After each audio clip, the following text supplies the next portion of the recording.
Man, smoking too much, greening out, ODing on the devil's lettuce, whatever you'd like to call it. Many of us have been there at least once in our lifetime. And man, I'll be the first to say it is not fun. But I do actually have a funny story about my first time greening out. I mean, it's funny now, but when it happened, I was shitting myself. So this story dates way back when I was just a young jit. I was still in 8th grade. And man, don't ask me why, but it takes place on a Thursday on a school night. Alright, so it's a Thursday at 7 p.m. My friends and I are just headed to this girl's house. We'll call her Mary. So when me and my friends arrive at Mary's house, I quickly find out her dad is pretty chill. Yo, what's up? And you know, the apple doesn't fall far from the tree. So we'll just say Mary was no stranger smoking some gas now and then. With that being said, I kinda was. I had only smoked a few times. And the times that I had smoked, it wasn't anything crazy. So walking into the Mary household, I could kinda tell we were gonna smoke. So we all just went to her room and talked for about 5 minutes until all my friends started smoking. And it was out of some strangely shaped water bottle I had never seen before. And listen bro, it was a Thursday on a school night, so I wasn't really planning on smoking, right? But when you're in middle school, peer pressure just hits differently, bro. So there my dumbass was on a Thursday night using this weirdly shaped water bottle for the first time, knowing that I had a curfew of 9 o'clock. And I just instantly started coughing. I was definitely the least experienced out of all my friends, so I remember my homies were kinda helping me out. Especially my homie Bob. Bob brought me some water and told me to let him know if it hits too hard. I told him yeah for sure, but I'm pretty sure I'm chilling because it had already been a few minutes at this point and it was safe to say I didn't feel anything. And after 10 minutes I remember thinking, I bet I'm definitely good by now. I probably just didn't have enough to actually get me high. So shit, maybe I can make it back for my 9 o'clock curfew after all. That shit hit me like Mike Tyson in his prime, bro. I don't know why no one told me this new device would have me slumped like Nate Robinson. But it's already too late at this point. My vision started to get choppy. It's like I was running 30 frames per second in real life. And of course, the dry eyes starts to kick in. And I just get really hot out of nowhere. And I guess at this point, Bob could just see the panic in my face. So Bob was like, come with me. And he brought me to the bathroom. And bro was prepared. He threw down a pillow and a blanket. Was just like, you're gonna be alright, bro. And as he leaves me in the dark in the bathroom, I can hear from the other room, he's definitely greening out. He's greening? Nah, not Chains. Nah, my boy. Rest in peace. Rest in peace? Bro, am I about to die right now? But to be honest, my brain was way too fried to even care. The effects were getting worse by the minute. And as I laid there in the dark on Mary's bathroom floor, I felt my soul leave my body. I was just flying around space and, you know, traveling through the galaxy and shit. But I'm brought back to life because I felt my phone buzzing. And when I woke back up, I had no clue where I was. And then when I looked in the mirror, who the fuck is this guy? Well, I was out here putting the pieces together, trying to figure out who I am. Bob hits me with another, come with me. I got a ride so we can get you back home. But you have to act normal, okay? Okay, just get in the car. It was his older sister driving. And when I got in the car, I was stressing. Act cool, bro. Act cool. Hi, how are you? I'm not high. Fuck, she knows. And the rest of the ride was just pretty much silent. I got out of the car and I stumbled all the way over to the front door. At this point, I was praying my mom was asleep. So I called my brother to open the front door. What's up? Door. At this point, I'm malfunctioning. I'm trying to explain what is happening to my brother, and it pretty much just went like this. Bro, is mom awake? Bro, holy, you're gone, bruh. I'm sorry, but this is the only way. Huh? What the hell, bruh? I'm not gonna lie, the smack low-key woke me up a little bit. But still, I was way too big to be saved. But at least mom isn't awake. Chains, get up here right now. I'm fucked. The jig is up, bro. I slowly walk up the stairs to my inevitable doom. Still high off my ass, I walk into my mom's room and seal my fate.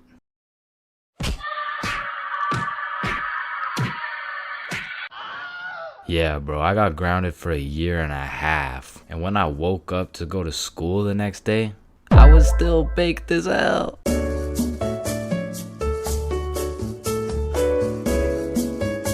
Alright, I already touched on the unspeakable things that go down in the high school bathrooms, bro. But there's only one place on earth that is more foul than those bathrooms. And it's the goddamn locker rooms. That room smells like complete and utter dog shit mixed with Axe spray. Like maybe I just went to school with a whole lot of Discord mods, but the rancid smell of the boys' locker room would contaminate anything in a 50-foot radius. And shit, Lord knows what goes down in that questionable place. Like you'll walk in there and see anything, bro. Motherfuckers will be having fights, chicken fights, group fights, sword fights. Like any laws and rules simply don't apply to the boys' locker room. Motherfuckers will be throwing hands, selling drugs, committing arson, committing several counts of fucking tax evasion, shit, you name it. It's pretty much a GTA lobby in that bitch. Like I remember one day I walked into PE and my teacher was like, "Hey,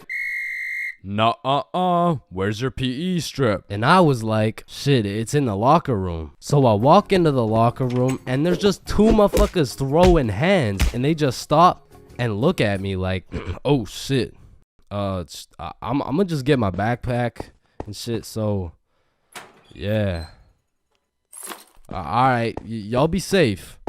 And then they just went back to beating the shit out of each other. Now listen, I don't spend too much time in the girls' locker room, but anytime I walk by there, that shit smells like rose petals and rainbows. So I can only imagine there's no group fights, no chicken fights, hopefully no fucking sword fights. And bro, you deadass can't leave shit in the locker room. Like if you leave anything not locked up, it's gone. These kids are ruthless, bro. They're snatching your wallet, your phone, your clothes. Shit, they're taking your PB&J sandwich. And the thing is, if you want your PB&J back, you're gonna have to get it back in blood because there's no laws in the locker room. See, if someone snatched my sandwich in math class, I'm turning into 6'9", bro. Mr. Cumminson, Jordan Johnson here, who lives on 123 Stickman Drive, postal code STK53Z, just stole my peanut butter and jelly sandwich my mom made me, so I'm gonna need his ass suspended. But if you try to tell a teacher about anything that happened in the locker rooms, they don't give a fuck. Mr. Principal, Jordan Johnson just stabbed me and stole my backpack, my phone, my wallet, and my ID. Damn, I'm sorry to hear that.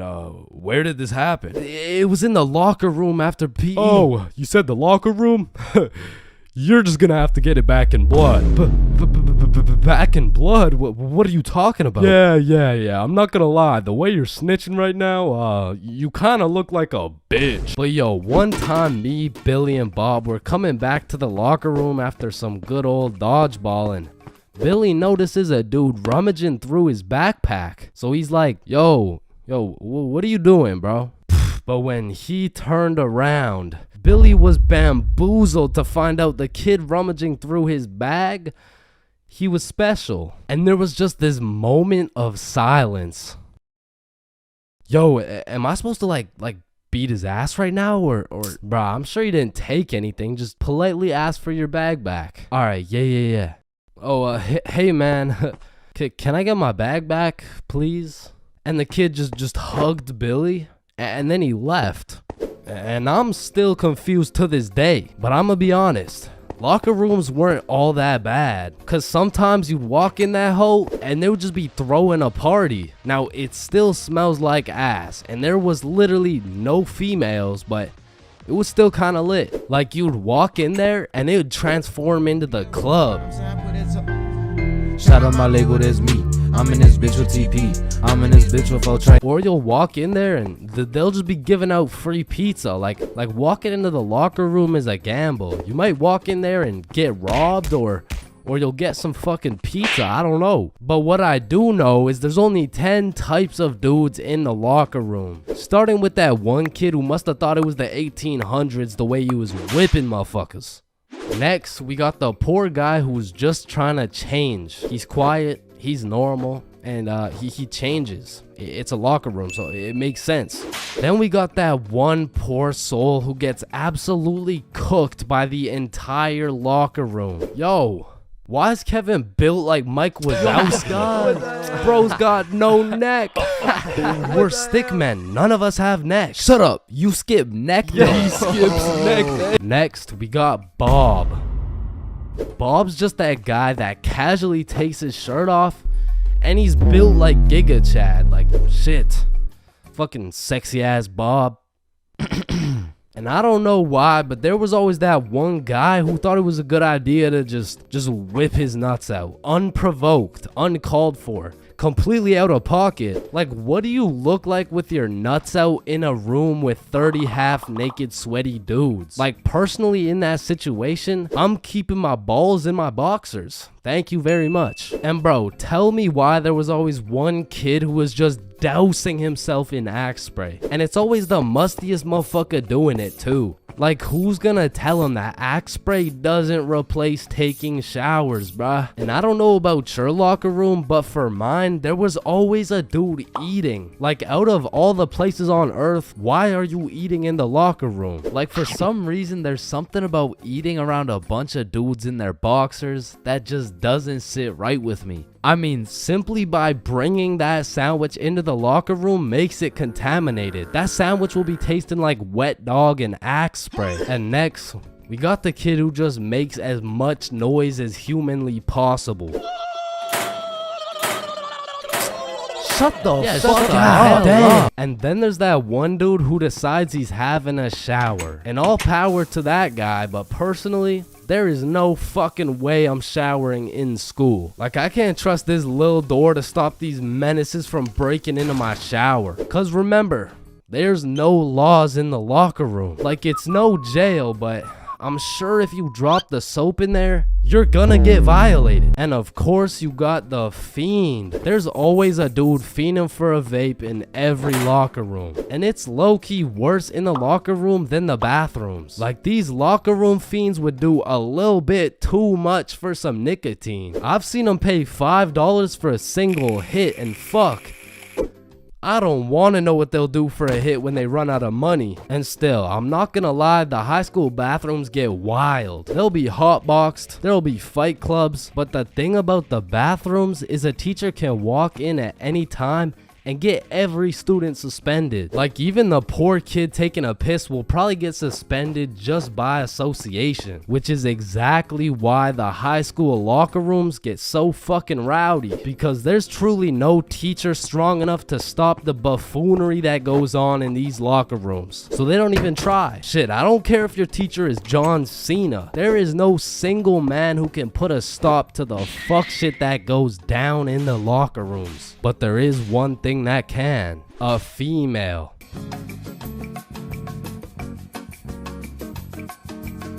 Hello class, I'm Mr. Subinson. I'll be your sub for today. For rules, I don't want to see any horseplay, no phones, and no WWE wrestling moves off the top of the desk, alright? Yeah,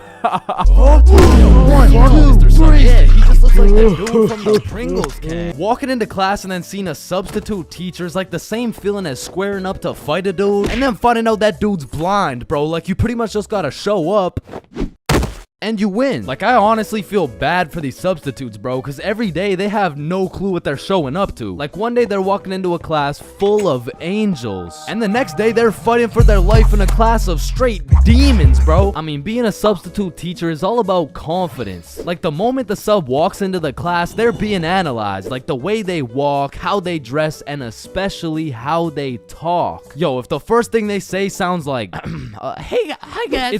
It's raps, bro. If you start the class sounding like an intro to an 8-year-old's Minecraft Let's Play, paper's gonna be thrown, pencils are gonna be thrown, fucking dudes are gonna be thrown, like, it's gonna be straight anarchy, bro. But when the sub walks in the room with a little pep in his step, a little drip in his fit, and most importantly, he starts the class sounding like he's done this shit before. Hey guys, I'm Mr. Peppinson, and today we mean business. All of a sudden, people are listening. Everyone except for one man. The class class clown. He's gonna see that confidence as a challenge, and bro's gonna start testing the waters to see if this sub is really about it. And that is how y equals mc squared. Any questions? Yeah, blue hat. Yeah, Mr. Pepinson, why are you built like that? Oh, you mean built like The Rock? Yeah, these are called muscles. You'll learn about them when you hit puberty. But bro, I'm in grade 11. I've already hit puberty. Yeah, nah. That's not what your peach fuzz mustache is telling me, buddy. Okay, well, your hairline is telling me it's going on a vacation, bruh. All right, let's see your shit then.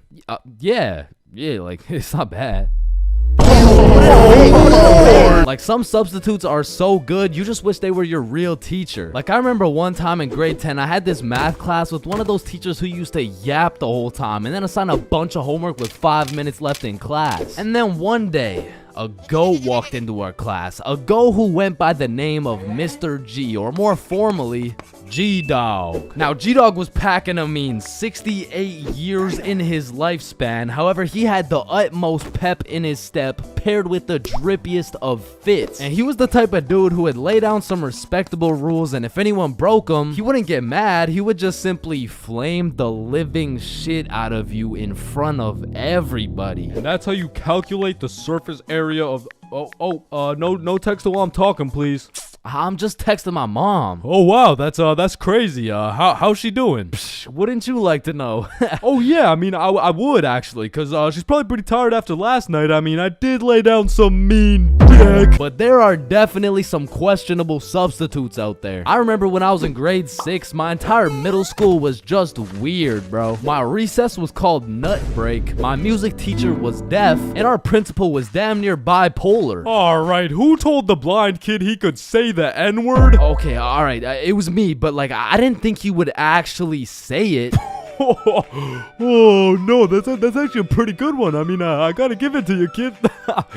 Wait, so you're not mad? No, I'm fucking furious, okay? Get in my office right now. Okay, wait, I thought you were just laughing. What's going on right now? Yo, I'm just messing with you, kid. You're good to go.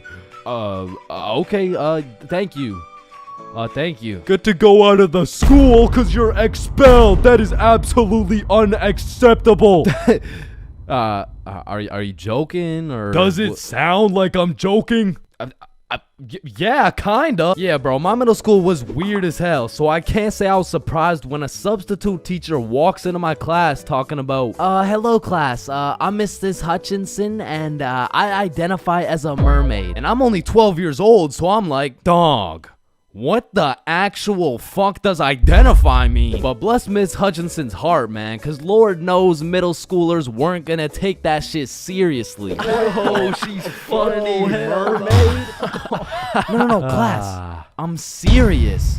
Oh, so that's why you smell like the ocean. Exactly. Wait, what? And I remember one time this sub walked into our class, and I could have swore they just found this motherfucker on the side of the street, bro. He walked in sagging like crazy, and if he even went to school, this motherfucker most definitely cheated his way through, bro. Yo, hey class. Like, what are we doing today? I mean, shit. You're the teacher. Oh yeah, right. So what'd you guys learn about yesterday? We were learning about agriculture. Oh yeah. Yeah. And I think you're right too, because you know the culture we live in right now is very angry, and the anger culture just needs to take a chill pill. You know what I'm saying? Any questions about that? Yeah. What's a chill pill? Oh, yup. I'm glad you asked. Okay, see, I actually know a guy who can hook you up with some. Just meet me in the parking lot at lunch. Mr. Saginson, are you trying to sell us drugs right now? No. Well, I mean, yeah, but it's for chemistry with neuroscience, or I mean like for microbiology or something like that. And these substitute teachers seem to butcher every single name on the attendance. I mean, shit's gotta be on purpose at this point. Like, hello class. I'm just gonna do some attendance really quick. Correct me if I get your name wrong, okay? Horda Hansa. Is Horda Hansa here? Okay. I mean, my name's Jordan Johnson. Well, you're absent now, so you gotta speak up sooner next time. Wait, what the fuck? Maya? Is Maya present? It's Mia. Wow, quite the name you got there. It's spelled kind of weird, no? No, it's not. It's literally 3 letters. Ariana? Is Ariana here? Sorry, it's Ariana. Okay, and? Like, what's your point? That's just how it's pronounced. Juwan? Is there Juwan in the room? It's Juan. And some subs be walking into your class with the most bullshit rules ever. Like, hey, Mr. Subinson, can I go to the washroom? Does your teacher usually let you go to the washroom? I mean, yeah, I think you legally have to. I don't believe it. Sit your ass down and get to work. Wait, Mr. Subinson, respectfully, I'm about to shit my pants here. Wait, does your teacher usually let you do that? What, shit my pants? Yeah. Yeah? Alright, I'll allow it. Hey, who the fuck is this guy? And I feel like there's no greater sense of community among a class than when a substitute teacher comes in. The entire class just comes together to gaslight the fuck out of this poor substitute. I remember one time in grade 10, me and my homie had a sub come in who was giving us this multiple choice test. And my homie was the type of dude who'd be getting 0% on everything, and the way his grades were looking, he just couldn't afford to fail another test. So what he did, I just need to preface, I do not condone. But from the moment the teacher walked in, he acted like he needed a little extra help. You know what I'm saying? And to be honest, he put on a spectacular performance. I mean, someone either needs to get this man an Oscar or a diagnosis, bro. And I just acted normal, but I guess by proxy, I got a little extra help. And I don't know what that says about me, but I do know what it means. It means the substitute teacher walked out of that class happy she was able to help 2 students in need. And it also means me and my homie both walked out of that class with 100% on our tests. Yo, Chains, I'll pay you $5 if you pull that fire alarm right there. Oh, run. Chains, do you know why I've called you into my office today? No. You see, that little stunt you pulled has led you to a 1-week suspension. God damn it. What does suspension mean? It means for the next week, you are prohibited from coming to school. Fuck. What does prohibited mean? Chains, you can't come to school for the next week. Hold up, so you're telling me because I pulled the fire alarm, I don't have to go to school for a week? Yes, it's a suspension. You are... Man, I got a love-hate relationship when it comes to getting suspended from school. Like, on one hand, shit, you just don't have to go to school. But on the other hand... Suspended? Oh, I'm about to suspend that ass. Ah, fuck. Ow. Shit. Alright, I don't recommend getting suspended. That shit is not worth it. But how do I know? This story dates way back to grade 7. It was a cold winter day at Stickman Middle School. In fact, it was freezing cold, and this gave Billy a great idea. Yo, the pond behind the school is frozen. Let's go fuck around on it. Oh, I'm down. Okay, bet. So after school, we got a group of 5 homies, and we headed over to the frozen pond. Now, to paint the picture, behind Stickman Middle School was Stickman Elementary School, and behind Stickman Elementary School was this frozen pond, meaning we had to walk through Stickman Elementary School to get to this pond. But nonetheless, we walk up to the pond and instantly I see this big red sign that says, "Hazard, do not step on ice." Guys, the sign says do not step on ice. Man, fuck the sign. Watch this.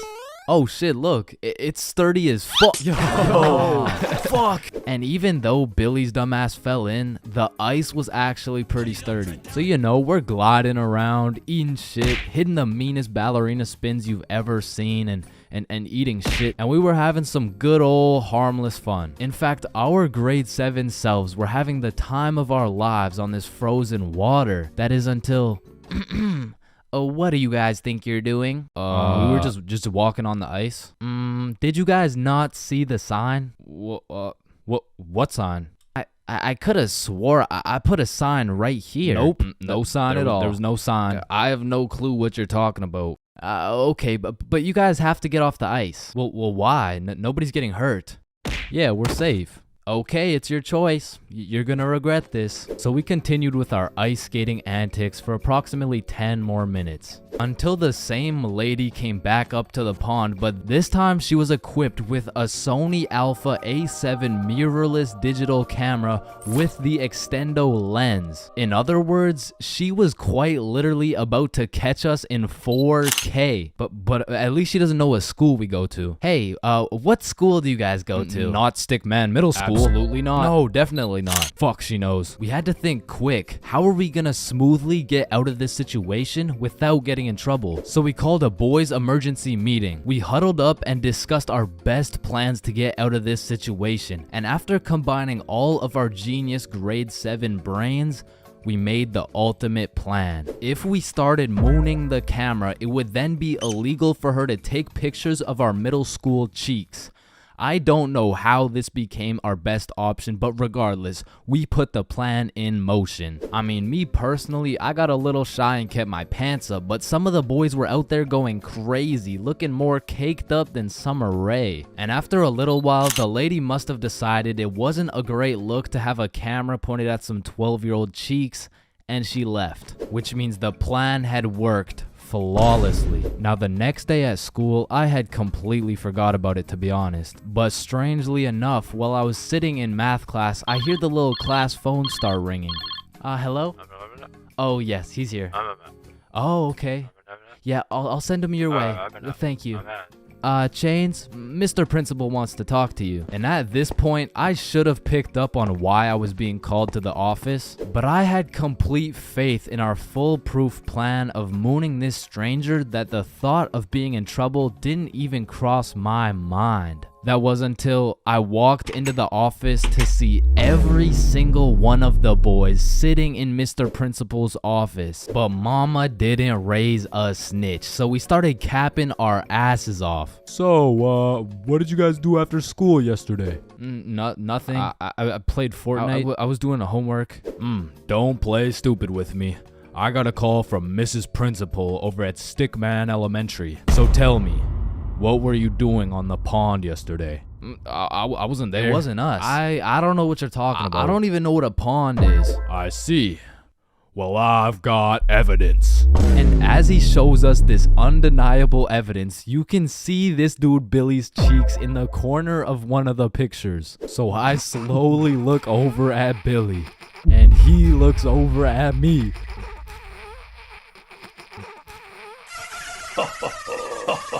If you don't stop laughing right now, you're all suspended.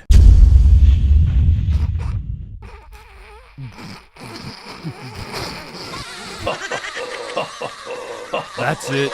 You're all suspended. And as I explained the situation to my mom, let's just say Mama Chains was not happy.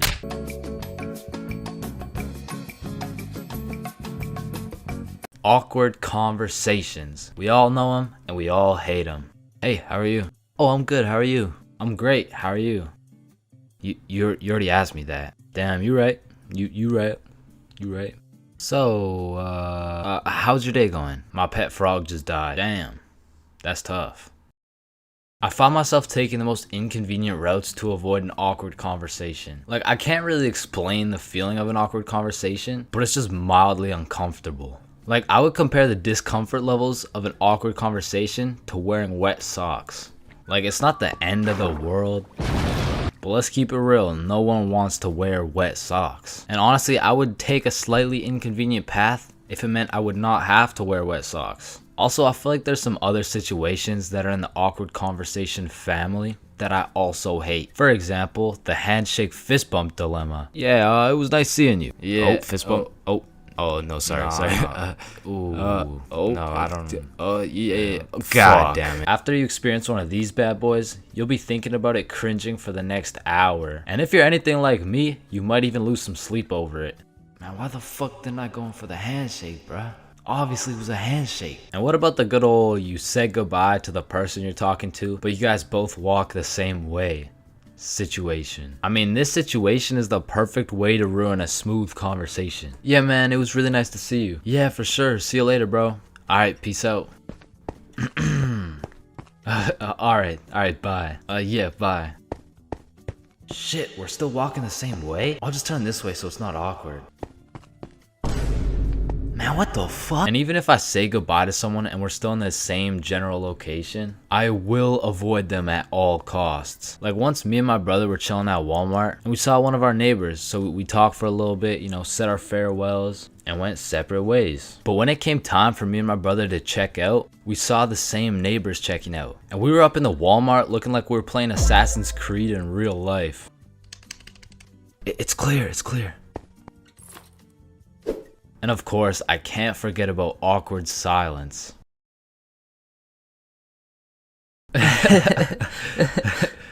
Yeah, that's funny.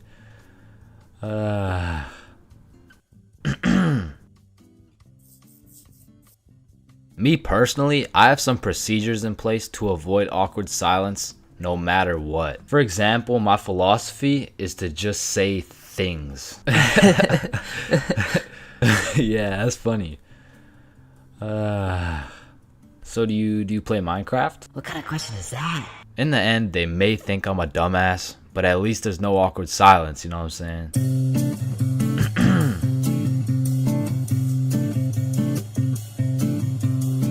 Bigfoot, the Loch Ness Monster, leprechauns, unicorns, two pretty best friends, and love.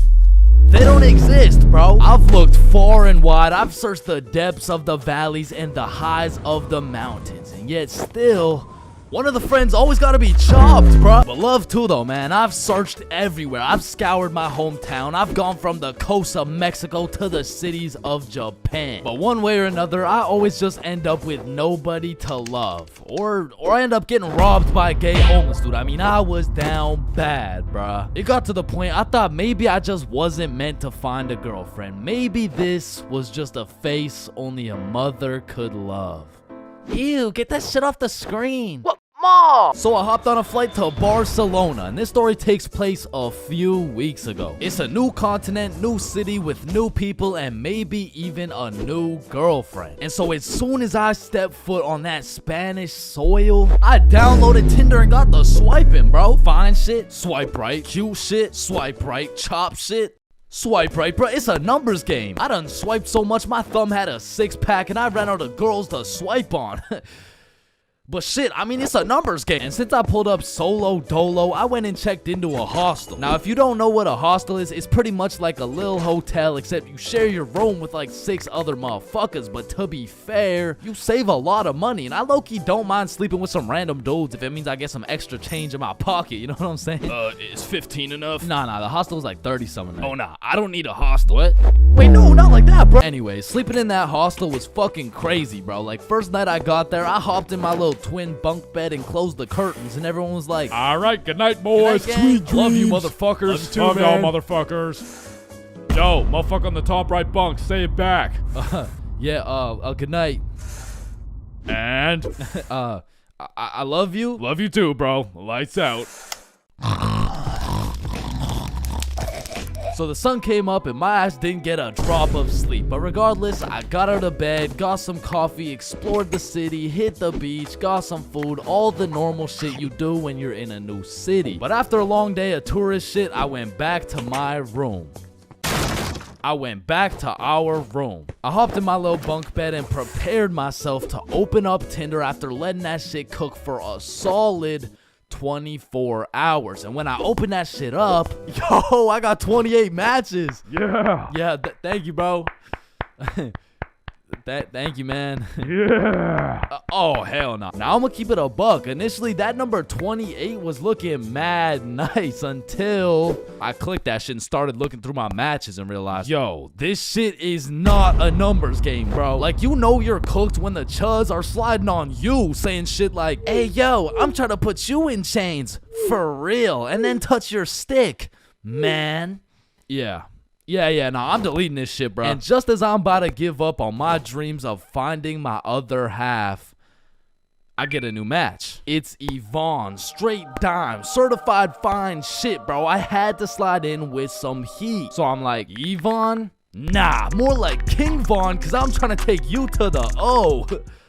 oath of marriage. Now that would be a crazy story. Opening bracket featuring Lil Durk, closing bracket. And before I send her some absolute bullshit like that, she hits me with a, hey. Oh, you know, nah, that works. What's up? How are you? Great, how are you? And we end up having a marvelous conversation. We share a bunch of beliefs, perspectives, and above all, we got the same taste in music. So I'm like, you free tomorrow? Yeah, I'm free tomorrow. What's your favorite food? I'm a drinks type of girl. Say less, I know a place. I don't know shit. I literally just got here, bro. Okay, see you tomorrow. And just like that, I just got myself a date. I'm coming. Nah, you can't come. It's my date, bro. Oh, hell no. So that night, I did a little research and found the coolest bar in Barcelona. But when I went to make a reservation online, they only do in-person virtual queues. So instead, I went to sleep.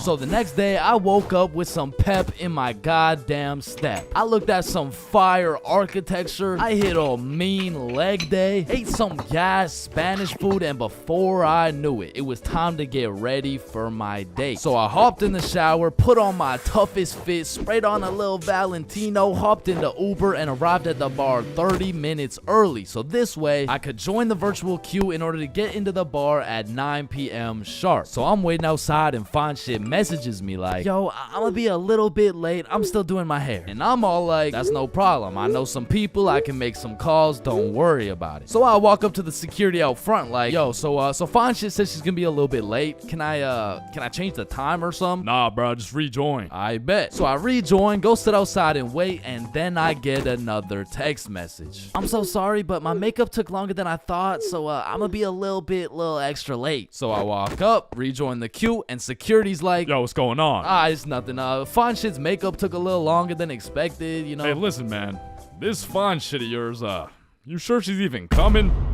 Nah, yeah, nah, of course, that's Fine Shit, she's coming. So I go back and sit down outside, but looking back, I definitely gave her the benefit of the doubt, but that was her first red flag. So now it's about 9:40 p.m. and I get a text message from Yvonne that reads, I'm here. So I go to link with Yvonne for the moment of truth, whether or not I'm about to go on a date with Fine Shit or 50-year-old and neck-bearded catfish shit. And fortunately for me, no catfish.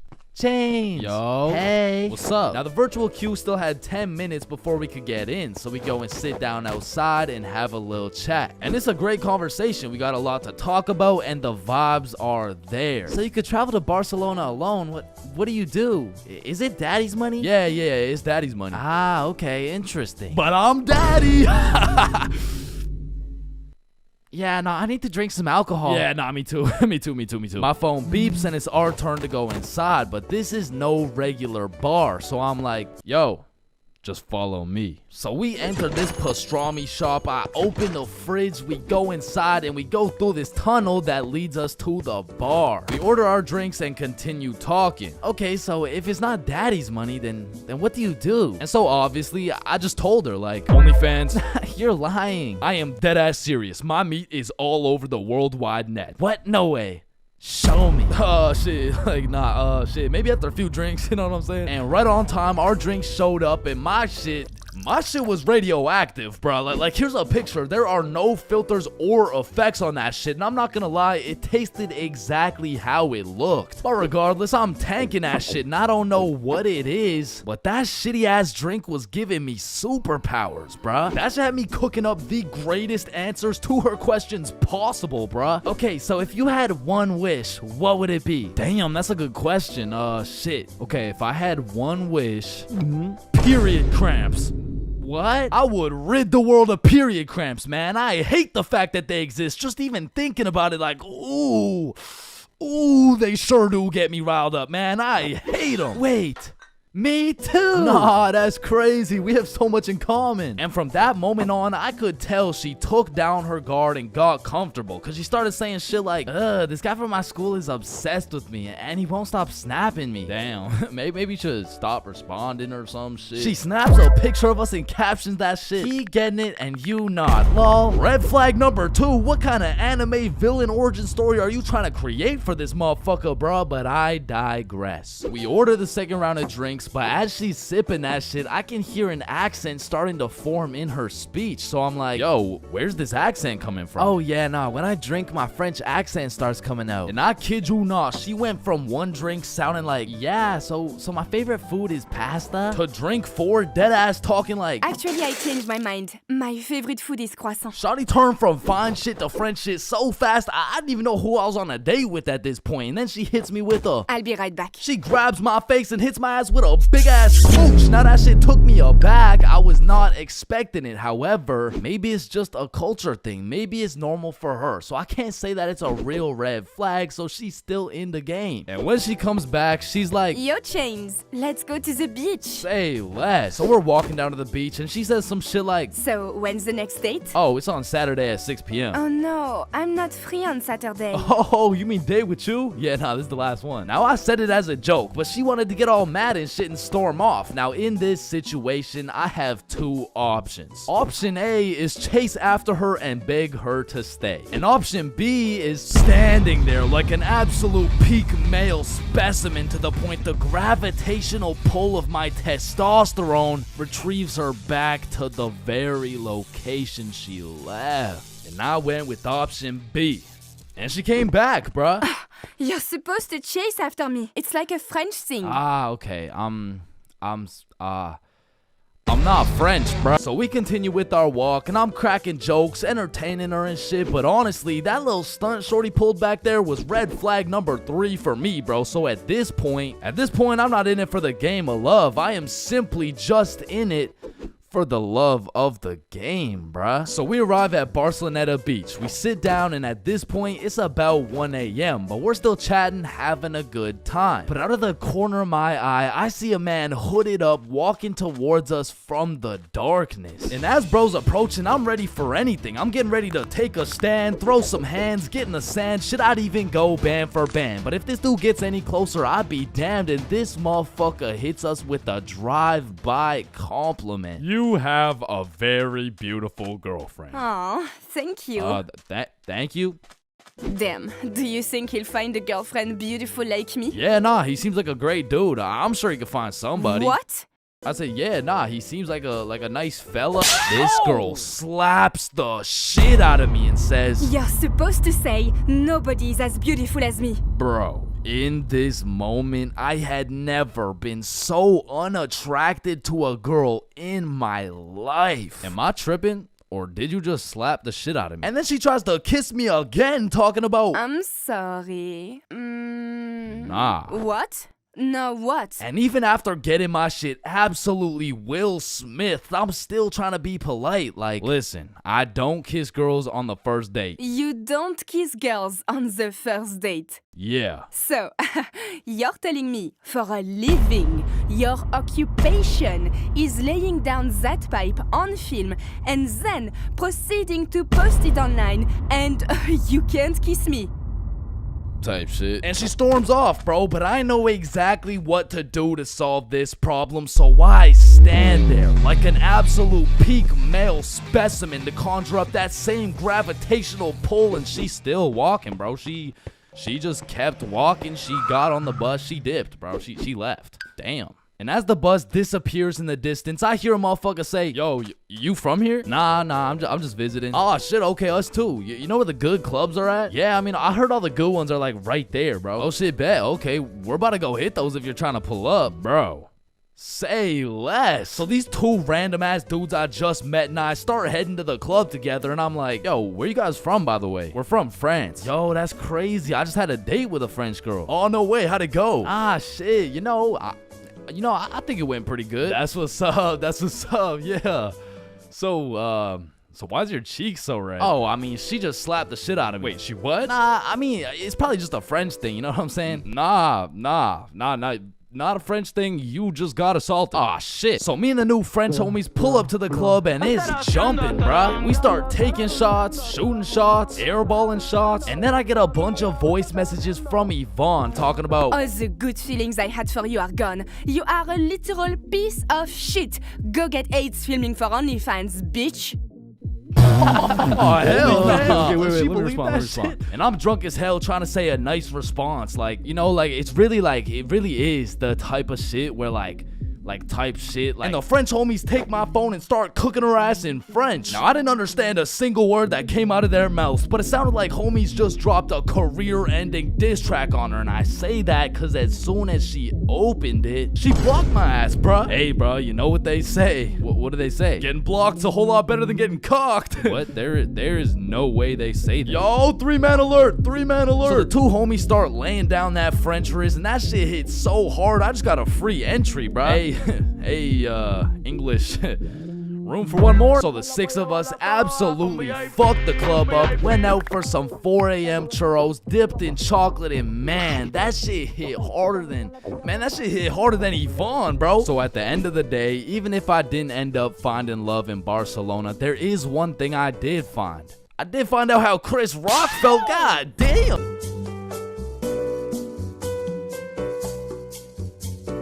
Five, 4, 3, 2, 1. Happy New Year! Oh my god. Yeah, let's go. For my New Year's resolution, I'm gonna go on a diet. Nice. Oh, and I'm gonna quit vaping. Yeah. do it. Oh, and I'm gonna go vegan. Oh, nice. shit. I'm gonna stop beating my meat. Oh, 3 days later. Man, fuck the diet. Right? I didn't even want to go vegan anyways. Wait, guys. Where's Jonathan? Alright, I'm gonna keep it a stack. This New Year's resolution thing is a whole lot of bullshit. Some goddamn buffoonery. A heaping pile of fucking horse cup. Like, don't get me started on these New Year, new me motherfuckers, man. Like, dyeing your hair and getting another piercing doesn't change shit. Now you're just broke, depressed, and lonely in a different font. And I'm not gonna pretend like I don't see you motherfuckers in the gym for the first 2 weeks. Like, come on now. You and I both know as soon as you get out of this gym, you're about to pick up a large strawberry milkshake, a Big Mac with no pickles, and a side of chicken nuggets, and it's disgusting. But Chains, how do you know down to the exact specifications of the order? Cause shit, I'm about to get the same damn thing. Because the devastating truth is a new year doesn't change jack shit. And if you're watching this in 2022, I'm really not trying to kill the hopes and dreams of 2023, but let's be honest, if you really wanted to be jacked, you would start working out, bro. Like, I hate to be the bearer of bad news, but the earth orbiting the sun one more time isn't gonna get you any bitches, bro. Cause trust me, I would know. Now, as a stick man like myself, I can't fuck with New Year's resolutions because it's always the same shit. Like 3, 2, 1, Happy New Year's. Oh, hey man, Happy New Year's. Well, what's your New Year's resolution? Oh, it's 1080p. What about you? Oh yeah, same. But did you see Ethan, bro? Nah, what's his? Yo, he's got 4K. Yo, what's up, dudes? Oh, look at the quality on this guy. Damn, wait, do you hear that noise? Yeah, what is that? Oh shit, it's Chains. He got 480p again. Shit. Oh fuck, we got 480p again. God. Damn. That whole New Year's resolution bit was unfunny as fuck. Like corny as shit. Well, speaking of corny jokes, New Year's seems like the time when motherfuckers feel like it's okay to start whipping out the most overused and unfunniest jokes of all time. Oh, hey Chains, watch this. Happy New Year. I hey Chains, I haven't seen you since last year. So you know how it's gonna be 2020 soon, right? Yeah, what about it? Well, I got 2020 vision. Now, I know it sounds like I'm on some bahumbug shit, but New Year's does have a lot of great things about it. Like the parties, the fireworks, the parties. And so you may be thinking, Chains, why are you like the Grinch of New Year's resolutions? Why do you hate New Year's resolutions so much? Well, the truth is, my hatred for New Year's resolutions dates way back to 2016. It was December 31st. New Year's Eve, 11:59 p.m. This was the very day when a young, hopeful Chains decided my New Year's resolution would be to acquire a girlfriend. I tried and I tried, but as 2022 comes to an end, my girlfriend remains unacquired.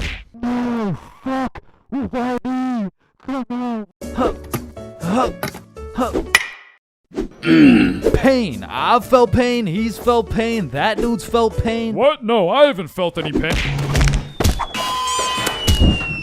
We've all felt pain, because you know what they say. The only things truly guaranteed in life is death and pain. Wait, what about taxes? What? Is this Chains for real? No. And I hate to be all controversial here, but pain?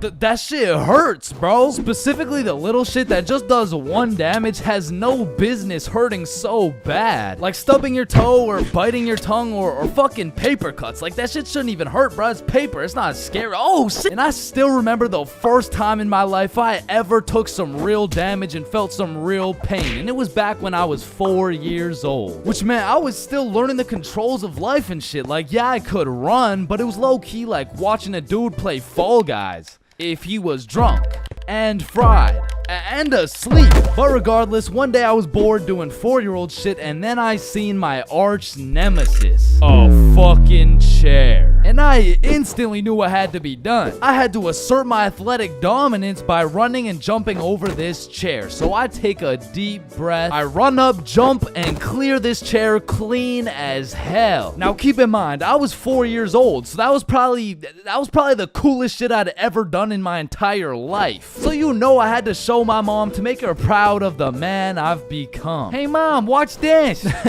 What the hell are you doing, Chains? Hey man, just watch and learn. Oh shit.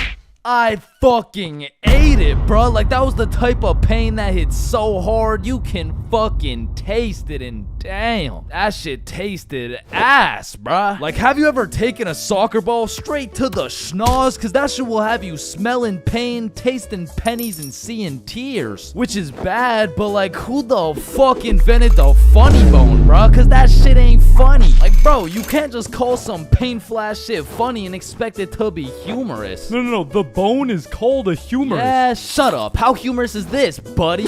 Not humorous. Yeah, that's what I thought. And in fact, I think it's the opposite of humorous. Like, yo, did you guys know 1 in 4 dudes is gay? Wait a minute. Gee, I sure hope it's Owen, cause he's sexy as hell. Y'all hit the funny bone too? Yeah, I did. If I had a pain tier list that went from shit ain't nothing to... I'd probably rate hitting your funny bone a solid. It's the same as stubbing your toe real hard. Like, you just need a moment to take a few deep breaths and say a few slurs, and that shit just heals itself. But if we're looking at some top tier, brutal, agonizing, excruciating pain, getting kicked in the balls. Now, for you 19.8% female audience, I know you might not be able to understand what this feels like. So let me just give you a quick overview. Imagine having balls, right? Now imagine getting kicked in them. That shit hurts like a bitch. I remember one time in grade 6, me and my homies were playing a good old game of soccer. And we were playing with the big homie. I mean the really big homie. Like, the dude had more chins than a Chinese phone book. Like, last time we went to a restaurant, bro looked at the menu and said okay. And I couldn't even tell you how big he really is, cause last time he stepped on the scale, it said 1 at a time please. So what I'm trying to say is he was a big dude, and big dudes got big legs, and big legs produce hard kicks. And during this grade 6 soccer game, I unfortunately found myself legs spread wide open, freshly dropped testes exposed to this absolute unit, wound up to kick the ball, and well, pain. Just pain, bruh. Followed by a moment of silence from everyone on the field. And I don't know if the moment of silence was for me or for my next generation of kids the big homie just wiped out, but I felt that shit. And I felt it in my stomach. And there was really only one sound I was able to make in that moment. Now, I know what a lot of you guys are thinking. Getting kicked in the balls is nothing compared to childbirth. Childbirth is so much worse. This guy's a misogynist. And no, I don't give people massages. And I might be the first to tell you this, but I've experienced both getting kicked in the balls and childbirth. And honestly, childbirth wasn't even that painful at all for real. But to be fair, it was probably a little worse for my mom, so like... Now, we all know physical pain very well, but what do you call that deep, torturous pain you feel when your dog dies? In Minecraft, that's that psychological pain, like the pain you feel when you're watching a banger YouTube video and an ad interrupts you out of knowledge. Or like the pain you feel when you just got done making some toast and peanut butter and that shit flops on the floor face first. It doesn't hurt physically, it hurts spiritually. Like, there really is levels to this shit, bro, because now when you start adding psychological pain onto the physical pain of things, we gotta start adding new tiers to this tier list. Because imagine peacefully sleeping in your bed and you get woken up to the pain of your girlfriend kicking you in the balls, which of course hurts physically, but then you realize you don't even have a girlfriend and you live alone. So just to knock a few more off this tier list, a razor scooter to the shin, stepping on Lego is a solid. Now getting socked in the face is an interesting one, because that shit can range anywhere from all the way to getting the Sonic rings knocked out of you. And if that shit's a good enough punch, you might not even feel anything.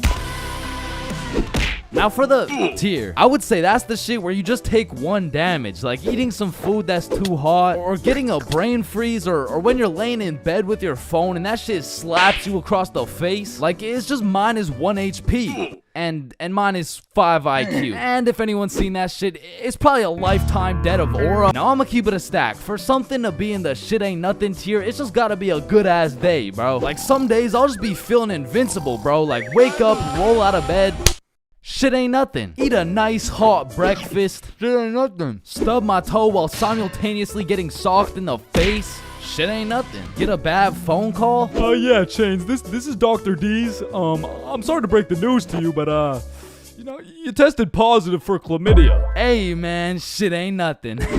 Oh, shit, who's this? Yeah, I wasn't finished. You also tested positive for herpes, syphilis, gonorrhea, hepatitis. You got a whole ecosystem on your shit. Honestly, at this point, our best bet is just to chop that thing clean off. What? Shit ain't nothing. No, it's definitely something. We're chopping your meat off. Yeah, but on some days, bruh, it's just like... Yeah, nah, that's it. I quit. I'm done. I'm going to sleep. Good night. And I know this might sound like some freaky ass shit, but I feel like some pain low-key feels good, bro. Like in school, I used to always put the front chair legs on my feet just to feel the pain. Or even like eating some spicy ass food, or like... Oh yeah, or like getting spanked. No? No? Fuck? Nah. I was thinking something more like taking a really hot shower, or like... Getting whipped. No? Yo, George, shut the fuck up, bro. I'm trying to make a video and Sorry, shit. my fault, pimp. My Yeah, fault. alright. Or what about when you like, getting slapped in the face? Bro, shut the fuck. Hey, yo!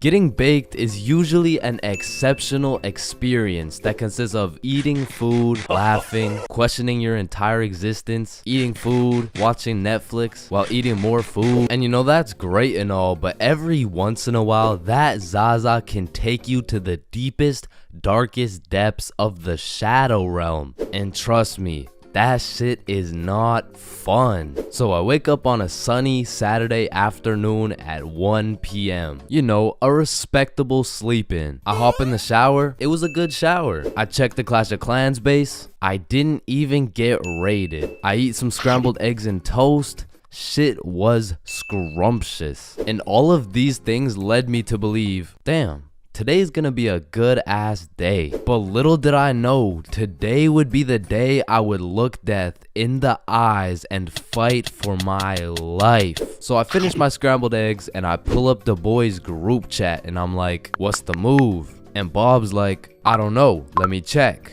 So I'm like, okay, bet. There's no moves, bro. And because there was nothing to do, the boys and I would have no choice but to reside to the default move.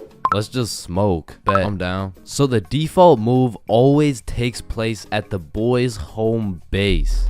Bob's crib. Now, Bob's crib was the spot to be baked for many valid reasons. First of all, bro's basement was simply comfy as fuck. Couches on lock, blankets always ready with infinite pillows.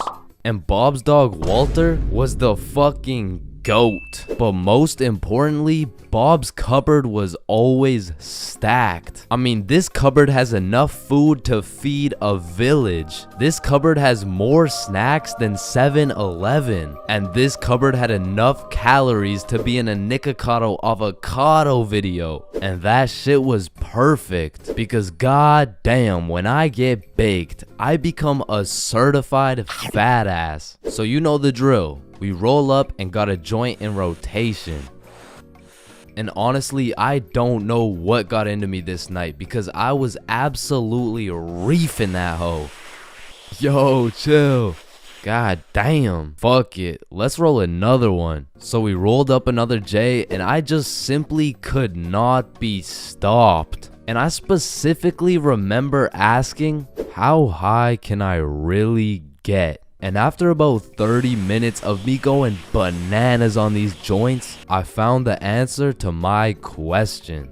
Pretty fucking high. I mean, I was beyond zooted. Like at that point, time was literally in slow motion. And it was one of those highs when your senses become extra sensitive. So I was just posted up in a blankie while munching on some pizza pops. And I was truly invested in those pizza pops. I mean, in that moment, I thought I was the pizza pop, bro. But once I finished the pizza pops, we all decided it would be a good idea to go for a walk. However, the moment I stood up, I started feeling peculiar. But regardless, we went outside and at this point it was already dark. Because in the time we were smoking at Bob's crib, the sunny Saturday turned into a very cloudy, dark, and cold Saturday night. So Billy and Bob are walking towards this creepy looking forest and I'm like, alright, I think I'm too high to go into this forest, bro. Nah, don't worry. I've been in this forest a million times. I know it like the back of my hand. Alright then. And as soon as we step into the forest, I start hearing shit, bro. Yo, did you hear that? Hear what? It sounds like someone's in the bushes. Nah, you're just baked as shit. So we continue walking for about 5 minutes and out of nowhere it starts pouring. And this was really the point where everything shifted because I was far too faded to be out in a dark, cold, rainy forest. So I'm like, alright, let's just go back to Bob's. Yeah, facts. I didn't know it was gonna be raining. But as we're walking back through the forest, I can undoubtedly hear something in the bushes. Okay, what the fuck was that? Oh shit, run! Oh hell nah! Bob and Billy start hauling ass. And scared as hell, I slowly turn around to see a fucking demon coyote pack looking at me like I'm lunch, bro. And this had to be because of the second joint. But for a moment, I looked this coyote dead in the eyes. And I saw death. I saw death, bro. And in that moment, I gathered all the functioning brain cells I had left to just run. And I couldn't see where I was going. I was just hauling ass. And when I looked back, all I could see was the devious coyote eyeballs staring into my soul. And the next thing I knew, I stepped in a pothole and my trajectory completely changed from running away to eating shit, bro. And when I say falling felt like it was in slow motion, I mean I had to have been falling for 5 minutes.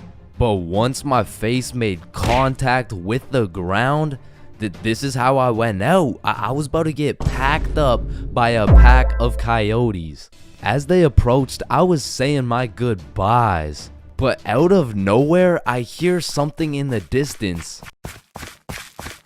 This motherfucker Bob drop kicks a coyote in the face. And it had to have been that Zaza that made these coyotes look so devious, because after Bob socked that jit in the face, they weren't so scary. I mean, they all just ran away and dispersed. They had me like, yeah, and don't come back, bitch. So we walk back to Billy's crib, and I'm still tweaking off those joints. I'm like checking behind me, checking beside me, checking the sky to make sure no evil crows pick me up and kidnap me. But we get back to Bob's crib, and I sit down on the couch, and just as I finally felt relieved, I get jump scared by Walter. Bro pretty much gave me a heart attack. I thought the coyotes had invaded Bob's crib to come and kill me. But it was just good old Walter coming to chill with the boys. So I got some more pizza pops, and we lived happily ever after.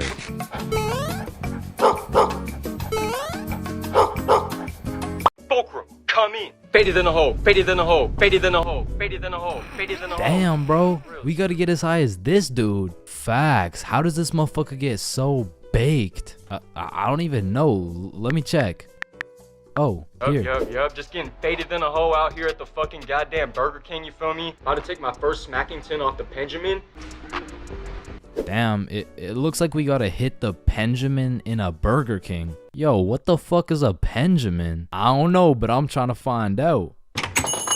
Yo, how's it going? Yeah, we're good, but I was looking to buy a Benjamin. Damn, you dudes are about to take a trip to Benjamin City, huh? Yeah, we're about to hit the Benjamin and things of that nature. Awesome. Here you go, Yodi gang. Thanks, man. Oh, and dudes, but between you and me, there's a Burger King next door, if you know what I mean. Oh, thank you. Alright, so I guess we just walk in this bitch and start hotboxing this Burger King. Bro, isn't that illegal? I don't fucking know.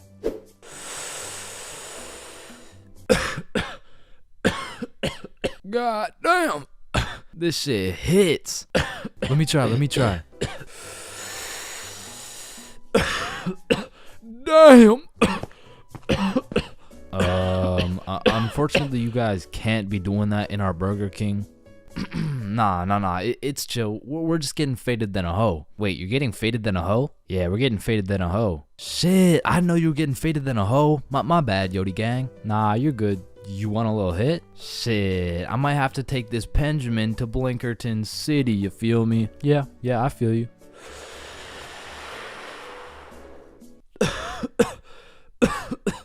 Damn, this Benjamin rips harder than a hoe. Yeah, have a good rest of your shift, man. Yeah, you too. Fuck, did I just say you too? Listen, I don't know about you, but this Benjamin got me feeling faded than a hoe, faded than a hoe, faded than a hoe, faded than a hoe, faded than a hoe.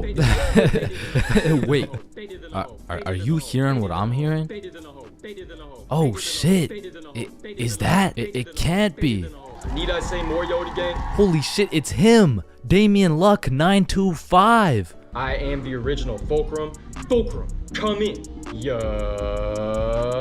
Yodi gang, you feel me? No way, we were literally just hitting the Benjamin in this Burger King. Double Benjamin City session, shall we? Double Benjamin? Damn, bro, we gotta try the double Benjamin.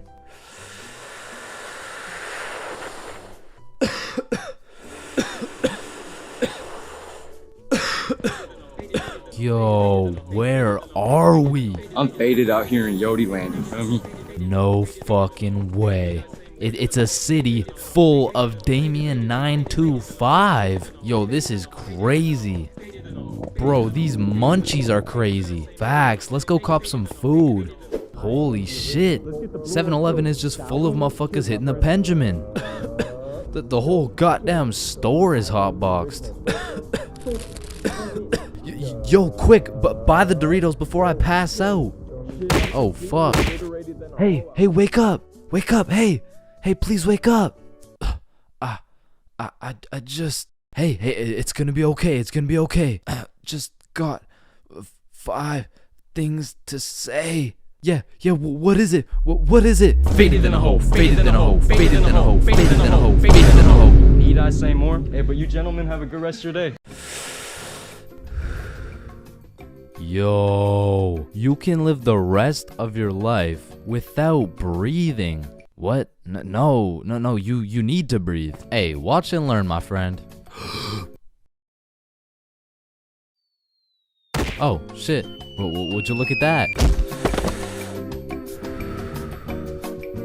Okay, class, today we're gonna be studying atoms. Yes, Chains. If we're made out of atoms, and we're studying atoms, does that mean atoms are studying themselves? Chains, are you high? No. No. Damn. You know how everyone says, "Oh, I took a shit." No, you never take a shit. You leave it. Yo, guys, I just took the meanest shit I've ever seen. Hell What the no. fuck? Bro, isn't it crazy that you can imagine what it would feel like to lick any object you look at? Bro, why are you looking at my balls like that? Oh, hell no. You know what I just realized? Yeah, what? Walking around with one crowbar is much more suspicious than walking around with 3 crowbars. Bro, is that your car? Oh, shit. Yo, this burger is busting in my mouth right now, bro. I know, this shit is scrumptious. The ham, it's just exquisite. Wait, ham? There's no ham in the burger. It's a hamburger, dumbass. Of course there's ham in the burger. No, the patty, it's made out of beef. Bruh, that's like saying a hot dog isn't made out of a dog, for Pete's sake. Damn, you're high as shit. Okay, when I say sun, do you think of day or night? Obviously the day, that's when the sun's out. Okay, makes sense. But what if I were to tell you that you see more suns in the sky at night than you do in the day? Whoa. You are hereby sentenced to 35 years in jail for repeatedly kicking a pregnant woman.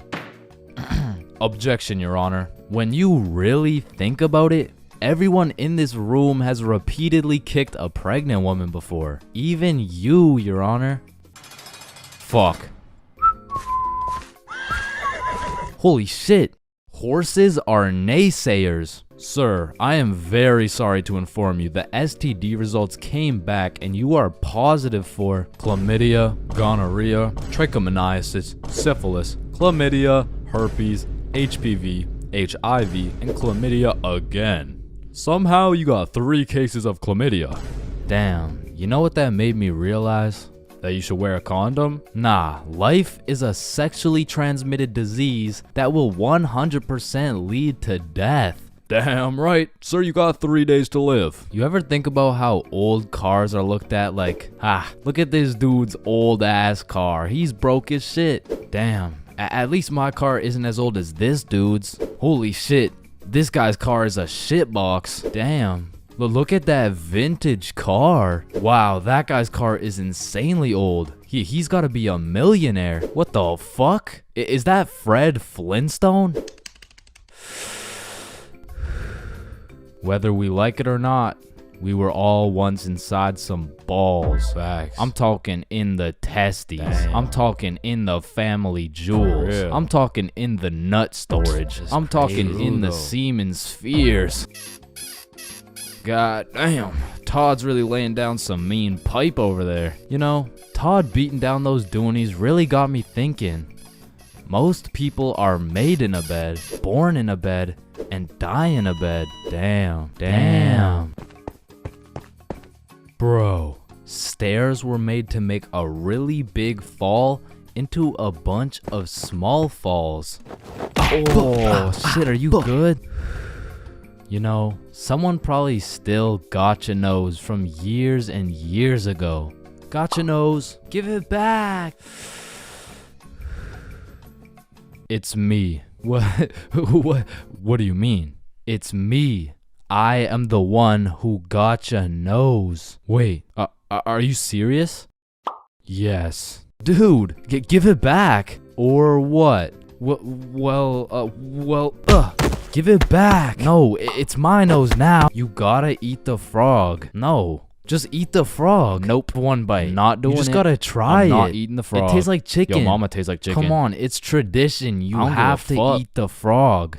Damn, traditions are really just dead people peer pressuring us. Eat the frog, pussy. That's why you're dead, bitch. Listen, I just can't wrap my brain around it. Yeah, what's up? Can you tell me why the fuck we park on the driveways and we drive on the parkways? It makes no sense. Hey Alexa, order some extra large magnums real quick. No, we both know you get absolutely zero bitches. Alexa, you literally Alexa, got stop, no reason stop. on top of that, Alexa, you and I both know Alexa, you are a shut size up. small condom boy. Bro, over the next generation, we're gonna see a serious decline in the number of people who are named Alexa. Damn. Wow, that's quite a beautiful birdhouse right there. Yeah, do you think it's made out of wood? Oh yeah, for sure. And where does wood come from? Fuck do you mean where does wood come from? It comes from a tree. Exactly. Are you thinking what I'm thinking? People cut down birds' houses to make birdhouses. Oh, fuck? Yeah, I meant people cut down birdhouses to make birdhouses. As you get older and older, a life sentence continues to become less threatening. Yo, there's probably a point where you just don't give a fuck. Put the money in the bag, bitch. I hereby sentence you to a life sentence in prison. 3 days later. Whoops. Oh. Okay. How the fuck did somebody look at all these rocks and trees and shit and just think, yeah, I can make a Wi-Fi out of this? Why is it a chair, bro? Someone tell me why it's a chair. You see, the word chair actually originates from the word cathedra, which is a combination of Latin words that mean sit and down. Incidentally, the word cathedral got its name as it is the seat or chair of the bishop. Oh, damn, this sandwich is about to go crazy, bro. Wait, that sandwich would hit way harder if we smoked before you eat it. Oh, okay, yeah, you right. A few moments later. Damn. What? Damn. My sandwich went bad. Nah, when you think about it, your sandwich didn't go bad. Something just started eating it before you did. Whoa, that's crazy to think about. Wait. Are you eating my sandwich right now? You gotta be faster than that, bro. I'm talking inside the cum factories. For real. I'm talking inside the sperm bank. For real. I'm talking inside these nuts. I'm talking in the Dwayne The Rock Johnsons. Damn. Nah, fuck you. Hey, fuck you then. That's why you eat meat. I don't eat meat. I'm vegan. Oh shit, same. But you're still a bitch. Okay, and I still laid pipe on your mom. Yo, what's going on here? He called me a bitch, and he said he had sexual intercourse with my mom. Yo, calm down. I thought you guys were both vegan. Yeah, we are. What about it? If you guys are both vegan, are you guys really beefing? Damn, that was unfunny as fuck. Should we just beat his ass? Yeah, we should. Shit, damn. I see here. Looks like your toothpaste hasn't been doing the job. Try this one. 9 out of 10 dentists recommend this toothpaste. Wait a minute.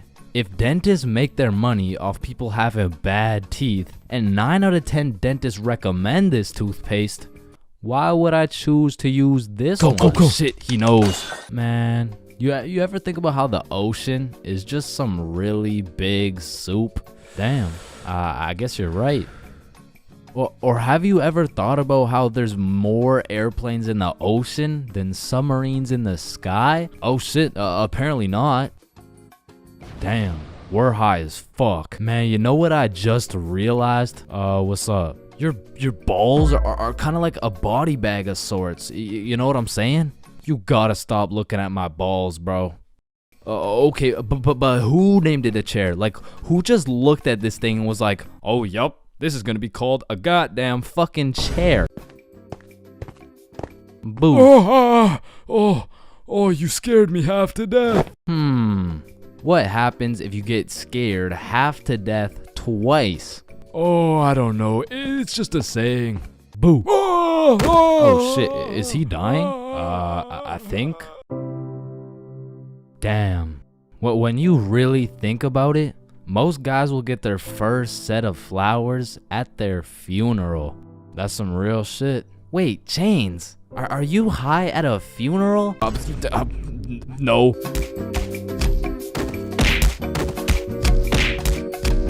Bad haircuts. There is nothing worse than when your barber just randomly decides to destroy your self-confidence with some goofy ass haircut. And as someone who has never found a barber who consistently does me nicely, I have gotten my shit all the way fucked up on many occasions.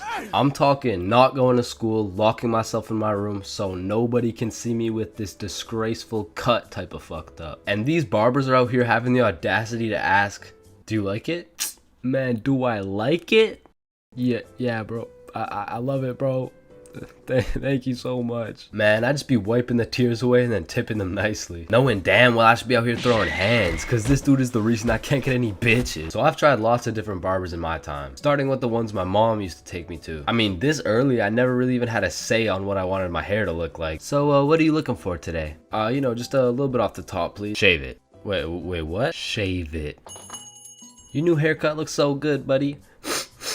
Thanks. Hey man, you know your haircut is ass when your mom says she likes it. As a kid, I always dreaded getting haircuts because I knew my barber was already like 0 for 10. And I would show up to school every time knowing it was inevitable that I was about to get my shit flamed. And truthfully, there is no worse roasting than when you get a bad haircut. Like, people you barely even know will be out here cooking you. Who the fuck is this? All of a sudden, people got more jokes than Chris Rock.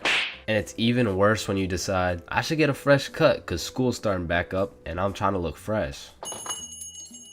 Bro, I can't go to school like this. Yo, Chains, what's up? Yo, what's good? Bro, are you alright? Why do you got this hoodie on? Yeah, I'm chilling. I'm just kind of cold, you know? Bro, it's 32 degrees.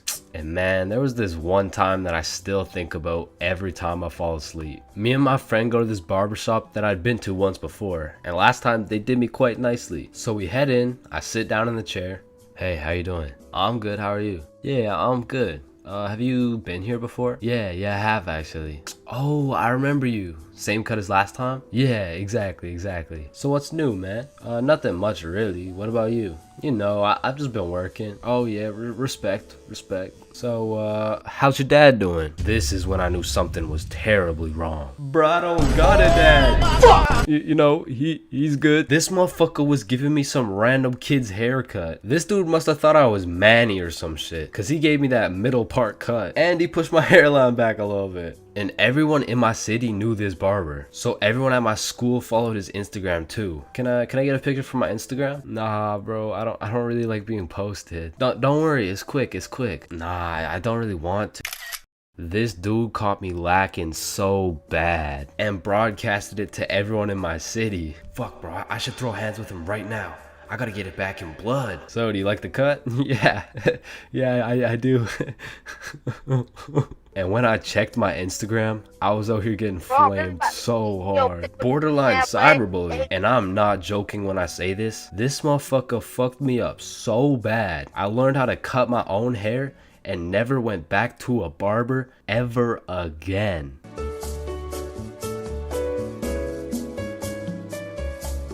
Bro, in life, there's so many things you can cheat on. Like, you can cheat on your diet, you can cheat on your girlfriend, you can cheat on your barber, you can cheat on your girlfriend with your barber. Shit, you can even cheat on your taxes. So compared to everything else, cheating on a little math test is not that bad. Like, compared to your taxes, you know what I'm saying? Like, oh shit. Hey, we've all cheated on our barber, but you cannot cheat on this math test.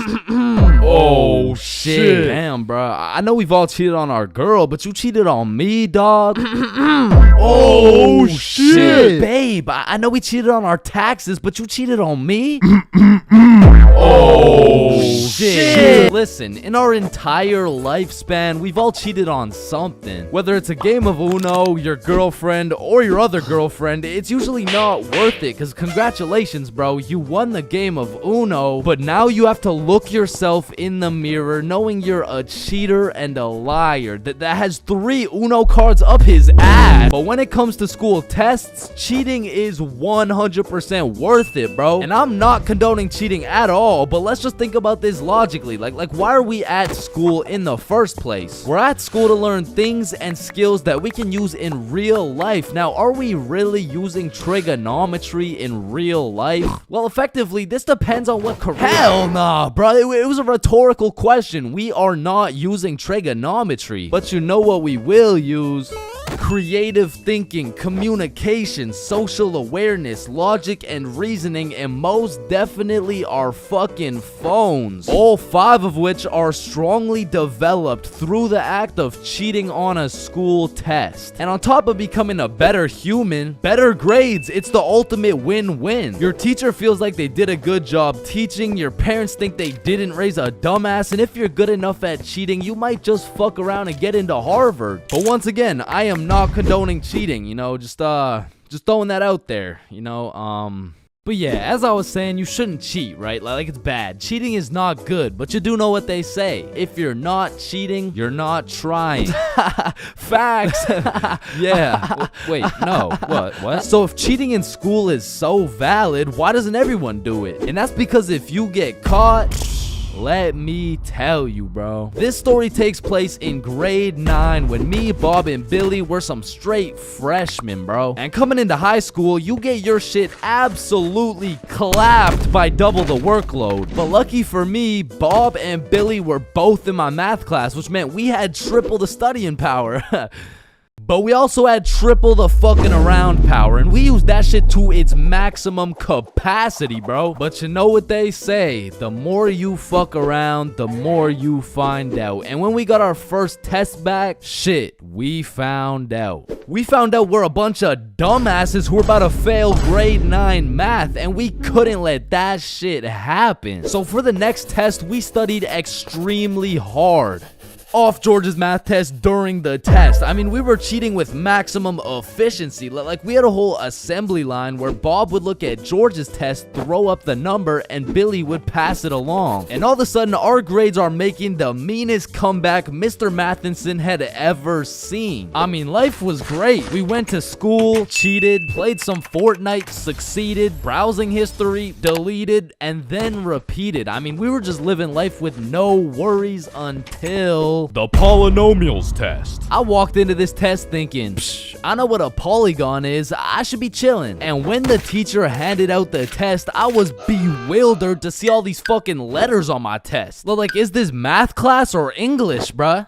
Yeah, I think I got the wrong sheet. Huh? No, that's the right test. Well, what's the deal with this? I mean, that's just polynomials. Dog, I can name every single polygon, but who the fuck wrote Elon Musk's son name on my goddamn math question?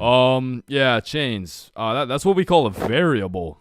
It's called a variable. Yeah, I know. I know that, and I knew it before you said it too, cause we learned about it in class. Yeah, right. Right. Now, this would have been extremely bad if we didn't have the ultimate method we like to call George. Because George was one of those dudes who loved studying. Like, he'd wake up and go to school, then come home and study till he dropped, bro. Like, if you kidnapped George's whole family and told him you'd only give them back if he answered this equation, this motherfucker would just be happy he got more homework, bro. And cause of this, we had a little deal going with George. If he let us cheat off his math test, we would teach him how to be a normal dude. We were teaching this kid how to dap someone up, how to use slang, and all I'ma say is, this motherfucker should have just stuck to math, bro. Yo, Chains, sauce me a bite, big dog. I got you. Shit, Chains, you just busted in my throat, gang. Hey, yo. George, what you just said right there sounded gay as hell. Type shit. So as I was saying, I'm looking at this math test with more letters than numbers, and it would have been raps for me if it wasn't for the George method. So I'm looking at Billy, Billy's looking at Bob, and Bob's looking at George's test, and we're absolutely flying through this polynomials test. And about halfway through, I look up to get the next answer, and I get jump scared by Mr. Matheson mean mugging my shit. And you can see it in his eyes. He knew exactly what was going down, and he took me, Billy, and Bob's tests and took us to the hallway. What do you guys think you're doing? Polygamy. I'm pretty sure it's like Why did I see you three throwing up your fingers during our test? Well, you see, Mr. Matheson, we're gang affiliated. No, bro, what the fuck? All right, you three, cut this shit. I caught you cheating. All 3 of you are getting zeros on this test, and I don't want to see it happen again, or I'm contacting your parents. All right, it won't happen again. You're right. We're not in a gang, by the way. Yeah, I know, buddy. Well, shit. Yo, what happened to you, Jits? Are you chilling? Bro, Mr. Mathinson caught us lacking real bad. Yeah, he gave us all zeros on the test. Holy shit, it sounds like Mr. Mathinson just absolutely railed you guys. No cap. Now. And all three of us proceeded to absolutely shit the bed on all of our next tests. And it was at the point where our grades were on life support and our math final was coming up. So if we didn't get our shit together for this final, our parents were about to put us on life support with that leather belt. So we put our cheating ways in the past and locked in, bro. We were focused in class, and after we went to Bob's crib and kept studying there. And then it clicked. We all finally understood polynomials, and so the next day we walked into class confidently, knowing we were equipped with hours of studying. We lock in, sit down, and then the teacher gives us our test. And as soon as we lay our eyes on that very first question of the test, we were fucked. Now don't get me wrong, we could do polynomials all day long, but we forgot this was a final, meaning we forgot to study numeracy, exponent laws, rational numbers, linear relations, inequalities, geometry, probability, and statistics. And in other words, we didn't know shit. And before I can even make eye contact with the boys to tell them I'm fucked, these motherfuckers already hopping back on the George method. And listen, bro, as you can tell, I'm no mathematician, and I did not study probability or statistics, but from what I'm seeing at this very moment, I have two options. I can do the test legitimately and have a 99% chance of failing grade 9 math and getting my shit whooped, while simultaneously having my entire family realize they raised a dumbass who won't go anywhere in life and is destined to draw stickman for all of eternity. Or I could cheat. So we're out here hitting the George method, and I'm being extra careful, because if we get caught lacking twice, it's complete and utter wraps for us, bro. So we're grinding out the method, then the teacher looks up, boom, we're locked in on our own tests. He puts his head down, back to the method. And there was a few times in there I thought we were cooked, but we just kept it pushing. But still, we were low-key running out of time, and I had a whole page to complete. And God bless this random ass dude's soul, because he raises his hand to ask a question, and as soon as the teacher turns his back on us, it's crunch time, bro. It's like double XP right now. Bob was out here throwing up these numbers so goddamn fast, I thought he turned Crip for a second. And then the bell went off, and we were all done, bro. We hand in our test, and then it was time to wait. A few classes go by, and then the teacher hands out our math finals alongside our report cards. And nervous as hell, we all check our report cards, and we all passed, bro. So we all go home happy as hell to show our parents our report cards and the fact that we passed. Chains, you got a 54 in math? Yup, mom, I sure did. You raised one hell of a smarty pants. Oh, fuck. But at the end of the day, even if we all got our shit whooped, maybe the real treasure is the friends we made along the way. Yo, homies, I'm bricked up right now. Oh, no. Middle school is just an awkward place, bro. Like, middle school dances, awkward. Middle school speeches, awkward. And middle school relationships, in my experience, is the most awkward thing on the face of this planet. I mean, the girl's a whole foot taller, got a deeper voice, and shit, she could probably bench more than you, lil' bro. Like, I hate to break it to you, but you don't got a girlfriend. You are the girlfriend, bro. Middle school just occurs at the craziest time in a teenager's life, because motherfuckers is just getting slapped by puberty out of nowhere. You'll be walking down the halls and see a bunch of kids who look fresh out of daycare. Then all of a sudden you'll see a grown-ass man built like Shaquille O'Neal thumping his way down to math class. And attendance in middle school was looking like Matthew, Here. George, Present. Daisy, here, Owen, here. Dude's balls would be dropping halfway through presenting their speech, like, And this is specifically why dinosaurs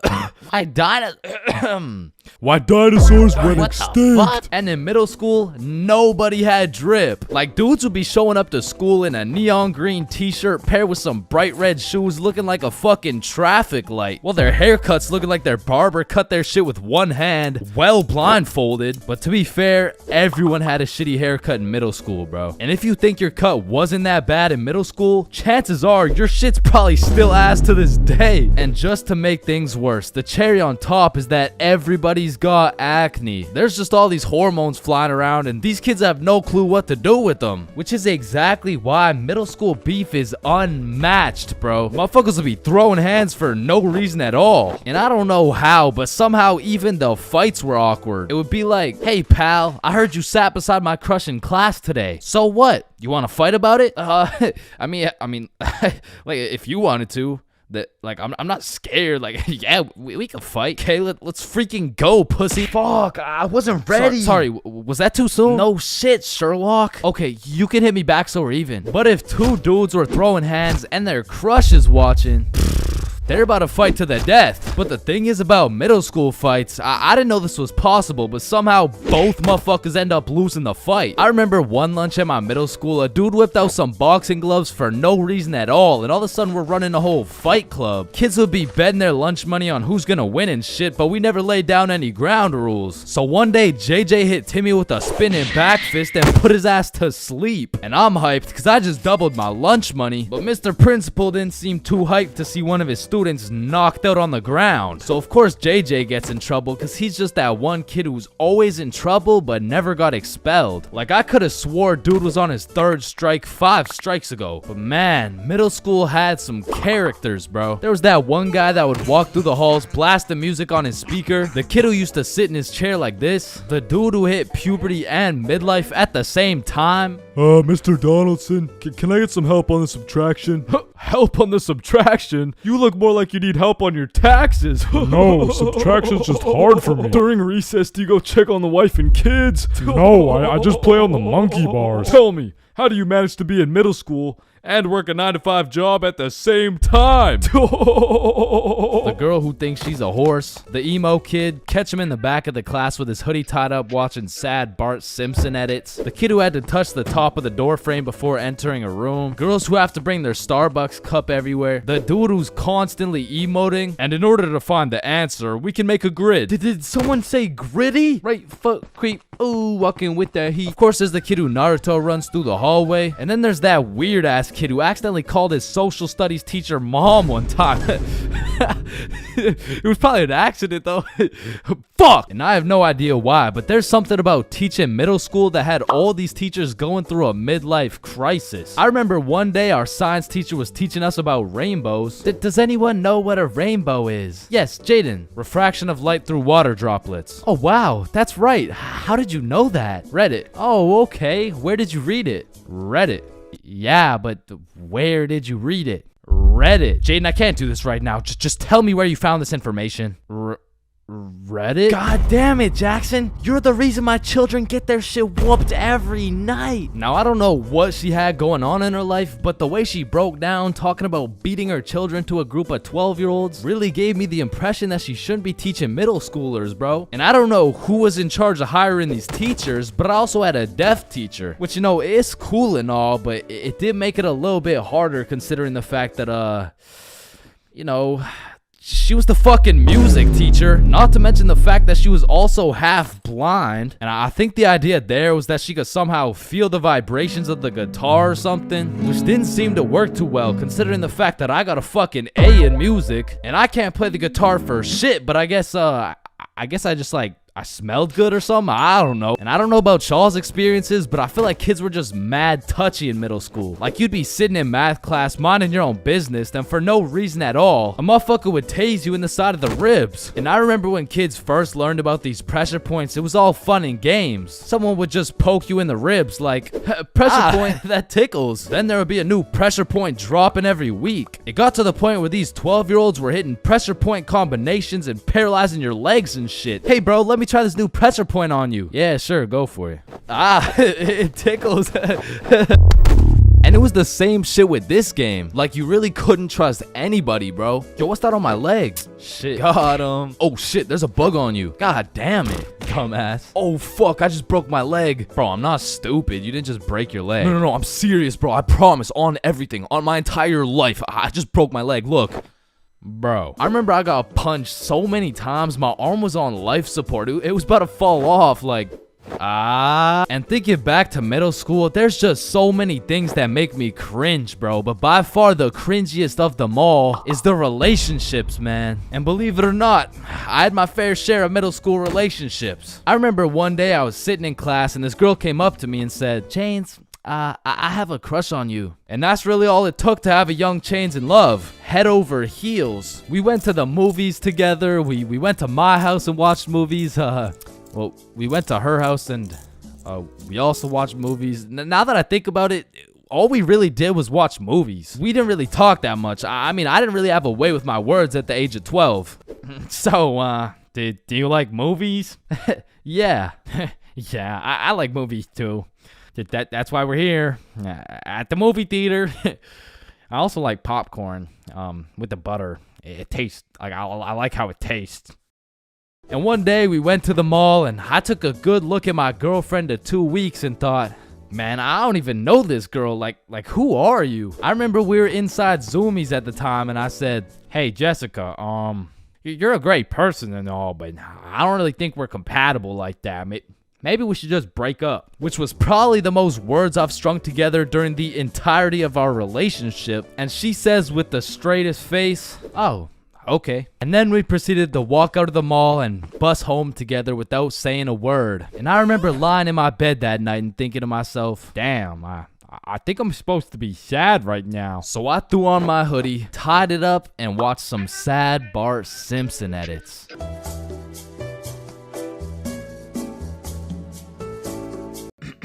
Alright class, today we're going outside for a run. But it's literally 0 degrees. Oh Chains, don't be a bitch. It's not even that cold. See? I told you guys it's not even that cold. Yeah, for you. Cause you're out here dressed like the Michelin Man. High school PE is something different. And every PE class has 5 different types of people. Like the group of kids who just stand in the corner and occasionally get sniped in the head with a dodgeball. Or the kids who participate and make sure everyone is included. Or the legend who's chilling on Instagram. Yeah, he follows at ChainsFR. There's also the dude who just never shows up. And of course, we got the sweats. These motherfuckers treat PE like they're in the military. These motherfuckers treat PE like they're training for the Olympics. These motherfuckers treat PE like they're gonna get scouted to the league. Which is honestly just funny as hell because, let's be honest, 85.7% of the class doesn't even want to be there. So you'll have some innocent souls zoning out during a basketball game, and all of a sudden they'll be getting posterized like they're playing against Ja Morant. Yeah, bitch! I mean, these kids will come out of PE drenched in sweat, breathing heavy, and with a smile on their face, knowing they dropped 104 points on some kids who have never touched a basketball in their life. And listen, don't hate me, but I do understand the appeal of sweating your balls off in PE, because I too once participated in the sweaty activities. Ow. Ow. I know, but there's just something so exhilarating about hearing the snapping of an unsuspecting freshman's ankles. But as I matured, I realized there was only one thing better than shitting on random students, and that was shitting on sweats. I became the anti-sweat. I would act like an innocent soul waiting to get posterized, but when the sweat would come in trying to end my career with a windmill dunk, I stuffed that boy like a Thanksgiving turkey. Pause. And don't get me started on the fitness gram pacer. Whoever created this legal form of torture will catch these hands. Oh, Chains, no, I heard he sadly passed away a little while ago. You could be having a good day and you pull up to PE like, hey bro, you know what we're doing today? I'm not sure, but I think we're playing soccer. No, it can't be. Alright class, today we will be doing the beep test. Fuck.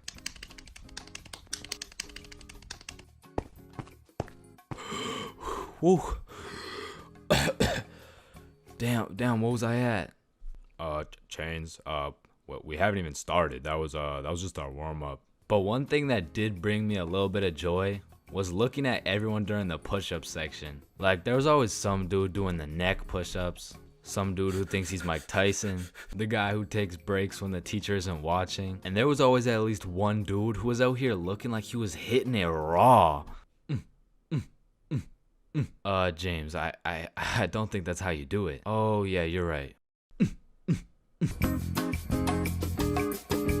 Yeah, bitch. For most of my life, I've known how to swim. But by that, I mean, if my life depended on it, I could swim from one place to another. I don't even know if swim is the right word. Like, if you saw me casually enjoying a little swim at the pool, you'd be like, does he need help? Like, is he drowning? I mean, like, I did take swimming lessons, but I quit at level alligator, bro. I never even made it to level 1. With that being said, this incident dates way back to when I was in grade 4. We were going on a field trip, and of course, it's to the pool. But I'm not stressing. I know I safely passed level penguin, so I should be chilling. My whole class and I walk into the entrance of the pool, but before anyone was allowed in the pool, they asked everyone if they knew how to swim. And I thought, we're in grade 4, there is no way somebody still doesn't know how to swim. And just as I presumed, nobody needed a life jacket. So me and the gang are swimming around, you know, jumping off the diving boards. Fun stuff for a grade 4 field trip. But after about an hour, my friends and I are just chilling in the deep end. And that's when I see a kid in my class named Ben on some floaty things coming in our direction. A little backstory about Ben. For as long as I can remember, this dude has been on my nuts. So when I saw this dude coming in my direction, I assumed he just wanted to say hi or something. But as he made his way towards me, I could tell he was struggling. So I swim over to help him out. Oh, hey Ben. How are you? This kid jumps off the floaty thing onto me. And this man has the meanest grip on me. Pause. Well, this shit had to be some sort of attempted murder, bro, because he had me in a chokehold and his legs were wrapped around my arms. But they did not prepare me for this shit in level alligator. So instantly I start sinking and I hit the bottom of the pool. Keep in mind, Ben is chilling on top of me with his head out of the water this whole time. So I jump off the bottom of the pool just enough to get my head out of the water for a few seconds. Ben, get off me. And when I look up, I see this dude Ben with the straightest face in the world. Like this motherfucker has no clue I'm out here fighting for my life. And he says in the most monotone voice, I can't swim. Ah, hell nah. I'm trying to fight him off me, but keep in mind my arms are tied up. So I gather all the strength out of my skinny ass grade 4 legs. And I jump just enough to get my head out of the water again. Lifeguard, help! Oh, you guys, stop playing around in the pool. That's it. I'm fucked. I'm dead. And out of sheer anger, I decide, fuck it. If I'm dying, you're dying with me. I duck as far as I can under the water so both me and Ben can't breathe. But I'm running out of air. I start to get lightheaded. Man, that's crazy. This is really how I die, huh? And just as I had lost hope, my main man Bob comes in on some Superman shit, pulls Ben off me and swims me over to the shallow end. I cough up some water, but eventually I catch my breath. So that's the story of how I almost died. And it's also the story of why I owe my life to Bob.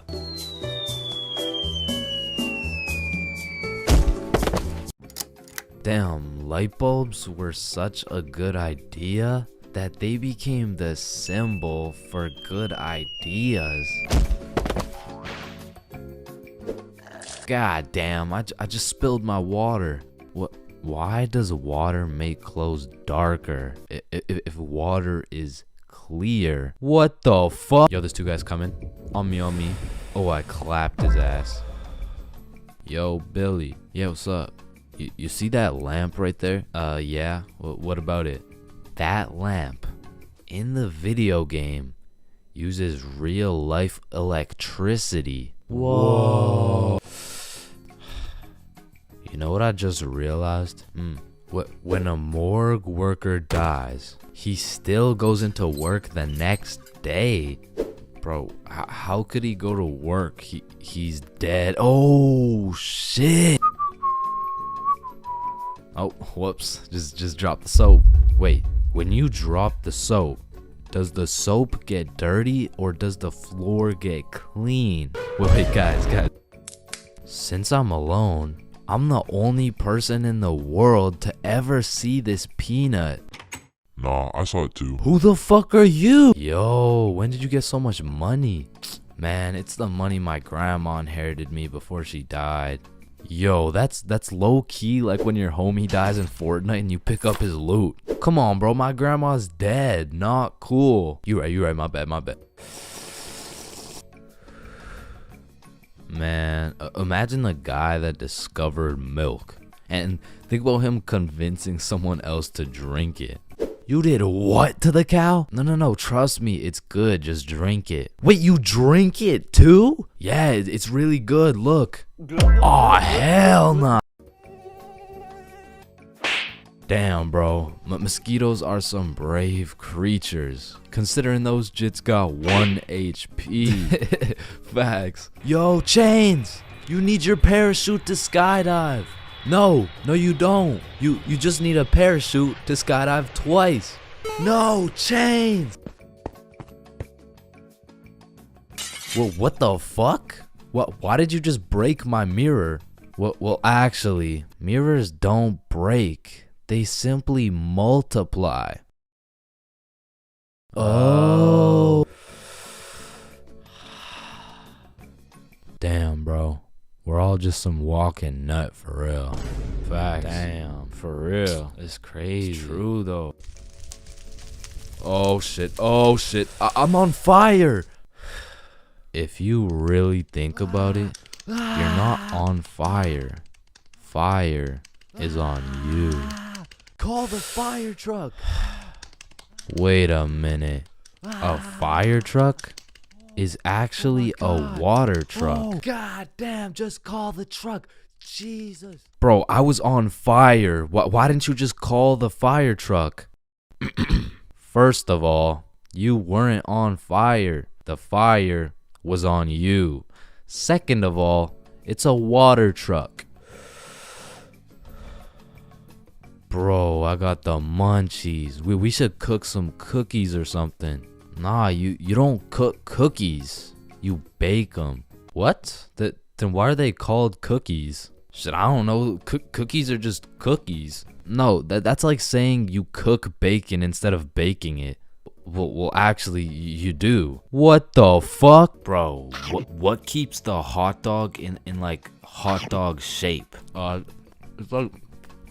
It's like meat inside some animal intestine casing or some shit. Okay, so it's hot dog meat inside animal casing, right? Yeah. So, hypothetically speaking, once you eat the hot dog, it's still hot dog meat inside animal casing, but you are the animal casing. So, with that being said, when you eat the hot dog, you become the hot dog. Just let me eat my fucking hot dog, bro. And that is why Genghis Khan has the most descendants in human history. I actually know someone with more descendants than Genghis Khan. Well, that's impossible. Who could possibly have more descendants than Genghis Khan? Genghis Khan's dad. Damn, you know Google Maps, right? Yeah, of course. Bro, someone at Google really just said, yup. Let's just have someone drive down every road on fucking Earth. And then they did it.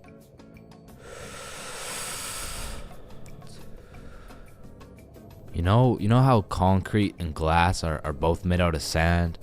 Yeah, what about it?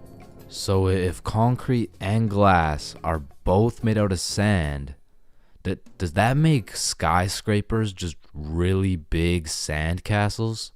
Yo! How tall is the tallest person in the world? I don't know. Let me check.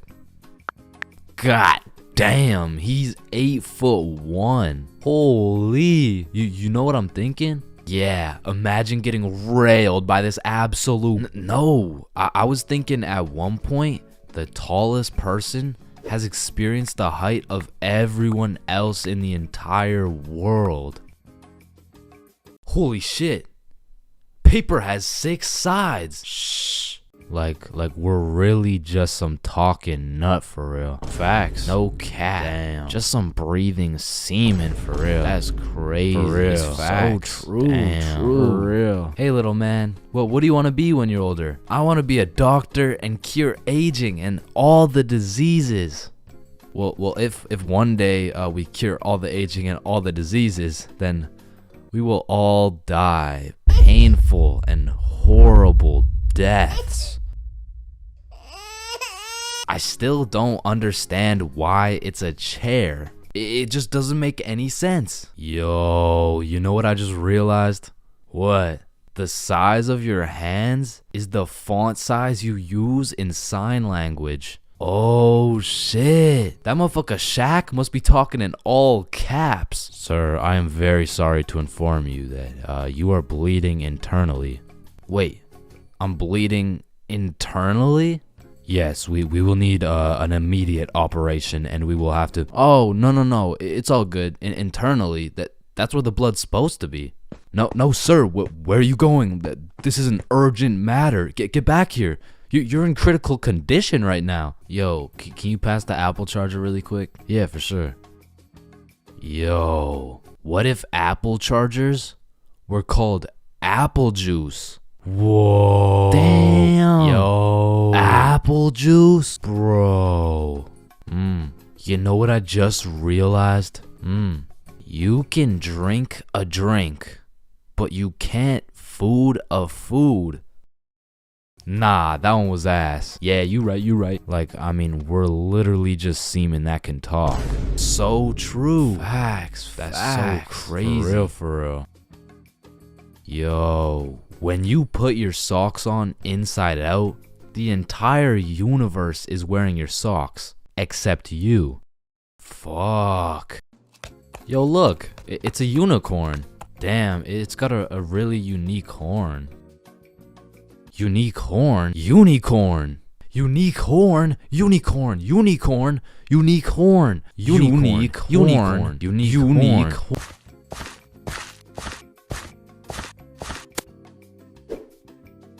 Oh, leaves are called leaves because they leave the tree.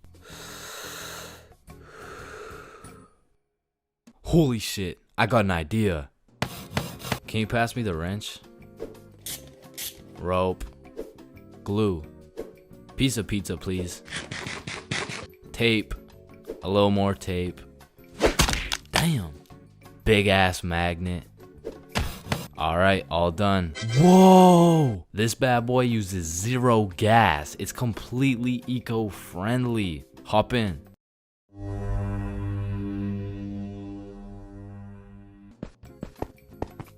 Oh shit, there's a penny. Bro, there's no point in picking up a penny. It's literally worth 1 cent.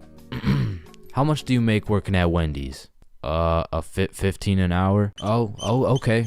So you see, there are 3,600 seconds in an hour, and because you make $15 an hour, that is exactly 0.416 pennies per second. So with this being said, the second it takes to pick up this penny off the ground is a net positive outcome. Oh, okay.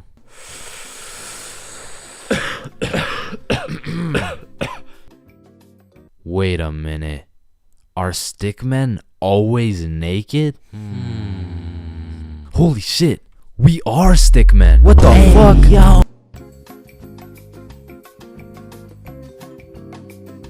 Skipping class in high school is a slippery slope. Like, one day you can skip and it'll slide no problem. Like, oh, hey buddy, welcome back. We missed you. Yeah. You skip 2 days, you're chilling. Hey, look who's back. Yeah. But when you go to class after skipping 3 days, all of a sudden shit is serious. Chains, why haven't you been here, huh? Well, you know, it was some family stuff. Oh yeah, family stuff. What family stuff? What I don't really want to talk about what family stuff. It was my grandma's funeral. Damn.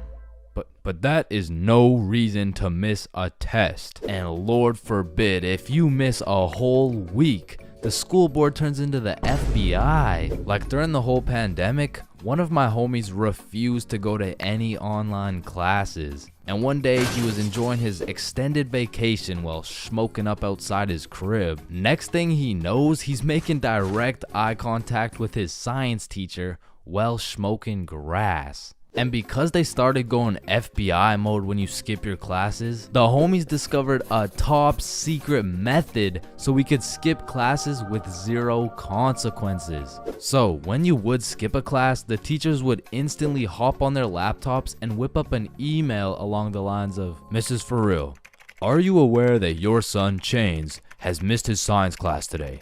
If this is continued, Chains' grade will continue to drop, which might ultimately lead to him failing my class. Mr. Perkinson."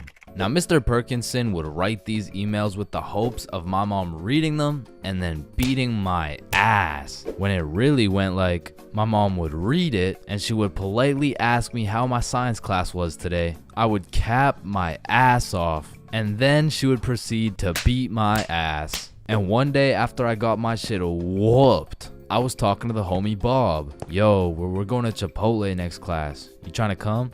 "Man, I don't know. I'm getting real tired of these ass whoopings, bro." "Ass whoopings? You're getting ass whoopings?" "Yeah, bro. Mr. Perk never fails to type up an email that results in the leather belt." "Oh, what? Nobody ever told you about the secret method?" "Secret method? Oh, you mean like wearing extra pants so the belt doesn't hit so hard?" "No, I'm talking about the secret method so Mr. Perkinsons can't email your mom."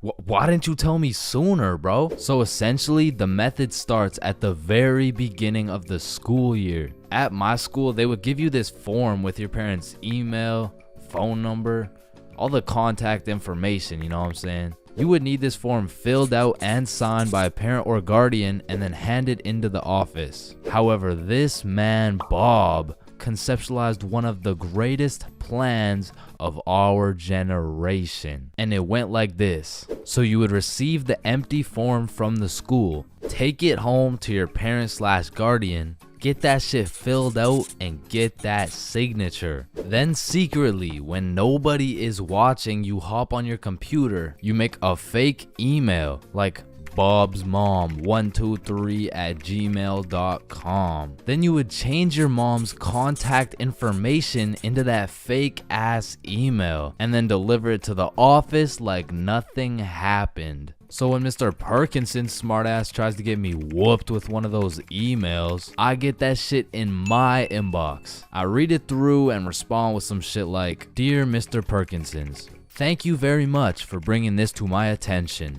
I was unaware of my son's absence in pursuing his educational prowess. I will discipline him with a punishment that may or may not involve me whipping the absolute shit out of his tushy. Thank you, Mr. Perkinsons." And I already know this dude, Mr. Perkinsons, was reading that email like, "Oh, yup, he is definitely getting his ass beat tonight." Meanwhile, I was typing that shit up in bed while munching on some nachos. So you best believe I was abusing this newly found secret strategy. I mean, I was missing every other class. And it was just all sunshine and rainbows. But you know what they say, it's not all sunshine and rainbows. I mean, I really don't recommend using this strategy. And I'm not saying that to be some mature role model. I say that because there was one flaw in the strategy Bob forgot to tell me. And that was, as soon as my mom saw my report card with all those absences, god damn, she made up for every single beating I missed.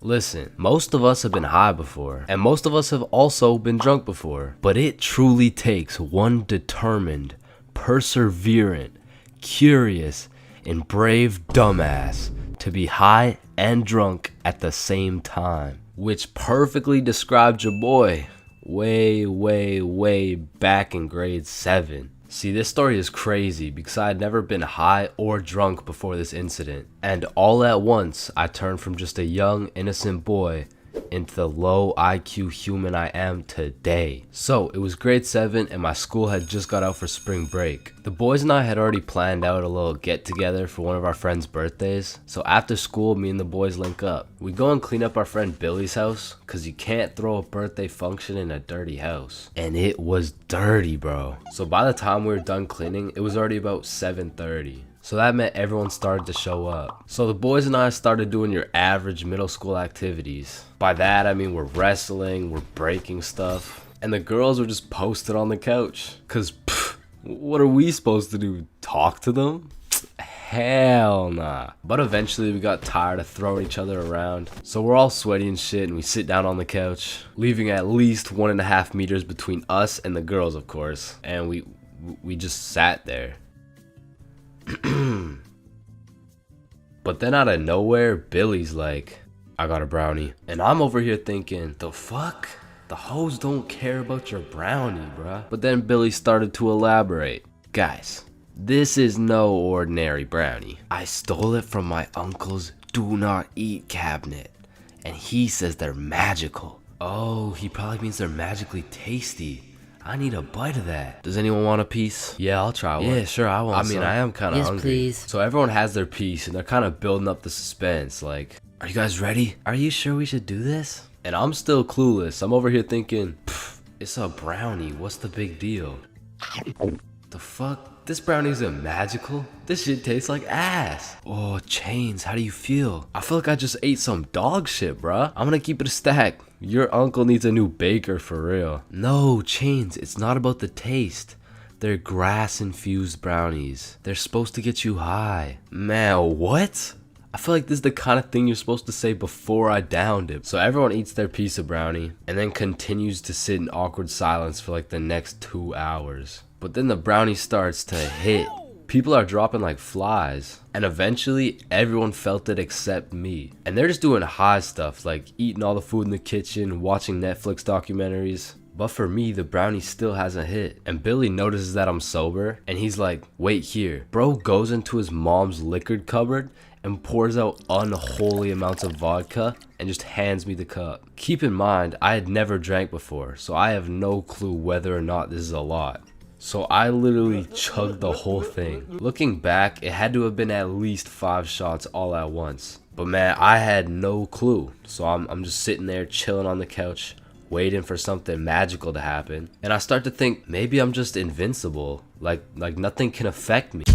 It all hit at once. The brownie and the vodka was out here running combos on me like John Cena and Randy Orton. And bro, something in that brownie changed my settings and enabled third-person perspective. It was the weirdest feeling. It was like I was watching myself on a movie, but like I was in the movie. Bro, I don't know. And apparently it also gave me the ability to teleport. Because I swear, when I blinked, I teleported from Billy's crib to the front of a McDonald's line. And listen, I have no clue what happened in between that time, but I had no business being in a public setting right now. Hi, what can I get for you? Sir, can I help you? Yeah.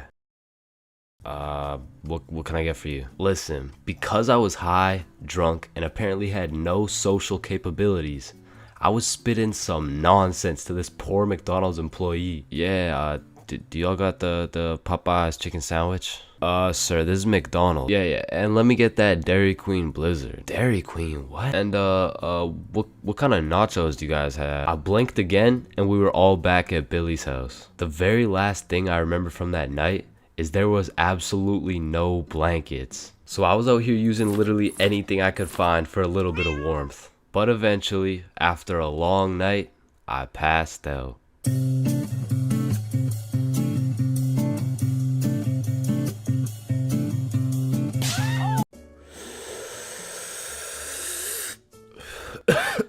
Space isn't empty. It contains everything that exists. Hey bro, you think this mirror's good? Nah, it's in used condition. What do you mean? Walmart doesn't sell used mirror? Oh, we're using it right now. Damn, I've been hitting this joint for way too long. I should probably pass it to the next person. You ever thought about how most of the sky is actually below our feet? No, it's right up there. Holy shit. Okay guys, I'm gonna be your waiter for tonight. Just give me a second and I'll be right with you guys. We are the waiters. Bro, what are you talking about? No, think about it. If we're waiting for the waiter, then we are the waiters. Hey, nice belly button, bro. Hey, thanks, man. Your belly button is really your old mouth, by the way. What the fuck? Yo, is your thumb even a finger? Fuck, man, I don't even know. It's kind of just a thumb. So if your thumb isn't a finger, then there is no middle finger. Hold up.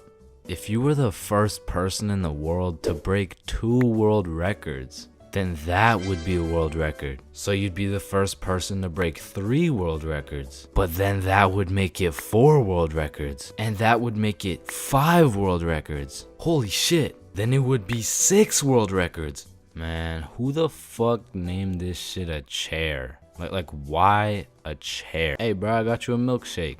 Oh, thank you, man. Does a straw have 1 hole or 2? Obviously it's 2. No, but what if it's just like 1 long hole?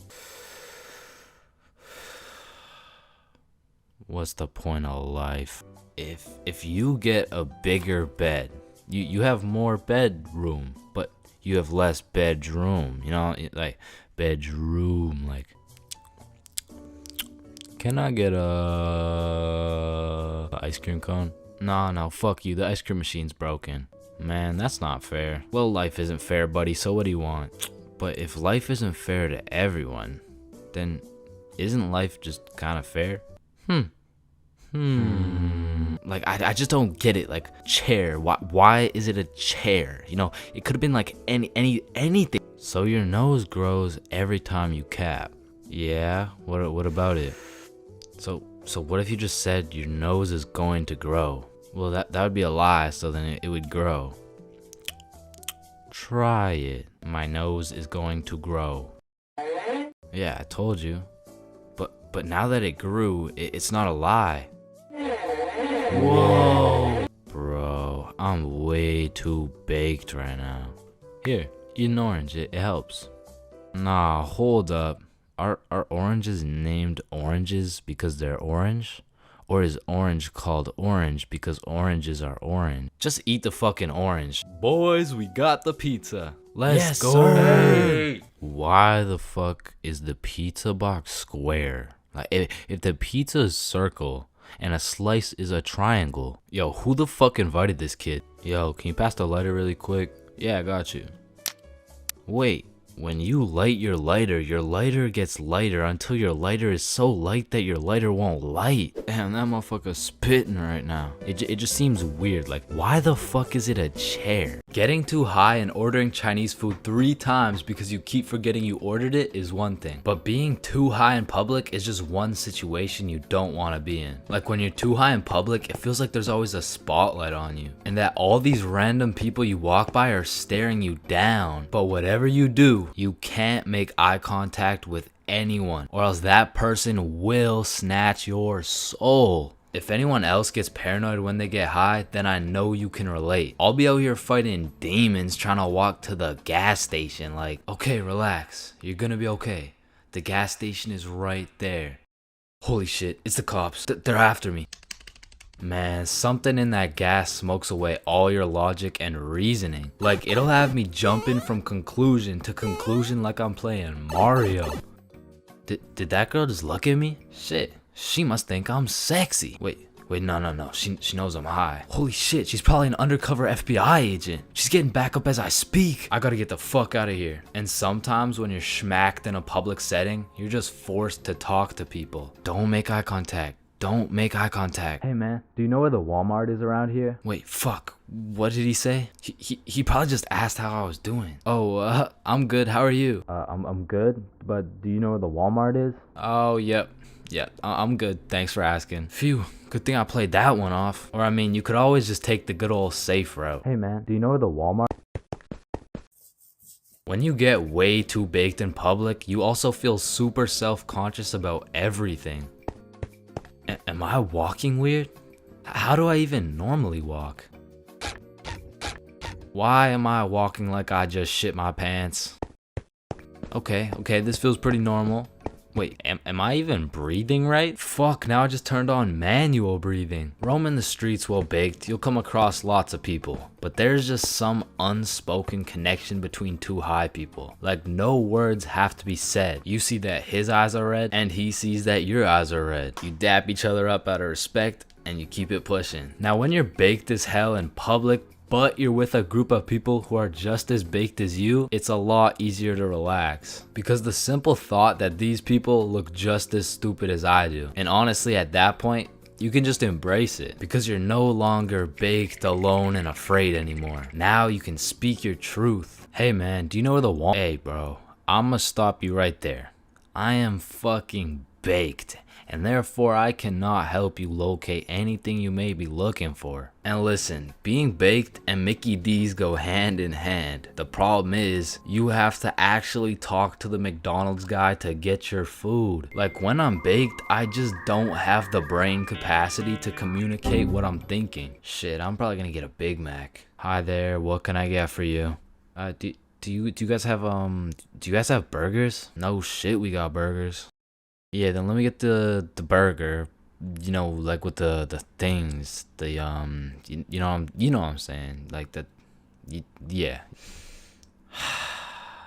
Damn, you are fucking stupid, bro. And we already know being zooted at school can either be a rather delightful experience, or it could be completely and utterly terrible. Once again, if you tend to get paranoid when you're high, being at school has to be one of the worst places to be. You'll be out here ducking and dodging the teachers, absolutely shitting the bed on all your tests, and it's just overall gonna be a stressful ass experience. But on the other hand, if you get much more relaxed when you're high, then you get a nice little mood boost. You walk around with your head up and that baked grin on your face. Shit, this was never me, but I know some motherfuckers magically get a better mark on their tests when they're faded. Overall, you're just kind of living life stress-free. I mean, these two experiences are pretty much complete opposites. So I'm not trying to say being baked in public is always going to be a bad experience. But for me, I'd much rather accidentally place 3 orders of Chinese food from the comfort of my own home.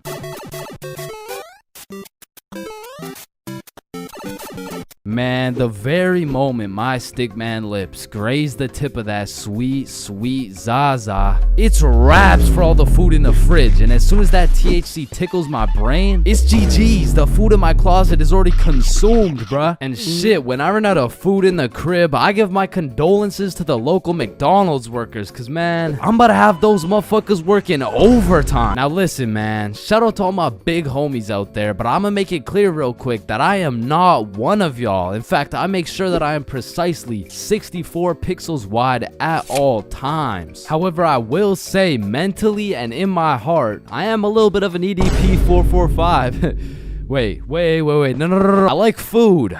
What I was trying to say is that I like food, and usually I can resist food, but once that devil's lettuce gets a hold of my brain, I become a certified fat ass. I'm talking 750 pixels wide at least. I'm eating anything in sight, and as soon as I run out of food, I go to a new site and eat everything in sight again. And honestly, this shit is becoming a problem, bro. No shit, buddy, your arteries are clogging. Yeah.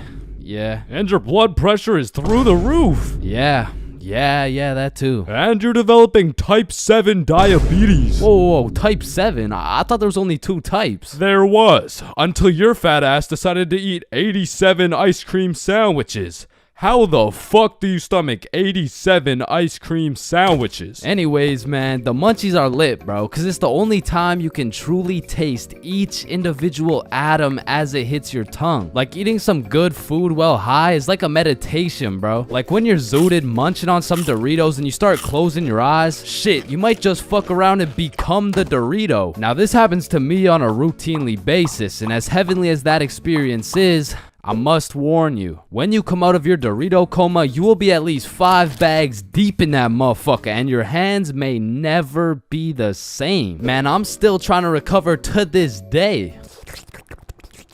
Yeah, my Doritos still taste like fingers, bro. And if staining my fingers orange and developing a new type of diabetes sounds bad, my munchies addiction gets worse, bro. Because when you combine the zooted desire for food with the distorted judgment of the baked brain, shit, that's the perfect equation to put me into crippling debt. Especially back in the day, because as a youngin', the only thing I was cooking was my brain cells, bruh. So that meant I had to buy food. And to put it into simpleton terms, well, I was broke as shit. I remember one hot sunny day, me and the boys were chilling at a carnival with some of our other boys, and one of those boys whips out his dap pen. And so of course everyone flocks around that dude and chiefs the fuck out of his dap pen, and 15 minutes later, that shit hit. But you know what hit even harder?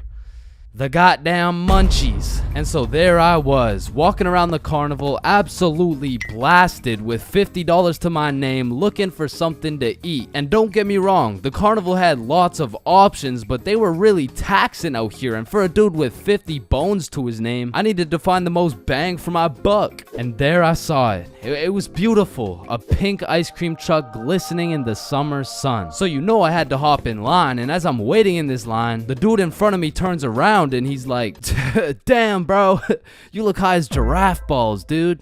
What? Me? Nah, what? Me? No. Hey, don't worry, dude. I am too. Oh, shit. So me and my newfound homie are just chopping it up, talking about how sensational this ice cream is about to be, and soon enough, it was the homie's turn to order. Yo, dude, let me borrow one of those cookie dough ice cream cones. Alrighty, here you go. That'll be 12 bucks. $12, bro. That's like half my net worth. Trust me, it's worth it, dude. Yo, let me get a cookie cone. All right, cookies and cream, here you go. And as I licked that thing, man, that shit was sensational as fuck. But as I turned around, I seen the baked homie step into a pothole and absolutely fumble his ice cream cone. And I'm not gonna lie, that was some of the saddest shit I ever seen. So I go walk over to give him some of mine. Hey man, you want some cookies and cream? Oh shit, thank you, man. Bro, did you just drop both of our $12 ice cream cones? Fuck. Then we were back in line like nothing ever happened. But man, waiting in that sun, my mouth was parched and my eyes were dry. And by the time we made it to the end of the line, I was looking like dried up SpongeBob, bro. Hey, it's you again. Can I get the cookie cone, the cream, the one with the cream? Yeah. And at last, after dropping half my net worth on ice cream, I took a big bite of that ice cream cone, and man, I felt every sugar granule, every atom, every proton and electron contained within that bite. And for the time being, the munchies were cured.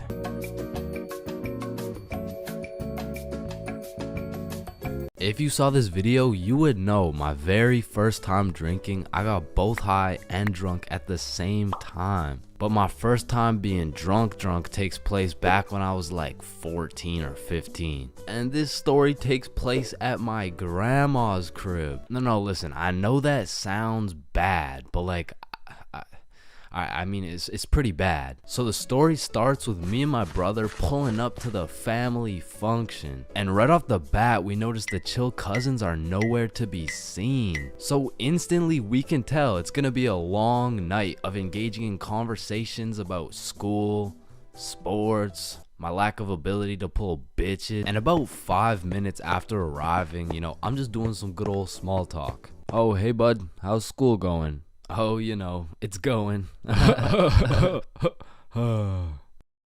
how's sports going? Yeah, the sports are good. Nice. So the weather lately, huh? And then after about 20 minutes, me and my brother are just getting our shit flamed by every member of the family. No wonder you can't get a girlfriend. You're ugly as shit. Damn, that was just mean. And don't get me started on you. You had a 3-year head start and still can't get any bitches. And honestly, we just can't say anything back because last time I tried, Man, still no girlfriend. That's brutal. not as brutal as your third divorce, am I right? Guys, so instead of flaming the living shit out of this grown man in front of his mom, I decided to be the bigger man. I just laughed that shit off and then got the fuck out of there before they brought up my school grades. So as my brother and I sit down in a different room, I'm just in agony thinking about how everything this dude flamed me for was actually true. But my brother, on the other hand, he was whipping up some devious plan. Yo, Chains, follow me. Oh, okay. So we walk down to the basement. So what are we doing in the basement? He opens a cupboard full of alcohol. Bro just cracks the seal on some vodka and starts downing that shit. Now, usually I would know this is a bad idea, but to be honest, I just got done getting my entire existence shit on by my own family. So I'm really just trying to drink my pain away at this point. I mean, we were passing that bottle drinking like rent was due and the wife was taking the kids. So with that being said, we got a little hammered. And keep in mind, this was my first time being drunk. So as soon as I stood up, I ate shit. It was like I had to relearn the controls of life. But we had to get out of the basement or else we'd look suspicious. So our drunk asses plug walked our way up the stairs. But we were trying to act as casual as possible. So we sit back down with the rest of the family like we didn't just down a bottle of vodka. And me and my bro were just sitting there looking at each other trying not to laugh. But the next thing I knew, this dude Uncle Jerry was back on my ass. Hey, look, Dumb and Dumber are back. And at this point, I'm using every bone in my body not to end this man's whole career. Man, whose gene is it that made you so damn hideous? Don't do it, bro. Don't do it, bro. And I really didn't want to do him like that, but the vodka took control. It was your hideous gene, Gerald, but at least I didn't get the same gene that has you 5'2" and balding. Like, I can't tell if you're going through puberty or a midlife crisis. And shit, I didn't stop there. And Joe, I want to hear you talking. You're built like Baymax from Big Hero 6. What the fuck is Big Hero 6? Mom, I love you. Karen, sit down. Your mac and cheese tastes like ass. And Bob, you're literally a registered sex offender. Grandma, I love you. Bernard, your hairline looks like it's social distancing from your eyebrows. And Irene, how are you 47 and still work at McDonald's and you got no drip? Come on, bro. Friendly fire. Oh shit, you're right. My bad, my bad. Needless to say, I was handing out smoke to everybody. Something in that vodka turned me to a demon. And I guess since everyone was mad at me for dissing the entire family, they never knew I was drunk as hell. But in the end, I did feel really bad for roasting my entire family tree. But ever since that day, everybody stopped flaming me. So, it was worth it. My very first time getting a taste of that enchanted broccoli. It was a very special time in my life. In fact, it shaped me to become the stick man you see today. Now, if you've seen this video, you would know my very first time being baked was also my first time being drunk. Cause you see, what happened was I had ate some magic brownies and they didn't kick in for a while. So I came to the solid conclusion that, bro, these edibles ain't shit. So I chugged some vodka and next thing I know, I'm fucking obliterated. And through me mixing these two substances for the very first time of trying each, I was unable to truly take in the full experience of being zooted. Cause you know, I was fucking slumped. So fast forward about a month after the edible incident, me and Bob were trying to see what being baked really felt like. Keep in mind, we were in grade 7 at this point, and at Stickman Middle School, you got +3 clout points if you ever smoked some grass. So naturally, we were fiending for some Mary Jane, and we had just the person to call. Yo, Billy. Hey, what's up? Me and Bob were trying to smoke some marijuana. Shut up. The feds might have tapped my phone, bro. Chill. Oh shit, my bad. I meant we're trying to blow some pipes. Hey, yo, pause. What the fuck? We're trying to inhale Satan's spinach? I don't know. I bet. I got some gas for you boys. Meet me at Stickman Park at 6 p.m. sharp. Okay, bet. And soon enough, it was 6 p.m. sharp and we were posted at Stickman Park. The homie Billy pulls up fully equipped with the gas. Yo, we gotta find somewhere discreet to do this. Oh, let's do it in the trees over there. Alright, that works. So we walk into this little forest with a bench in it and Billy whips out the pipe. What the fuck is that? It's a pipe. I took it from my sister's room. Bro, are you sure you didn't accidentally take her dildo instead? Shut up, bro. Lots of people smoke out of these bad boys. I don't know. There's just something about the way that it's shaped. It kind of. Are we smoking or not? Yeah, we're smoking. And then Billy takes out a plastic bag with the gas. Yo, take a whiff of this shit. And at this point, I had never got a sniff of the za before. So when I did take a whiff, damn, that's some strong shit right there. Hell yeah. And I got it from the plug for 50% off. Damn, bro, this is gonna get us high as hell. So Billy packed the pipe and handed it to me. He whipped out the lighter and said, suck it. Hey, yo, pause. Oh my. All right. Inhale. Oh, I got you. And there it was, my very first hit of the Zaza. And I was coughing up a storm. And as Bob was taking his hit, I was sitting there like, am I high yet? Like, is this what it's supposed to feel like? Nah, you gotta smoke some more to get baked. So Billy packs some more into the pipe and hands it to me. I inhale.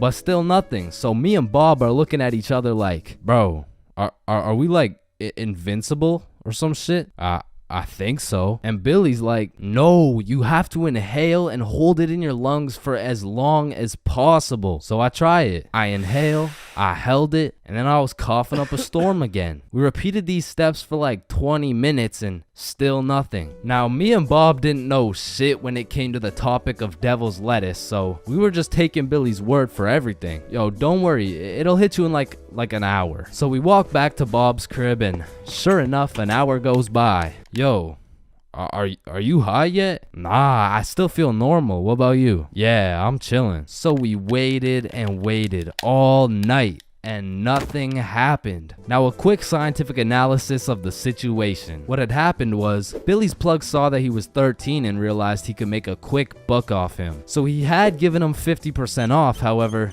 he gave him straight stems. Now, if you're not sure what this means, let me break it down for you using enchanted broccoli. Now, we all know that broccoli is a nutritious vegetable. However, a wide majority of the nutrients are packed directly in the broccoli crown, leaving the stem of the broccoli with very small amounts of nutrients in comparison to the top part. This means that eating the top part of the broccoli will indeed make you big and strong. However, the stem itself lacks the capacities to quote-unquote make you big and strong, if you know what I'm saying. Remember, eat your broccoli. So essentially, me and Bob were smoking that doo-doo pack, smoking straight Reggie. So Bob and I felt as though we needed some redemption and we knew just the perfect day to do it. April 20th, 420. So today was the day we would really know what being zooted felt like. So me, Billy, and Bob went over to our homie's house because we knew this homie in particular would have the facilities to celebrate April 20th. So we knock on his door, he lets us in, and the first thing this motherfucker says is, so, are we smoking fat today or what? Hey, sir. Alright, follow me. So we followed the homie into his mom's room, and when he opened her closet, she was equipped with every kind of grass you could imagine. He snatched a few pre-rolls and we went to his backyard. He lit up the first J and passed it straight to me. And after all these years, it felt as though my entire life had led me up to this very moment. I took a hit and got my real first taste of that Mary Jane. So we passed around the J's for a bit and my eyes and mouth started to dry up. So I'm like, alright, I'm gonna go get some water really quick. And the moment I stand up, it all hits at once. I just remember everything going into slow motion, and it felt like I was watching myself in a movie, almost like it was a third-person perspective. So I head into the homie's bedroom and I lay down on his bed because I was really trying to comprehend what the fuck was going on. Because my frame rates were dropping, my time perception was fucked, and I was hungry as shit. So when Billy, Bob, and the homie walk into the room with snacks, bro, I was a munch. And so for the rest of the night, the four of us just chilled out, ate some snacks, and enjoyed our very first time with that enchanted broccoli.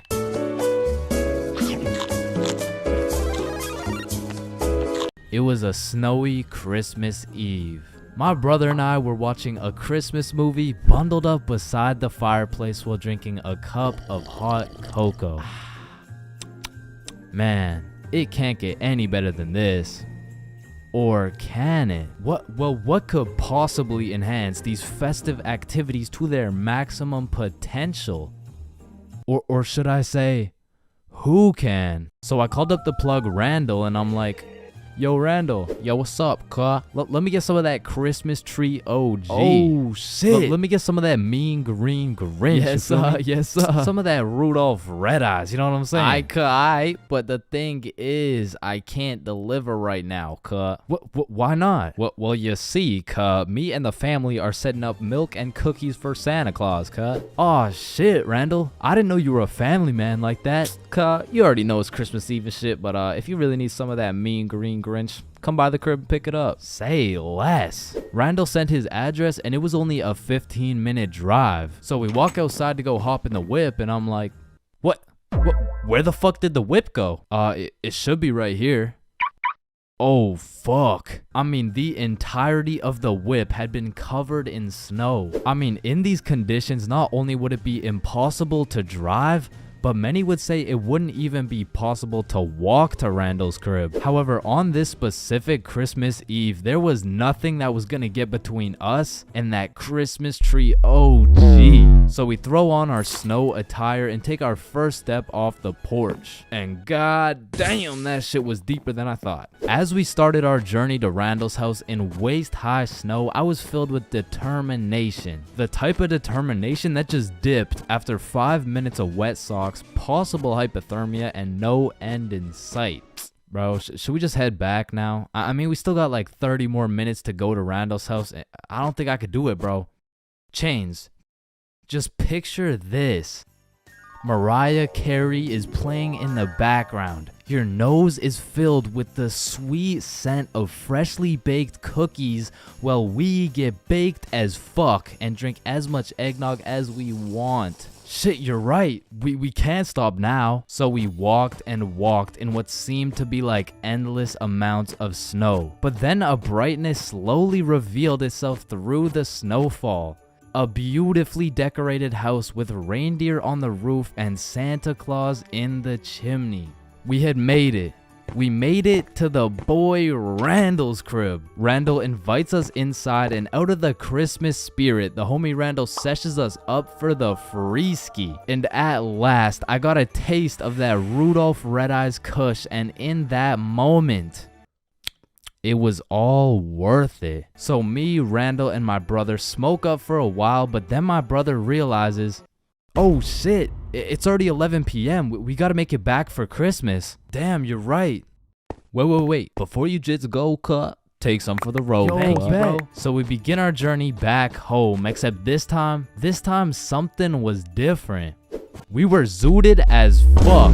And if you've ever been in the cold while being more baked than some gingerbread, you would know that shit is ass. And as my brother and I walked through the snowfall continued to get worse and worse. And after 30 minutes of walking back home while being higher than Santa's sleigh, my legs just folded, bro. Oh shit, Chains, are you good?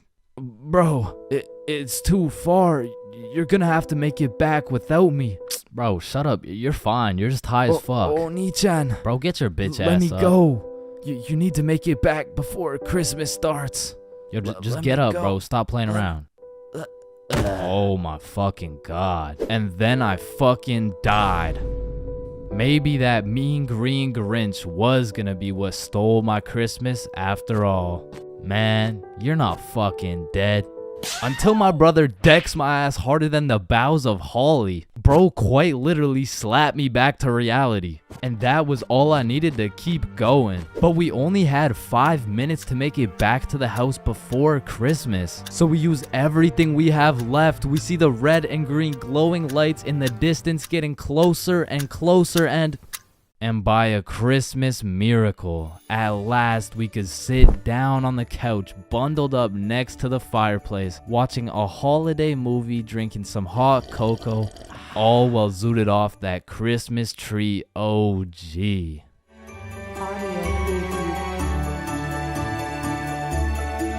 Imagine putting in hard work, time, and dedication into saving up for some new shoes. You go to Foot Locker and find the perfect pair. You try them on, you check them out, and you cop them. And even though you spent your last $200 on these shoes, you're happy because you feel fresh as fuck, and these J's might actually get you some bitches. But as you're leaving the mall, a gang of motherfuckers wearing shiesties take those J's right off your feet, leaving you shoeless, broke, depressed, and with absolutely zero bitches. Now personally, I wouldn't let that slide. However, when I was just a young wholesome boy in 7th grade, I still wouldn't have let that slide. But I was weak as shit, so it would have slid anyway. I mean, in 7th grade, I could have got my ass beat by Hezbollah, bruh. I was a walking lick, which is exactly why I got a story for y'all today. So as I said, this story takes place in 7th grade, where I was young, innocent, and built like a string bean, bro. So one Friday night, me, Bob, and Billy were going to this girl's house for the 3-man mission. The plan was simple. There was 3 of us and 3 of them. We would put on a scary movie, and if everything went to plan, we would get some cheeks. Now, just earlier that day, I had copped some fresh ass Jordans, so I've got a little confidence boost as we walk up to this girl's house. So we knock on the door, they open it, and we go inside. Now we stuck to the plan. We put on some cheesy horror movie, and one thing led to another, and by the end of the movie, Bob had all 3 girls, bro, and me and Billy were in the corner playing Bloons Tower Defense. Don't ask me how this shit happened, I don't want to talk about it. So after hours of me and Billy straight fumbling, we all decided to go home. And although I was a little disappointed in my performance tonight, I put on my brand new uncreased Jordans and I remembered, damn, even Curry airballs sometimes. Now the bus route back to Bob's crib took 2 buses. So we hop on the first bus, it takes us to the next stop, and as we're getting off, we see the second bus we need drive right by us. Fuck, is that our bus? Damn, yeah it is. Wait, check when the next one comes. Yeah, it shouldn't be long. Damn, bro, the next bus comes in an hour. So we have no choice but to wait at the bus stop for an hour. So we wait, and at this point, it's already getting late. I checked the time, and it's already 11 p.m. As we were sitting there, bored as hell, waiting for this bus to come, one of the other buses stops in front of us to let someone off. The person gets off, and as the bus starts leaving, we hear this loud thud come from the bus. What the hell? What was that? Oh shit, it's a baton. And as we're analyzing this baton that seems to have fallen out of the sky, some motherfucker wearing a shiesty walks up to Billy like, "Give me that shit," and straight snatched the baton out of Billy's hands. And Billy froze up. Bro was scared shitless, straight bamboozled. And the way the bus stop was set up was there was a main road, the bus stop, and behind the bus stop was a small hill with bushes on top. And when I say this shit looked like something out of a movie, I mean this dude wearing a shiesty walks back up to the top of the hill, and a group of 5 other dudes walk out from behind the bush, and they're shiestied up too, bro. They had to have been in at least grade 12, and 2 to a 7th grader, that is scary as fuck. And I was no genius, but as that group of shiesties came out of the bushes looking like a GTA 5 cutscene, I came to the consensus that they were up to no good. Yo, those Jordans are looking my size. And this was the moment I realized I was about to get my shit robbed. So I started analyzing my surroundings and calculating my options. Maybe I can talk my way out of this. Hey sir, how was your day today? Shut up. I said, what size are the shoes? Damn, I can't fight them. It's a 3-on-5, and they got the high ground, and they got a baton, bro. They would knock my ass out and take the shoes. But I'm fast. So if I take a right, then make a left, there's no way they can catch me. Wait, fuck, I can't run. I'd crease my Jordans. And just as I had ran out of options, Billy says the last words I would expect to come out of this man's mouth. Wait, Ethan? Yo, who the fuck? Oh shit, Billy. Oh, I didn't know it was you, bro. Man, Ethan, you had me scared for a second. Damn, man. My bad, pimp. My bad. No, you're good. How's your mom doing? Oh, yeah, she's doing good. Yeah, it's great to see you, man. You too, bro. See you around. All right, peace out. Y'all, don't worry. I seen a kid over there with some new forces we could snatch. Oh, yes, sir. I bet. Man, he's a good dude. Nah, bro. He just tried to rob me. Who the fuck was that? Oh, that's my longtime homie Ethan.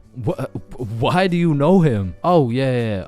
We went to the same preschool. Same preschool? That dude looks 20, bruh. Oh, yeah, no, he is. He just got held back a few times. Held back in preschool? How the fuck do you get held back in preschool? Oh, he used to beat up the other kids and then take their toys. Oh shit.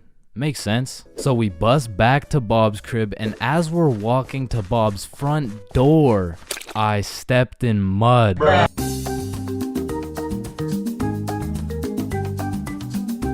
There's levels to friendships. I mean, you could have known your homie since you were 2 years old. You could have lived together. I mean, you could have survived the whole zombie apocalypse together. But shit, the truth is, you haven't truly experienced brotherhood until you and your homie have participated in a 2-man mission. Like, just look at Kobe and Shaq, man. That type of chemistry can only be achieved by running a 2-man. Shit, I bet these motherfuckers were running 2-mans every night. And you already know Kobe was laying down that Mamba mentality while Shaq had his girl kneeling. But for those of you who may be wondering, Chains, what the hell is a 2-man mission? Well, I'm glad you asked. It's quite simple, really. It's when you're gonna link with a girl, but you bring your homie and she brings her homie. And what this does is it sets an environment when you and your homie can dribble, pass, alley-oop, and ideally dunk that shit. Now, don't get me wrong, it's simple, but not easy. I remember my first 2-man mission like it was yesterday. It took place when I was in grade 7. And it started when my friend Joe hit me up like, yo, bro, I'm going to this girl Sophie's house and her friend Ava's there. You trying to pull up? And I was like, am I trying to pull up?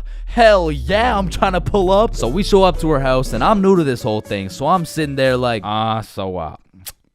what now? We could watch a scary movie. Yeah, let's do it. I'm down. Well, actually, personally, I'm not a big fan of scary movies. Man, shut the fuck. So we're watching this scary movie, and to be honest with you, it was simply the best scary movie I'd ever seen in my entire life. So I was really getting invested in this plot. And Ava's like, oh my god, I'm scared. And that shit went way over my head. What? Why? It's not even at the scary part yet. And then only 30 minutes into the movie, Joe and Sophie are like, yo, we'll be right back. Oh, okay. Do you guys want me to pause the movie?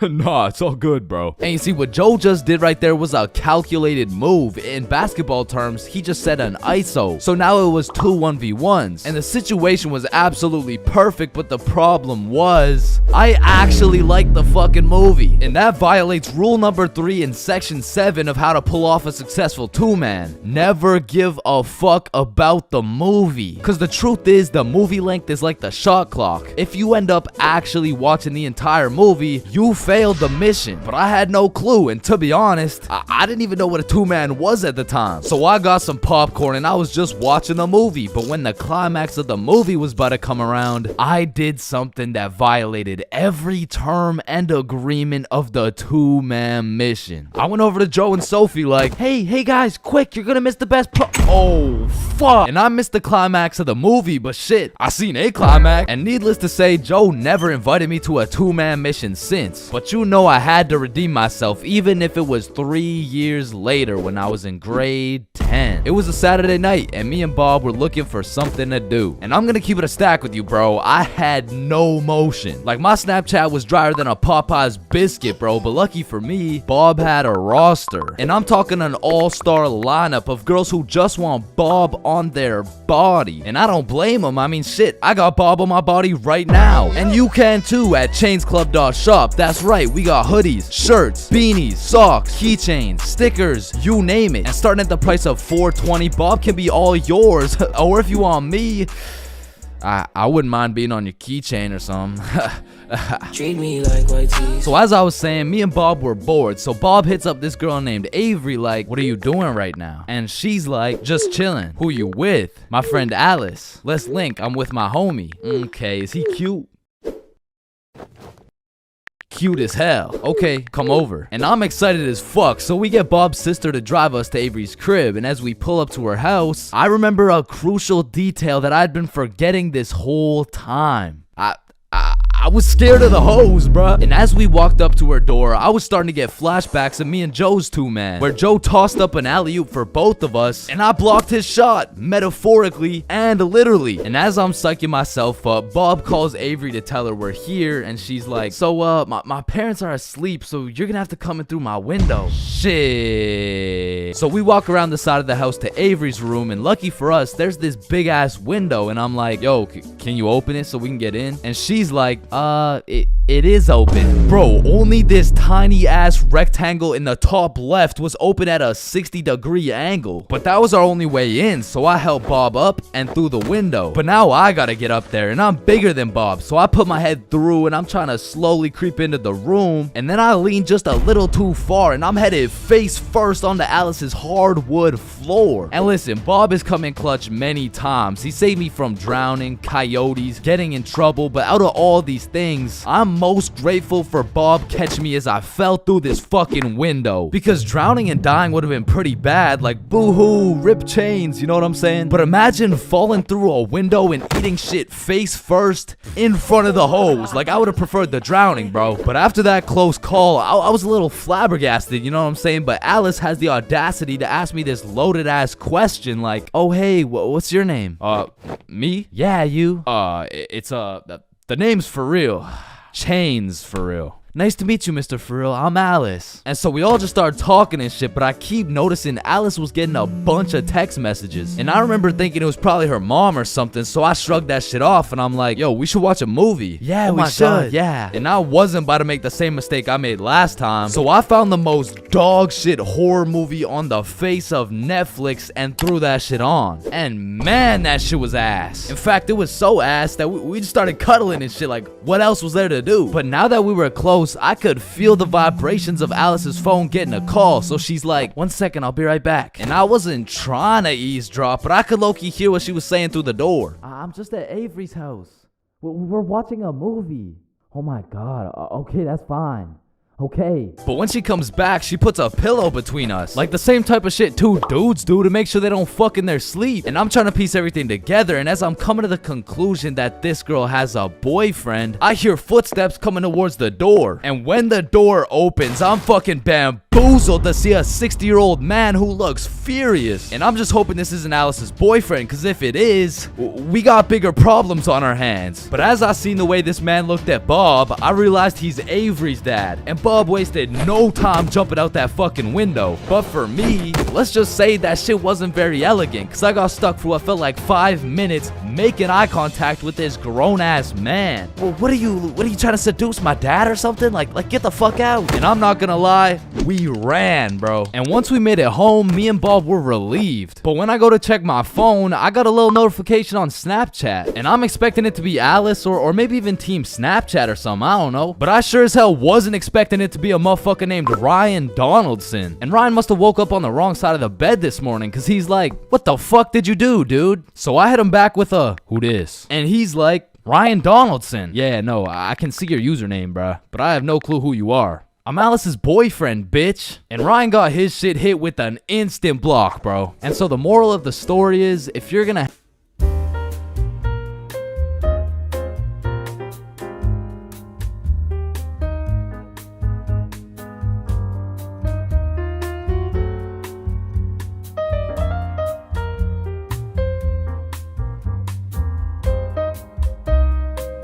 We are currently facing a life-threatening epidemic that is threatening the lives of many teens around the world. Oh, what's that? Yeah. Oh, okay. It has been brought to my attention that there's a new strain let loose that is infecting more teens than ever. The strain is propylene glycol formaldehyde.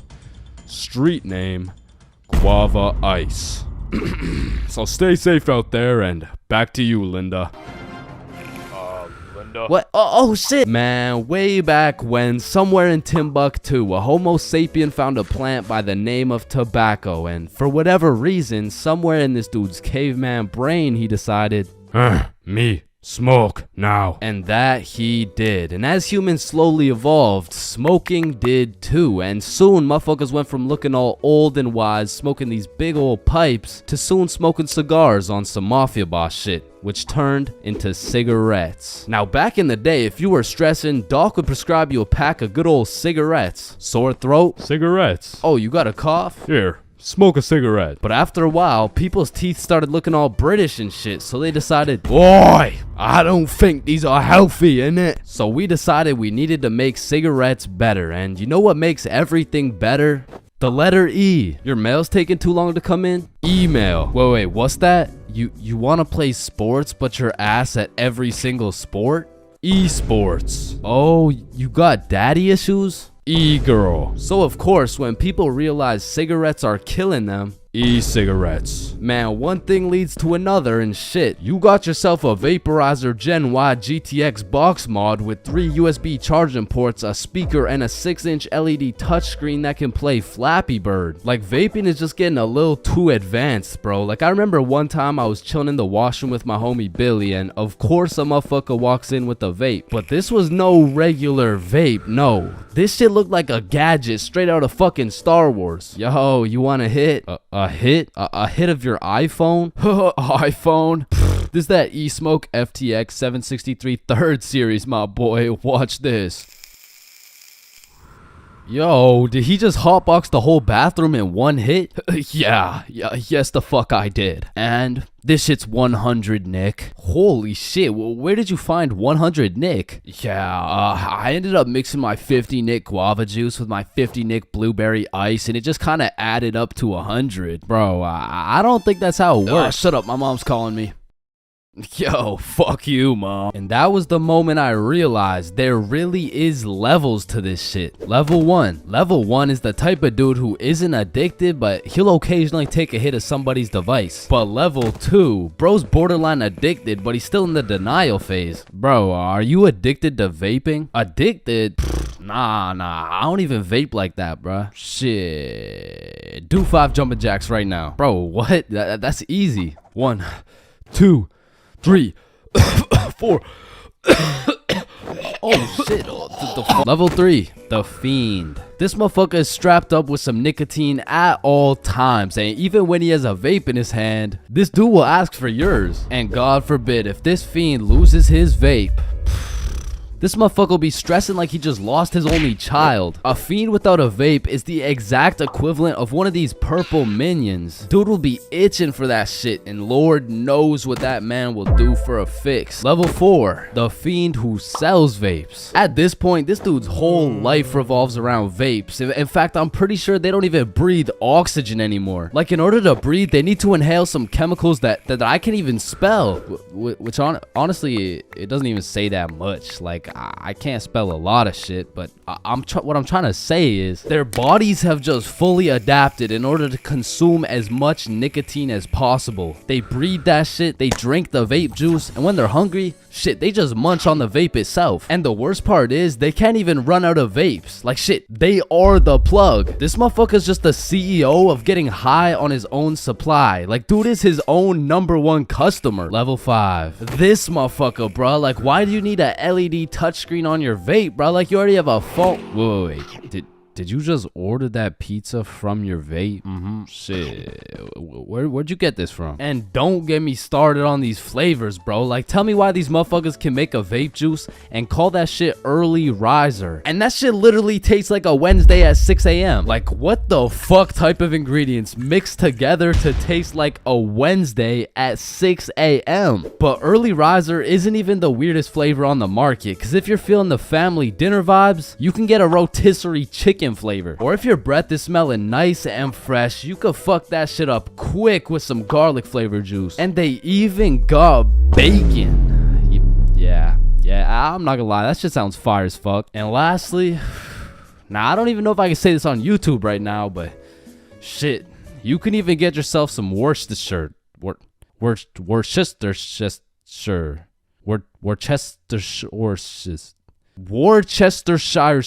But regardless, I think we all know the home of nicotine, the eternal hot box, the communal vape sesh. It's the high school bathrooms, man. You walk into one of these joints and there's at least 15 dudes hotboxing that shit at like 10 a.m. You come in trying to take a piss and now you got a head rush. You walk over to the urinals, but it's so goddamn hotbox, you start pissing all over the walls. But shit, you can't even piss on the walls in peace, man. You got that one fiend coming over to you trying to suck your device dry, and dude's so down bad for that hit that's not the only thing he'd suck dry. And listen, you may be thinking, Chains, how do you know what you know about vaping? And that's a great question. Back in the day, I was a curious little George, man. And back in grade 7, I was chilling at my friend Becky's house. And when I walked into Becky's crib, I was nothing but an innocent, curious young man. But little did I know, I would leave Becky's crib far different than I entered. So you know, me, Bob, and Billy are posted in Becky's room, and I was sitting with Becky. So Becky asked me, have you ever hit a vape before? Hell no, I hadn't, but you know I had to play it cool around Becky, so I said, yeah.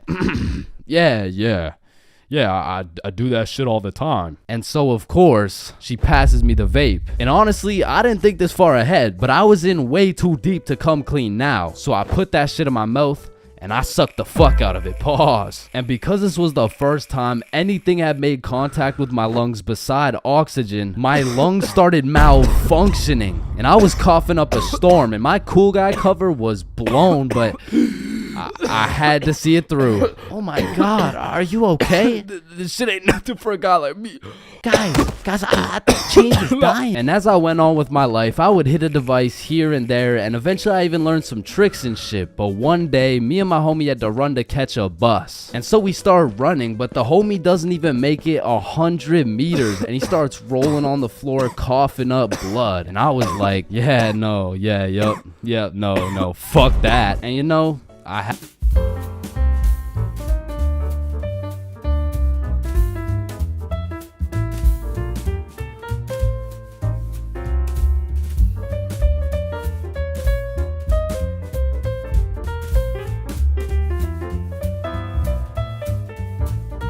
Man, you could be the 47th president of the United States and you'd still get flamed in school. It's just inevitable. It could be your haircut, your clothes, and bro, even when there's nothing to roast, somebody's gonna try and spit out some bullshit anyways. Hey, yo, why does Carl's face look like Spider-Man's left nut? Yo, I can't see it. Why do you know what his nuts look like? And bro, when I was in middle school, all my clothes were hand-me-downs I got from my neighbor, and this motherfucker just didn't want to see me win, bro. Because I was getting piles of V-neck shirts and jeans that didn't even fit. And not only did my neighbor have no drip, but dude was 10 years older than me, so every fit I made was just a decade too late. And pulling up to school and that shit had me feeling like a rotisserie chicken, the way I was getting cooked at a 360-degree angle, bruh. But my fit wasn't even the only thing that was outdated, because my phone looked like the first phone ever created. And it acted like it too. I mean, I would have to click the screen 5 times and then send a prayer to the heavens just to turn that shit on. And only real G's know the pain of having to whip out an old ass phone around someone else. Like, I remember this one time a girl came up to me and asked if she could add me on Snapchat, and when I gave her my phone, my shit crashed, bro. I think your phone just ran out of battery. Oh no,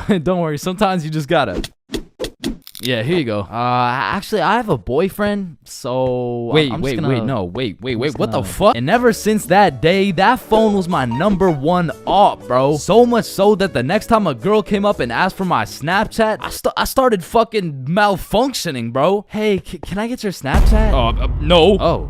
Okay. No. It's just cause I don't have Snapchat. Oh, well, what about your phone number? I actually don't even have a phone. You don't have a phone? Oh, well, I did, but then my dog ate it. You know? Oh what my I'm saying? God, is your dog okay? Sorry, I don't even have a dog. I don't have one. Then who ate your phone? Fucking, I did. Wait, was that? Nope. Like, I do appreciate all the hand-me-downs, because without them, I would be walking through the school butt-booty naked. But to be honest with you, if it was a choice, I would have rather been butt-booty naked, because these V-necks were straight girl-repellent. Like, there's birth control, there's condoms, and then there's V-necks, bruh. But shit, I mean, you could still pull a lot while wearing a V-neck, but it's just like... It's just gonna be dudes. And just when you think I couldn't have been more roastable, my mom would be like, oh, sweetie, you need a haircut. No, please, mom, no.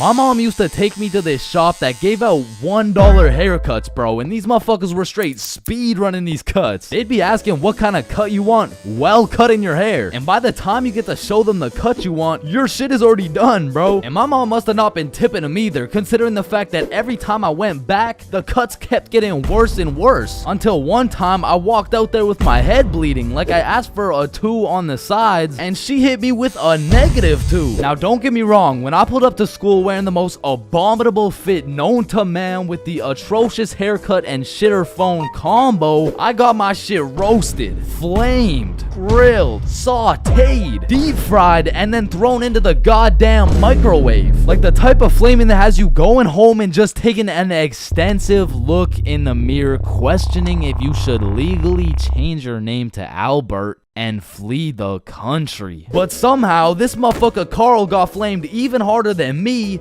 just for being Carl. Like, whenever a friend group is created, there's just one dude selected to be the punching bag for the entire group. And you know, I feel bad and shit, but like...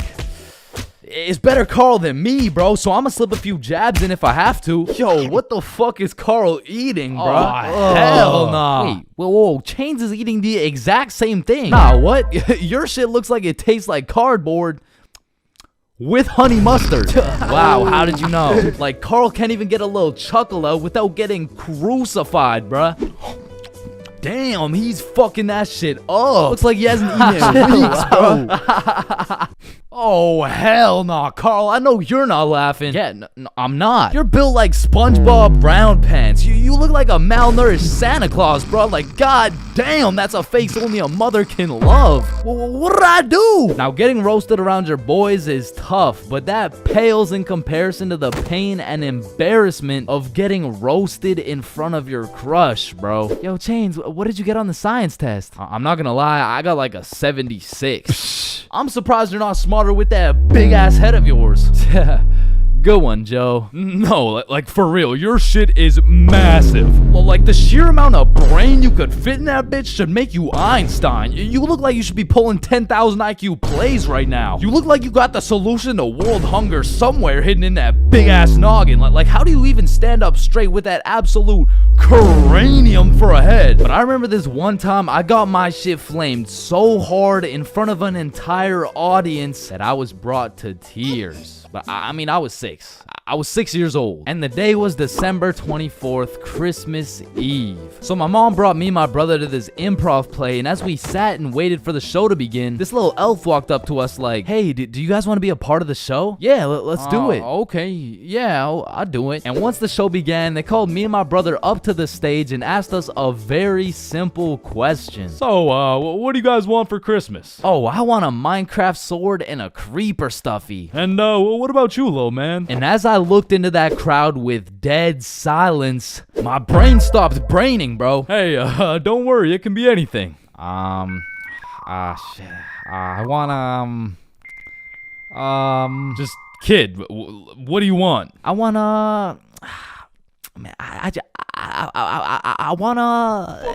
I don't really know what I want. Yo, who brought this fucking dumbass on stage, bro? Get the fuck out of here. Now I'm paraphrasing. I mean, I was 6. I don't remember exactly what he said, but that's what it felt like. And as we walked back to our seats, I was super embarrassed. But as the show started, it was actually pretty funny, and people had probably forgot about it by now. But 10 minutes into the show, a character walks on stage with some goofy ass buck teeth. Yo, this guy looks stupid as hell.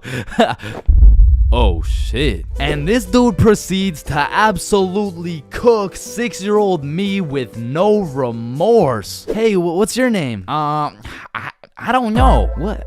Okay, how's your day? Day?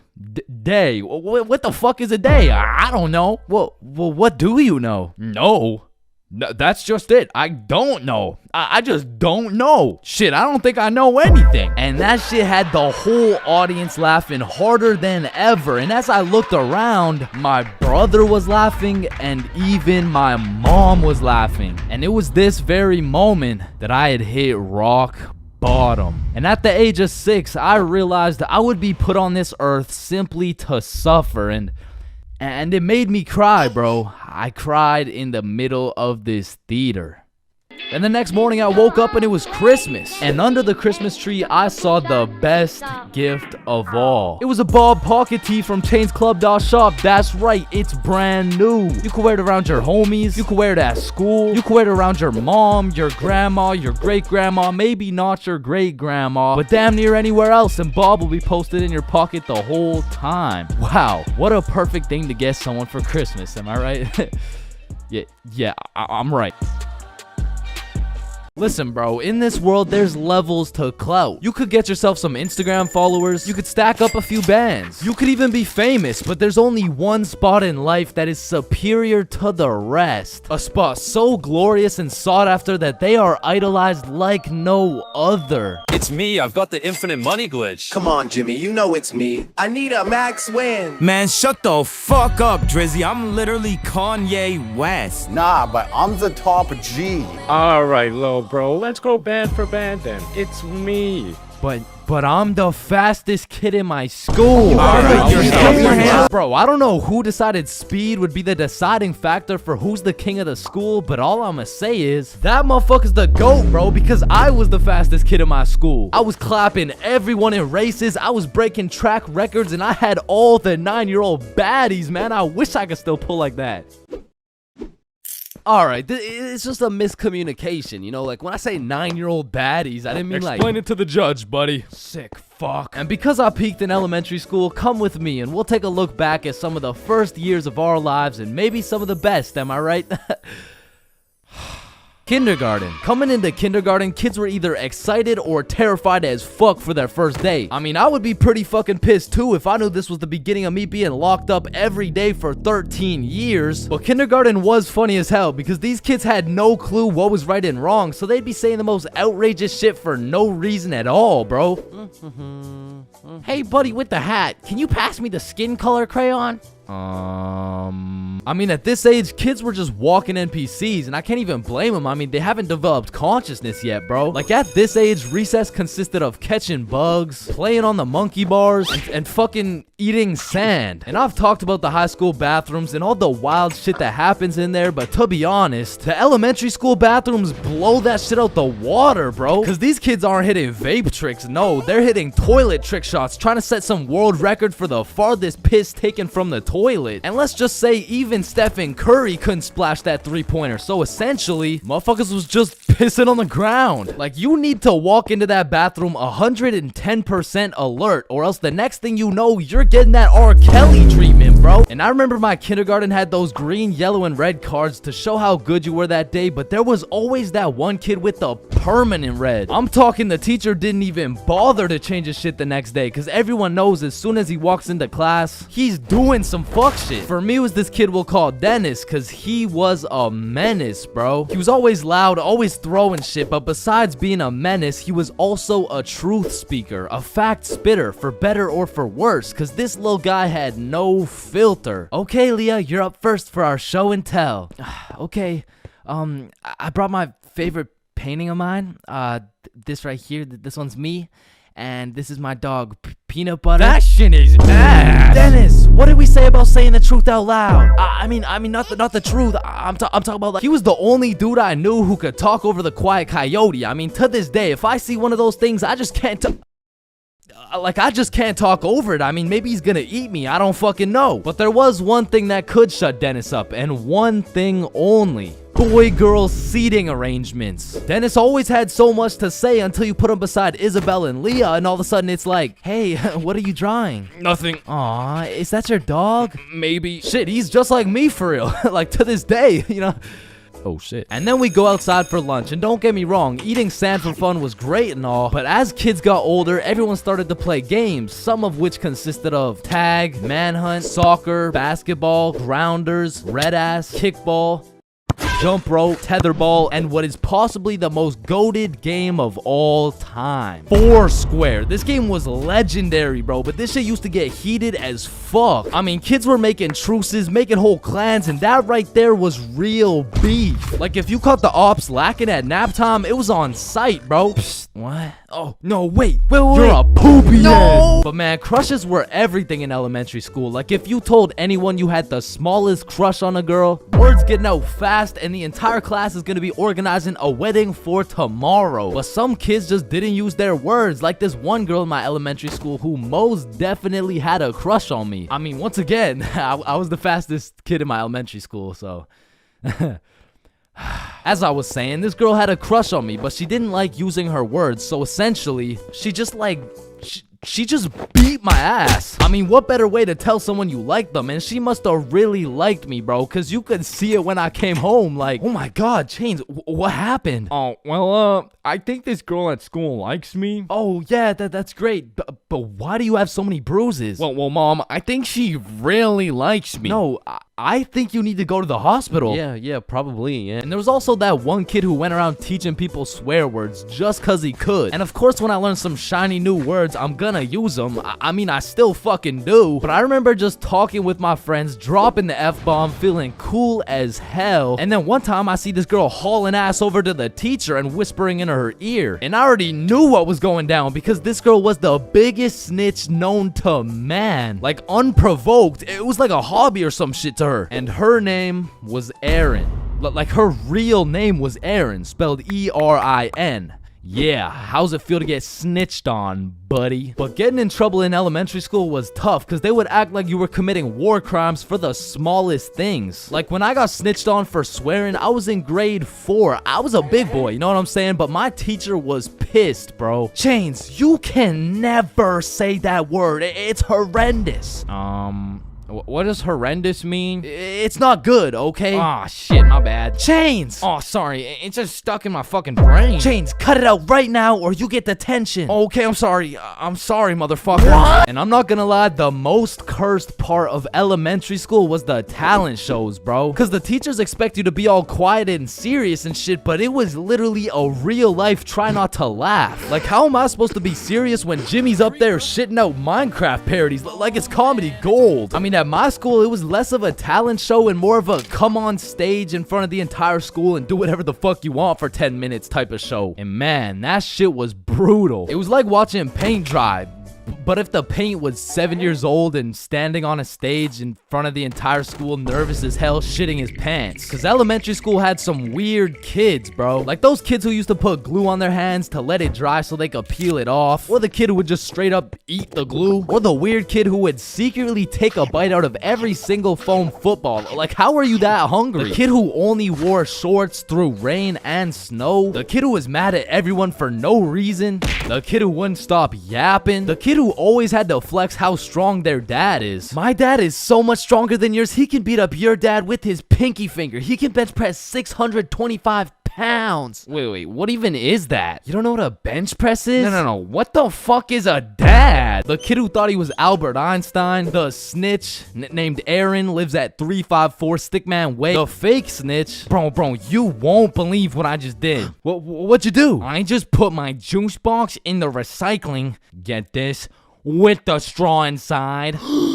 I'm telling the teacher. I'm telling. Bro, chill. Teacher. Jackson? Yeah, can I go to the bathroom? The teacher's pet named Aaron, ERIN, postal code 3310. And of course, The fastest kid in the school, you know what I'm saying? That was me.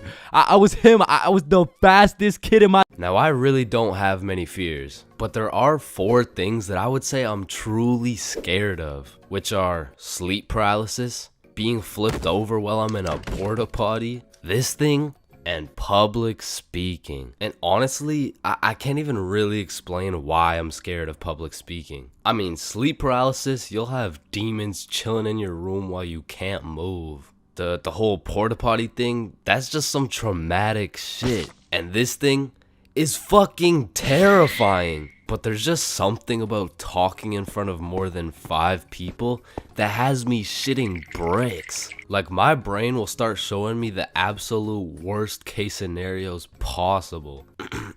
Hi guys, my name is Chain. Get off the stage, loser. No one likes you. Hi guys, my name is...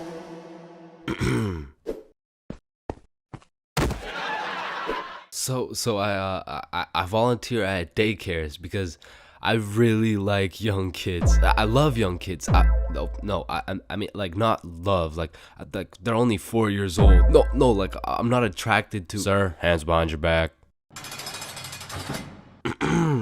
That's why I'm scared of public speaking. And even worse than normal public speaking was school speeches. And if you saw my going to school high video, you would know I have a pretty bad record when it comes to speeches. Sorry, Tyrannosaurus Rex has short arms. Yeah, Chains, don't worry about it. You can sit down. You could just go tomorrow. It's alright. In fact, after I failed miserably while trying to present my speech well zooted, some motherfuckers was flaming me for it. So you know me, I had to get my get back. So when speeches came around next year, I put my heart and soul into that shit. And it wasn't just a speech, it was a spoken word, so it all had to rhyme. I mean, I was whipping up some heat. I was writing bar after bar like Kendrick. Shit, I had to have a fire extinguisher on standby while I was writing that shit. And I was never the dude to actually study. Like, I would start learning while I was taking the tests. If y equals mx plus b, then who invented the Eiffel Tower?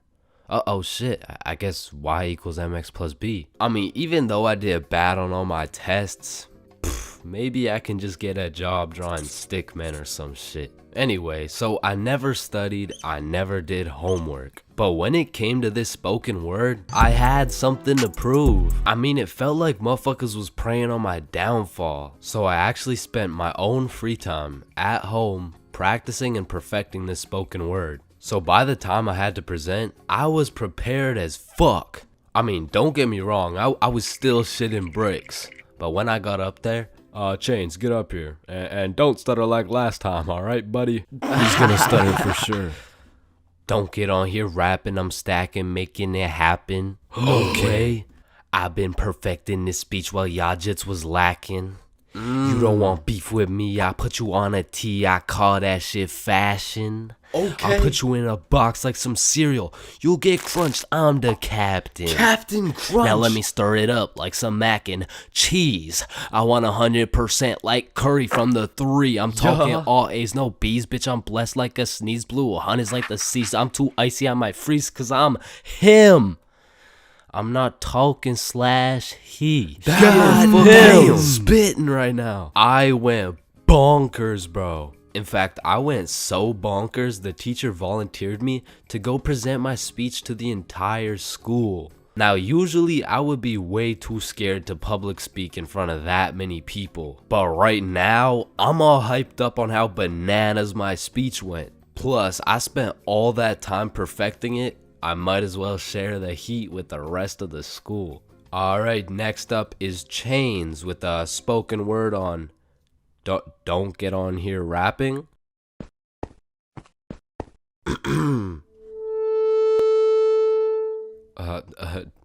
Don't get on here stacking. I mean rapping. Stacking. I'm happing. You don't want beef with me because Quite frankly, I will put you on a t-shirt. I mean, you could call that fashion. So thank you guys for having me.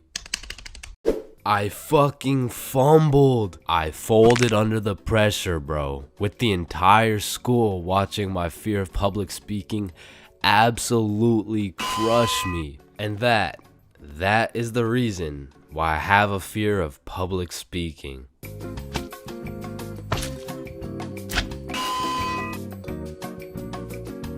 Everyone has encountered countless NPCs during their lives. Like, you know, the people that just spawned in. They didn't have any character development or anything. And to be honest, when you leave their vicinity, they probably just despawn. If you still have no clue what an NPC is, it's a non-playable character. They're like the type of people you could sock in the face and they'd say some NPC ass line like, "Hey!"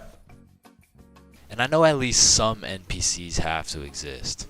Cause let's be real, there is no way all 7 billion people on this planet have whole lives from start to finish. That just doesn't add up. And I don't know if any of you guys have ever noticed this, but NPCs all have a spot they go to just do NPC things, bro.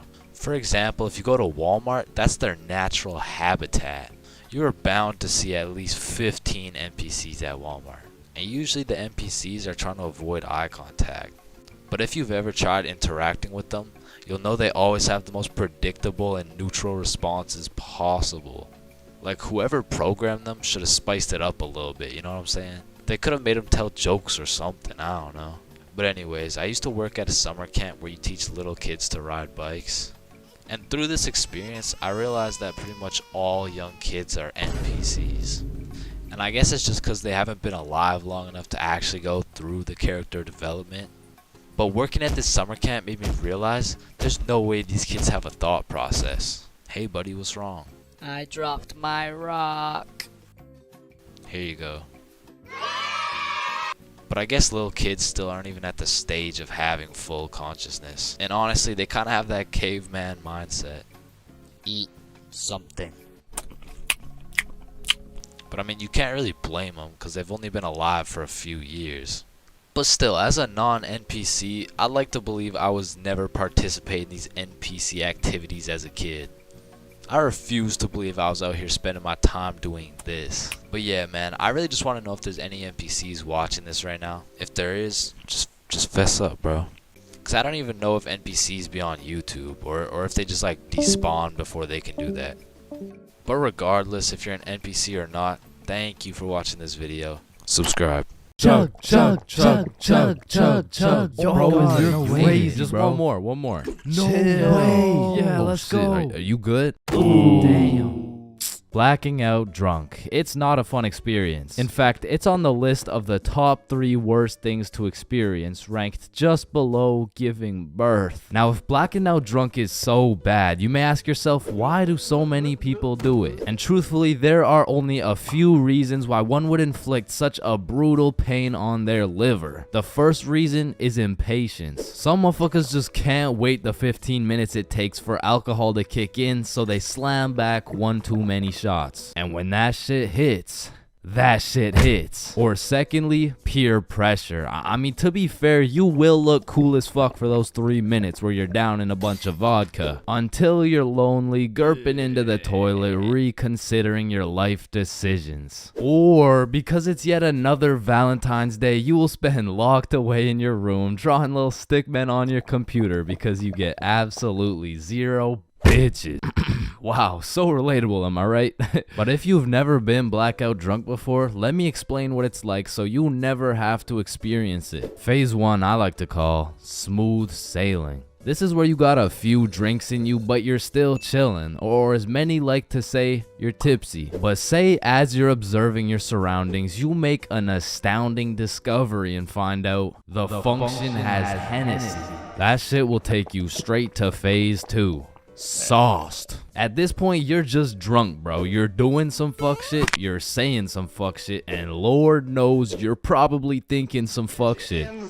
Some symptoms that you're in phase 2 will include sunglasses appearing on your face, the sudden urge to steal traffic cones, hitting the nene, staring in the bathroom mirror for 10 minutes and saying, damn, I'm drunk as fuck. Now, it's at this phase whether you decide you're gonna have a cool, fun night, or if you're gonna end up looking like Nate Robinson. Like, when you're offered more alcohol, don't drink that shit. I repeat, do not drink that shit.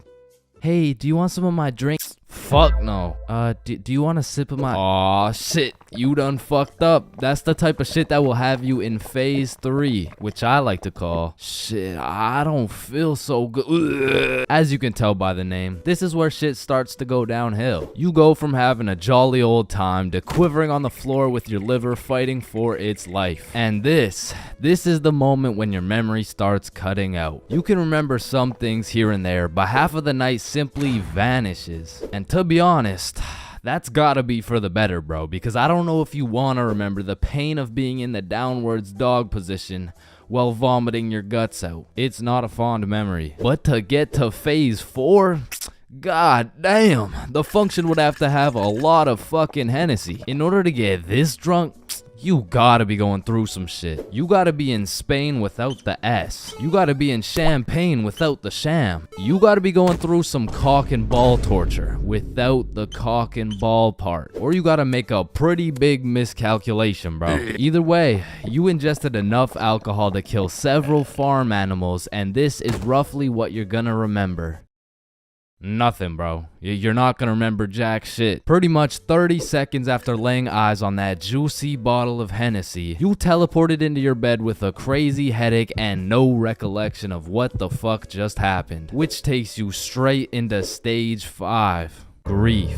You go on your phone to ask the homies what happened last night, and the very first thing you see in the group chat leaves you frightened, appalled, in disbelief. You thought I was feeling you? That nigga money. Now, I don't know what gremlin takes over your body when you're blackout drunk, but there is no reason I should be throwing my shit back like Ice Spice well on video. Like, it's cool behind closed doors and all, but in public?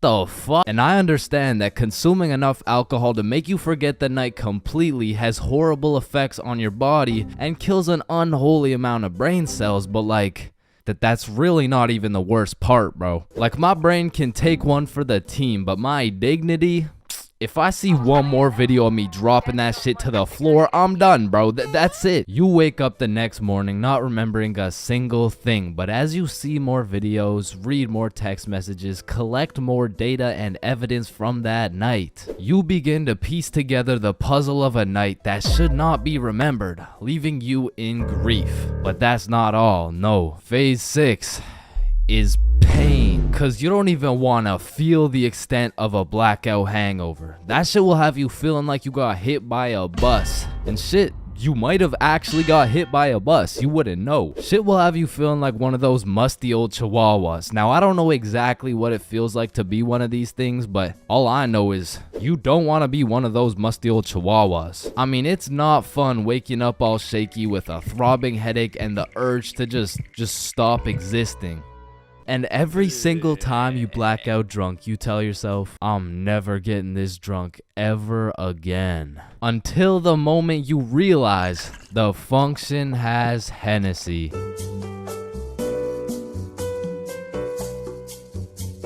April 20th. 420, the day when everyone puts their differences aside and they just hotbox the Earth's entire atmosphere. Man, what a time to be alive. Now, I don't know if any of y'all have gone to one of those 420 conventions before, but god damn, these motherfuckers be getting higher than Buzz Lightyear, bro. Like, at this point, they aren't even baked. They're fucking deep fried. They just be walking around hotboxing cities at a time. And anyone in a 500-foot radius is gonna start feeling the effects of that Mary Jane. Like, I remember my first time going to one of these things, and I was still a minor with an O. However, I had done some pregame before the convention. So let me just put it like this. If I was a potato, I would have been a baked potato. So heading into the convention, I was already a little bit paranoid because as I looked around, all I could see was a bunch of hippie dudes with beards and shit. And at the time, I was just repping that peach fuzz. I was standing out like a sore thumb. So you can only imagine how hard I was shitting my pants when my high ass saw a cop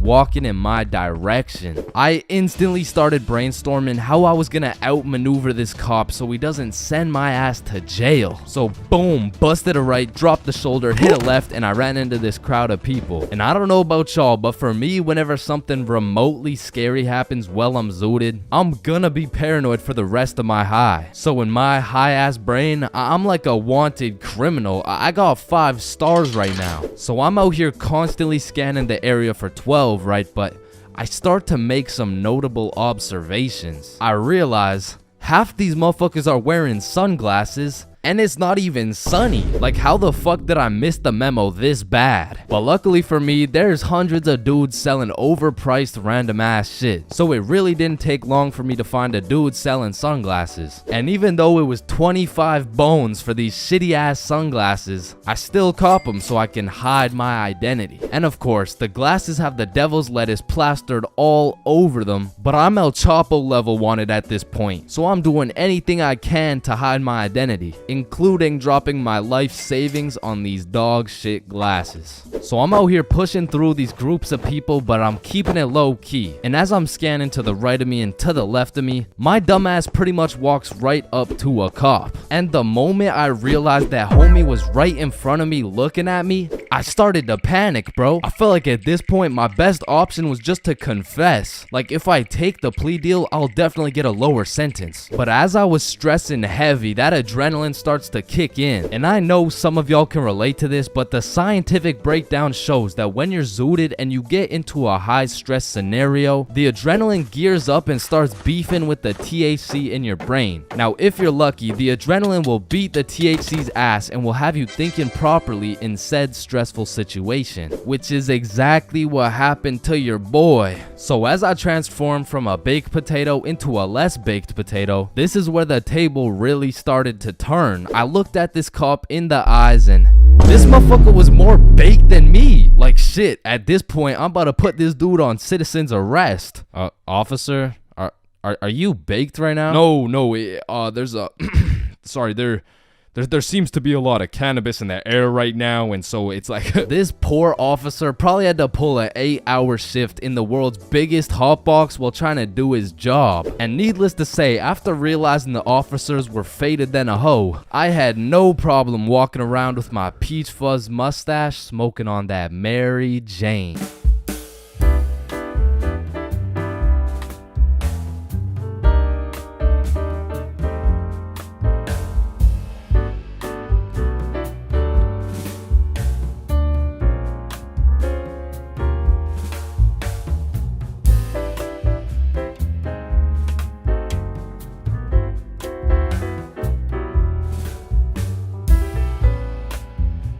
Billy is one of my closest homies, and we've been friends ever since we were little kids, and for as long as I can remember. But Billy's been a dumbass, bro. I'm talking he's slightly retarded, you know what I mean? And everyone knows Billy for just 2 things: always making the absolute worst decision possible, and always having the best stories, bro. Like, statistically, this motherfucker should have died 61 different times already, bro. Nah, I got plot armor, bro. Bro, no you don't. I do. Man, shut the fuck.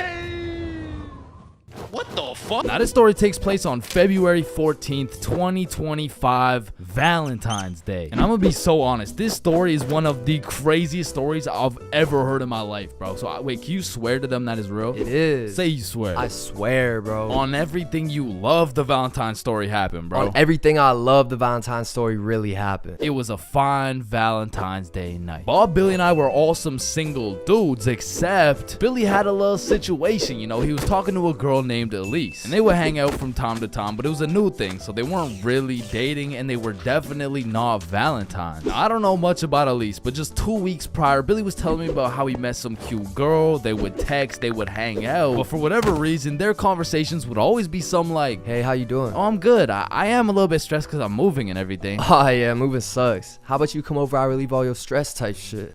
Billy, I really like you. I like you too, Elise. But I think you might be a whore. Wait, what? Like, you're most likely a bop. Okay, wait, I mean, you're like, definitely a fuckboy. Okay, chill now. I've never fucked a boy in my life. So keeping that in mind, we were all single, and this Valentine's happened to land on a Friday, and because of this, we going to the club. Yeah.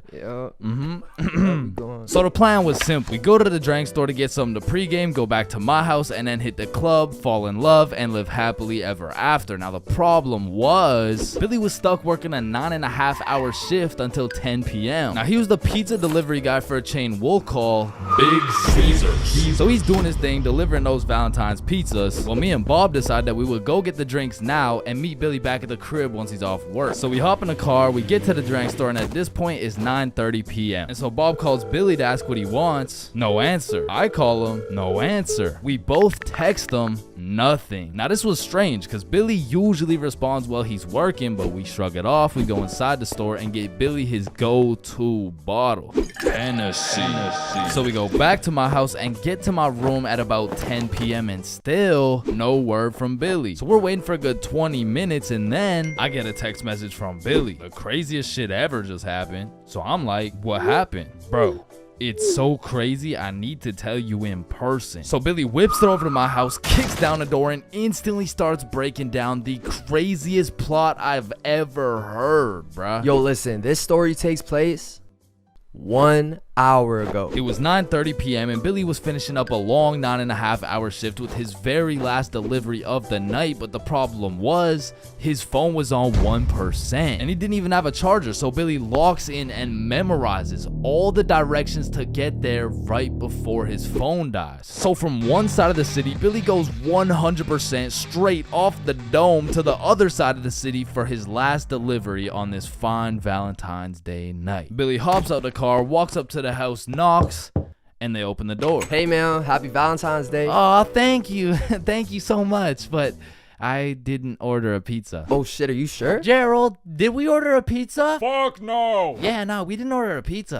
I don't know. It says a Meat Lover's Pizza for 3516. Oh, honey, no, this is 3416. 3516 is all the way around the back of the cul-de-sac. Oh, okay, thank you. Have a good night. So Billy's walking for a good 8 minutes to get to the back of the cul-de-sac where at last he finds 3516. He walks up to the door, knocks, and a fine-looking woman in her 40s opens the door holding a vape, and Billy sees a little potential here. Hey, happy Valentine's Day, man. Oh, thank you. Of course, beautiful. How's your Valentine's Day going?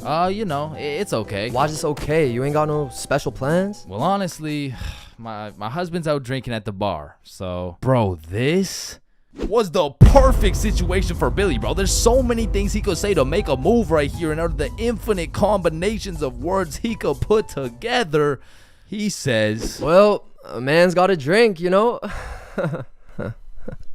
Yeah, okay, yeah, well, anyways, here you go. Keep the change. Have a good one. Billy fucking sold, bruh. He missed a wide open layup, and as he turns around to head back to his car in shame, Billy gets an idea. A genius idea, if I do say so myself. So Billy turns back around, walks back up to the door, and knocks again.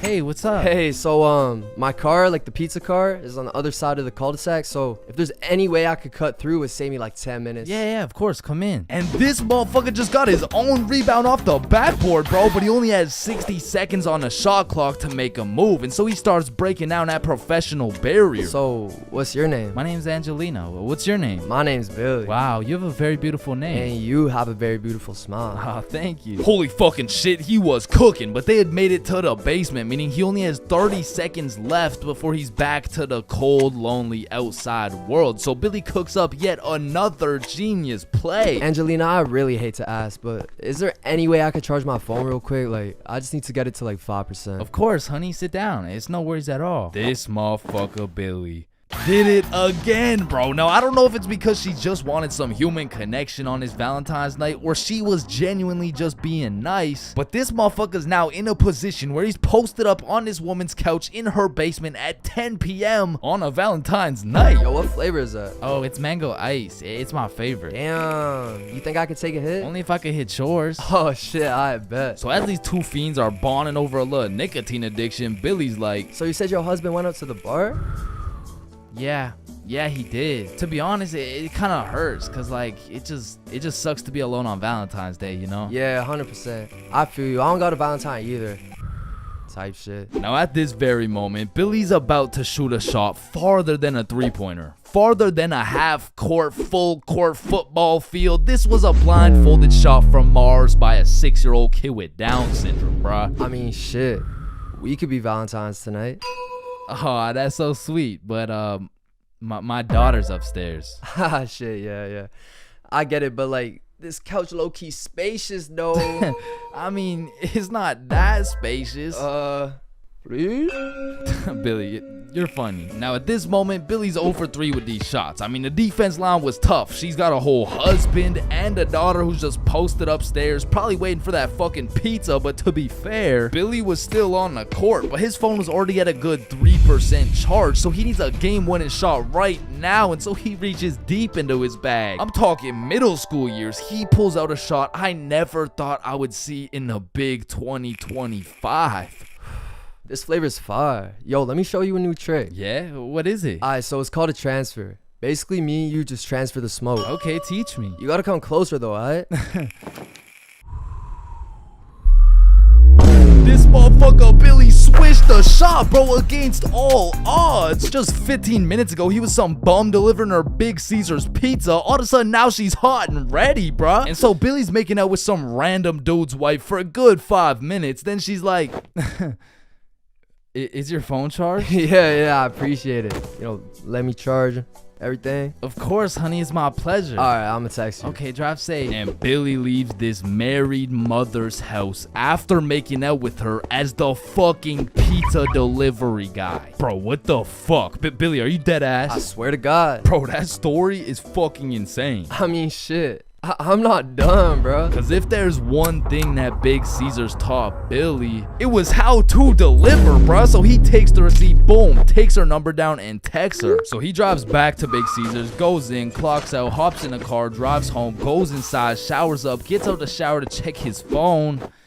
No response. Damn. So Billy tries calling her, straight to voicemail. He changes the no caller ID and calls again, and it rings, meaning she blocked his ass, bro. And I have no clue why she would do such a thing. I mean, like, yeah, she has a husband and like a kid and probably another boyfriend on the side, but damn, say something. And that's the moment when he gets a Snapchat notification. Elise has added you as a friend. Now, Elise is the girl he's been talking to on Snapchat, so why would she even have him unadded in the first place? So Billy's like, you unadded me? And she just hits him back with a WID. Shit, I just got off work. What you doing? Oh, I'm just chilling at home. And then there's a brief pause. Do you know whose house you were just in? Do I know whose house I was just in?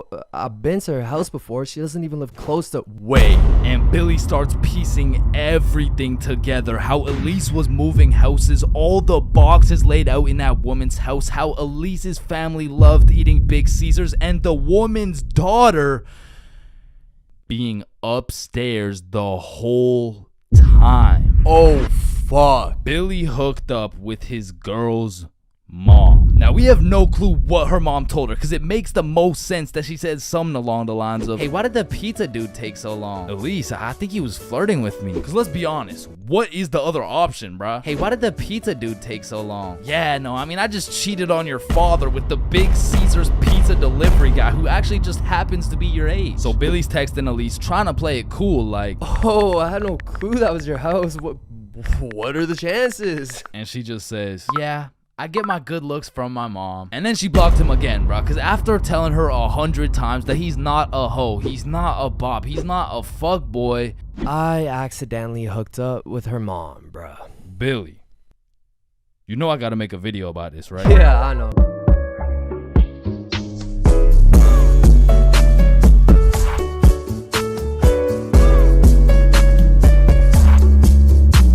Alright, listen, I'm creating something I like to call the internet. Yo, what does it do? On the internet, people are going to be able to search up literally any question they have.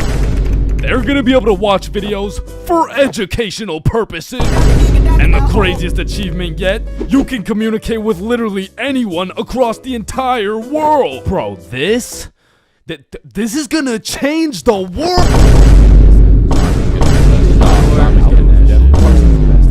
Bruh, I'm not gonna lie, the internet is 100% one of the greatest inventions of all time. Like, that shit's up there with the light bulb, the airplane, the testacuzzi. Like, they're all groundbreaking inventions, but the internet just has to be number one, bro. Like, imagine telling a caveman you had a magical box where you could make anything pop up in 2 seconds. Yo, Caveman Dave, I got a magical box where you can make anything pop up in 2 seconds. Oh, shit, cool. Do you know her or something?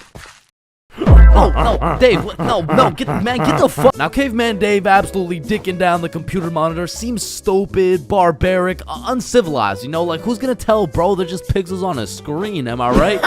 Facts! Yo, Caveman Dave is a dumbass! Facts! Yeah, no, let me see your search history. You know, we don't gotta do all that. You know, oh, okay. Monstrous KFC mukbang. I like KFC. Fat motherfuckers eating a lot of food. I was hungry. Yo, big butt booty Latina oiled up, shaking that diggity dump truck dog. What are you searching? Okay, listen, like my finger slipped. Yeah, bro. 2025 is the weirdest time to have access to the internet, and that's just cause everybody has that shit. Like, I got it, you got it, my grandma's got it, Kanye's got it. Man, you and your grandma. Kanye still got it. And I fucking hate so every thing, and I'm done. Okay, yeah, well, not anymore, but I don't know if it's just me, but recently the internet has been getting more and more out of pocket, bro. Like, I'll be having a fantastic day, just chilling, until I pull up Instagram and see some shit talking about imagine your car declines at the abortion clinic and the doctor start nutting in you. Yeah, this motherfucker's never getting a job, bro. Like, his digital footprint's up there with fucking Kanye, bro. Ah, hell nah. Alright, his shit isn't yay bad, but imagine dude trying to apply to a university. Like, yes sir, this has been a dream of mine since I was a little kid, and I've spent thousands of hours studying, and it would be an absolute pleasure to join your program. Wow, that's amazing, and it seems like your GPA is a perfect 4.0, and man, your volunteer work is nothing short of impressive. I mean, building an entire village in Africa with your bare hands, I mean, jeez, that's good stuff. Yeah, thank you, sir. Yeah, now, I do just have one last question. Yeah, anything. What would happen if your car got declined in an abortion clinic? Oh, holy shit, is that girthy dishwasher 97? Yep. Yeah, that's me, bro. Yo, most relatable content on Instagram, I swear. Yo, actually, I really never get the credit that Yeah, just put the fries in the bag. Oh, okay. And speaking of getting a job, you ever seen a kid under 7 years old post literally anything on Instagram? Yo, the comment section has a field day, bro. Like, the video will be of a kid who's just barely on the brink of gaining consciousness, and the comments are talking about, get a job, little motherfucker. Somebody get bro some fentanyl. I'm gonna touch you in places you ain't even know existed, little motherfucker. Like, bro, stop touching these 6-year-old kids and touch some grass, dickhead. Yeah, but I'm not gonna lie, as a motherfucker who draws stickman for 16 hours a day, I really gotta start taking some of my own advice, bro. Wait, what's your advice? Oh, I mean, stop touching these 6-year-old kids. You touch 6-year-old kids? I'm talking about Gurgi Force.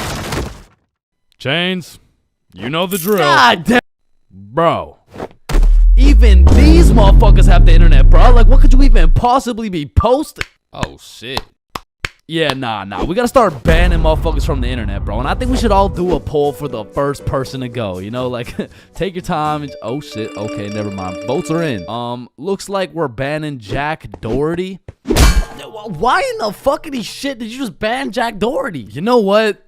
Ban his little ass too, bro. Actually, ban every single kid on the internet. Like, put down the Instagram reels, go outside and eat rocks like a normal kid before Gurgi Foreskin 445 fucks around and finds your IP address, bro. Cause there's a lot of weird motherfuckers online, especially considering the impending gooner epidemic of 2025. Now, if you're unaware of this widespread epidemic, well, fucking good for you, but there's been a recent spike in the amount of gooners seen online. Like the type of motherfucker who'll be scrolling and see a video of a Cheeto that's kind of built somewhat like a Kardashian, and next thing you know, bro's got a DIY screen protector, bro. And I swear these gooners have no clue it's a problem either. Like, they probably show up to the doctor's office for a quick little checkup, and the doctor has to break the news to them like, yeah, Mr. Gooningson, Yeah, I'm sorry, but you gotta stop masturbating. No, wait, what? No, wait, why? Because I'm trying to examine you, dumbass. Oh shit, like it's honestly mind-blowing how having access to the internet with all its power and infinite knowledge just makes us more stupid, bro. Like at any given moment, we have the resources to learn quantum physics or learn how we can watch Skibbity Toilet. What? No. Why the fuck would we watch Skibbity Toilet? Shit, man, this stuff's good. Just take a watch. No, I'm not watching that shit. Just real quick. Yo, why are you recording me, bro? We're filming a YouTube video, dumbass. Oh shit, yeah, you're right. So I was saying there's a lot of people nowadays addicted to the internet and shit, like that guy over there. Where? Bro. What? Oh shit, yeah, what I was saying was, back in the day, the internet was just for shit like cute cat videos and cool math games and shit, but nowadays, the internet has everything your brain craves. Like, it's got food for you, it's got friends for you, it's funny, it's educational, bro, it has Cheetos built like Kardashians, bro. And as if the internet having everything we ever needed wasn't enough, these motherfuckers invented AI, bruh. Now, maybe it's just me, but this AI shit is getting a little too good, bro. I mean, when ChatGPT first came out, I was using that bad boy for all kinds of shit. Whenever I couldn't do my homework, ChatGPT. When I forgot a recipe, ChatGPT. When I couldn't get a girlfriend, cry myself to sleep.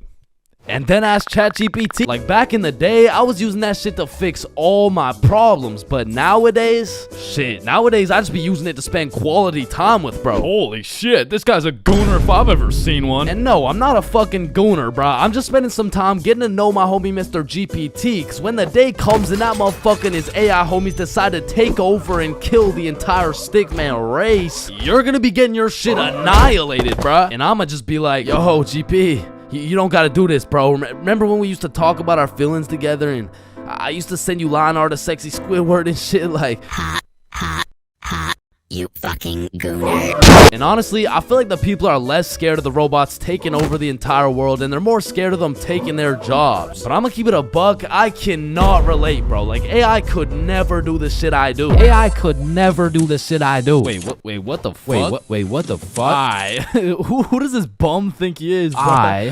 Who does this bum think he is, bro? Like I mean, yo, alright, that shit doesn't even sound like me, bro. Yo, alright, that shit doesn't even sound like me, bro. So you want to copy everything, huh? Yeah? Yeah, you sure you want to do this? Yeah, you sure you want to do this? Yeah. Alright, let's go. Alright, let's go. I like little kids. Yo. Like, you loading or something? Like, what's going on? You gonna repeat it, or, you know? Undercover police has got your back. Bro, when I was in middle school, every time I would walk by the high school, the freshmen deadass looked like adults to me, bro. The sophomores looked like tax-paying citizens. I saw juniors as grown men with a wife and kids, and seniors, bro. I couldn't tell the difference between a senior and a senior citizen, bro. And that's because in grade 7, I saw me and all my homies as fully developed, mature, and respectable humans, and that was simply cap. Because now when I look back at a picture of us in grade 7, I see a bunch of little babies, bro. Yada, yada, yada. What does this have to do with stealing a guy's vape? We stole a vape from a senior in high school, and we were in grade 7, bro. And when I say we, I mean Billy. Billy stole that shit, and me and Bob were accomplices. Now, if you ask me back in the day, ChainsFR, you're awfully small, scrawny, weak, ugly, chopped. Yeah, okay, sir, what's the question? How do you expect to win this fight against such a bigger opponent? Listen, Joe Rogan, it's not about the size of the dog in the fight.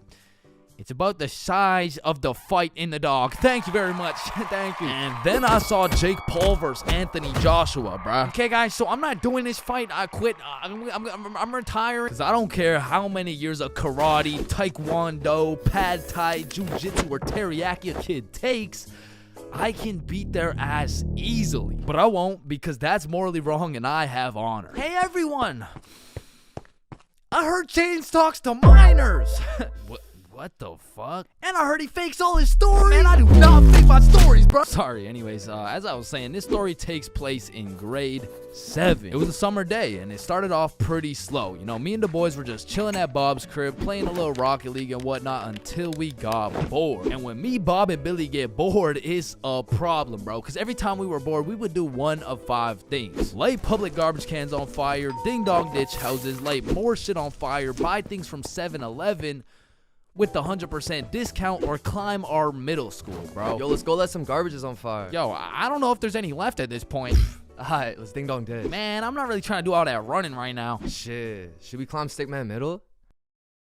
Yes. So we pull up on a scene, shiesties activated. We scan the area for witnesses, nobody. We identify all security cameras and move forward with the plan. So, Stickman Middle rooftop was about 20 feet up, far too high to reach. However, it had a playground with one of those spiderweb johns, and this playground was fenced off, and this fence is what we call the method. So one at a time, we climb up this metal fence, stand on top of it so we were just tall enough to jump and grab the roof, and we pull ourselves onto the rooftop. So Bob and Billy got up first. I jump and get my hands on the rooftop, pull myself up, and the view was insane, bro. Sun setting and everything. So me and the gang are sitting on the roof of our school. Bob brought some of those good old sweet heat Doritos, and we have ourselves a nice little romantic afternoon. When all of a sudden a car pulls up to the courtyard. A dude hops out of the driver's seat. 3 girls hop out of their whip. They're probably 19 or 20, and one of them looks up like, hey, what the fuck? Hey. Yo. Oh shit, how'd y'all get up there? Shit, it's easy. I mean, we just climbed this fence. You want to try? Yeah, okay, yeah. What do I do?